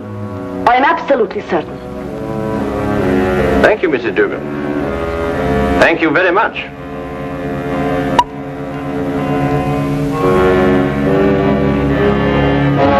Holmes! It's all right, Watson. It's quite harmless. It's oil of cloves. Oil of cloves? Mrs. Dugan, I presume that your employer was a teetotaler. Oh, he was that. There was never a drop of anything at all in the house. Hated the stuff he did. Yes, but is it important, Holmes? It's essential for young Vernon, Watson. We have now only to visit Mr. Herringway's study to forge the final link of proof against a most amazing murderer.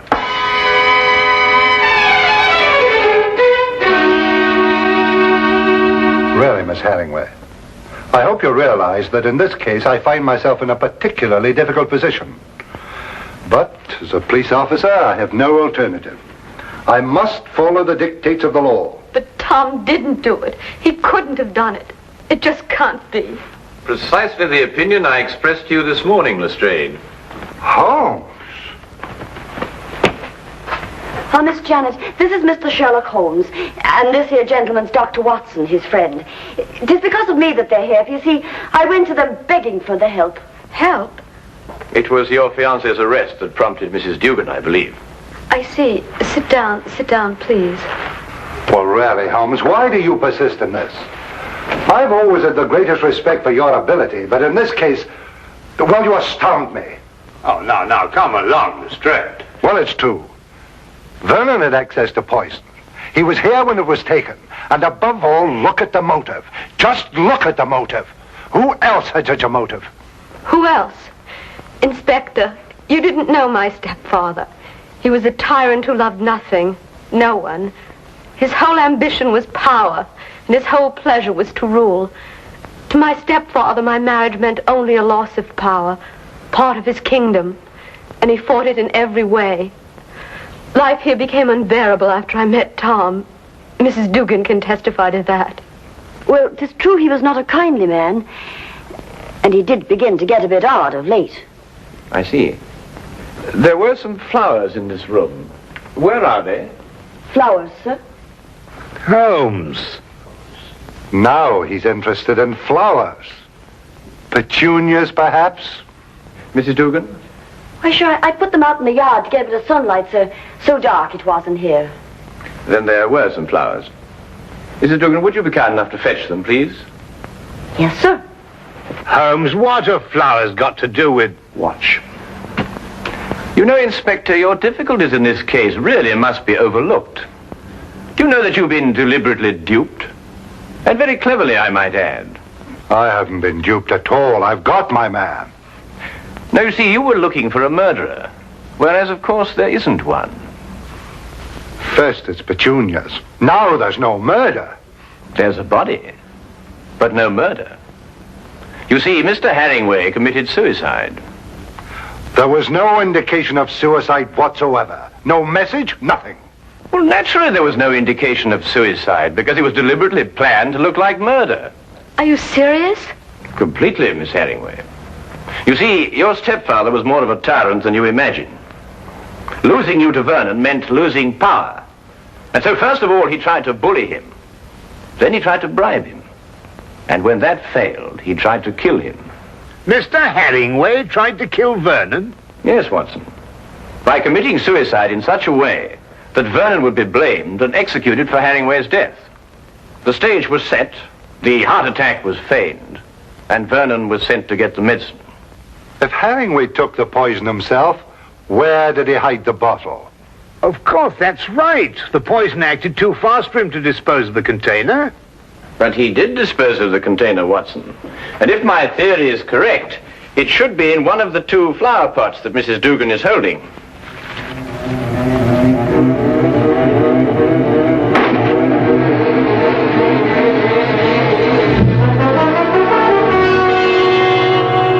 And a chemical analysis will reveal that it contains strychnine. The dirt under the fingernails. Exactly, Watson. And you said it got there close to the time of death? Then Herringway committed suicide. Yes, Lestrade. And Tom is innocent. Go! Simple. Completely.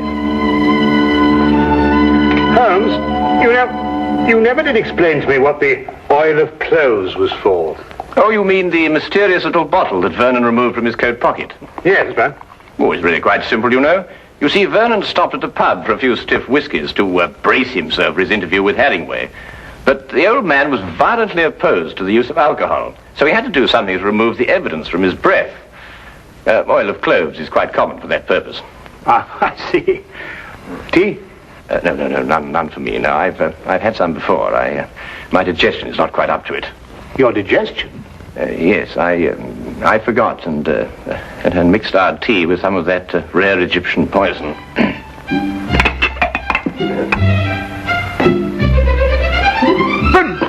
But confound it, man, the tea's ruined. Oh, fair enough, old man, but so's my poison.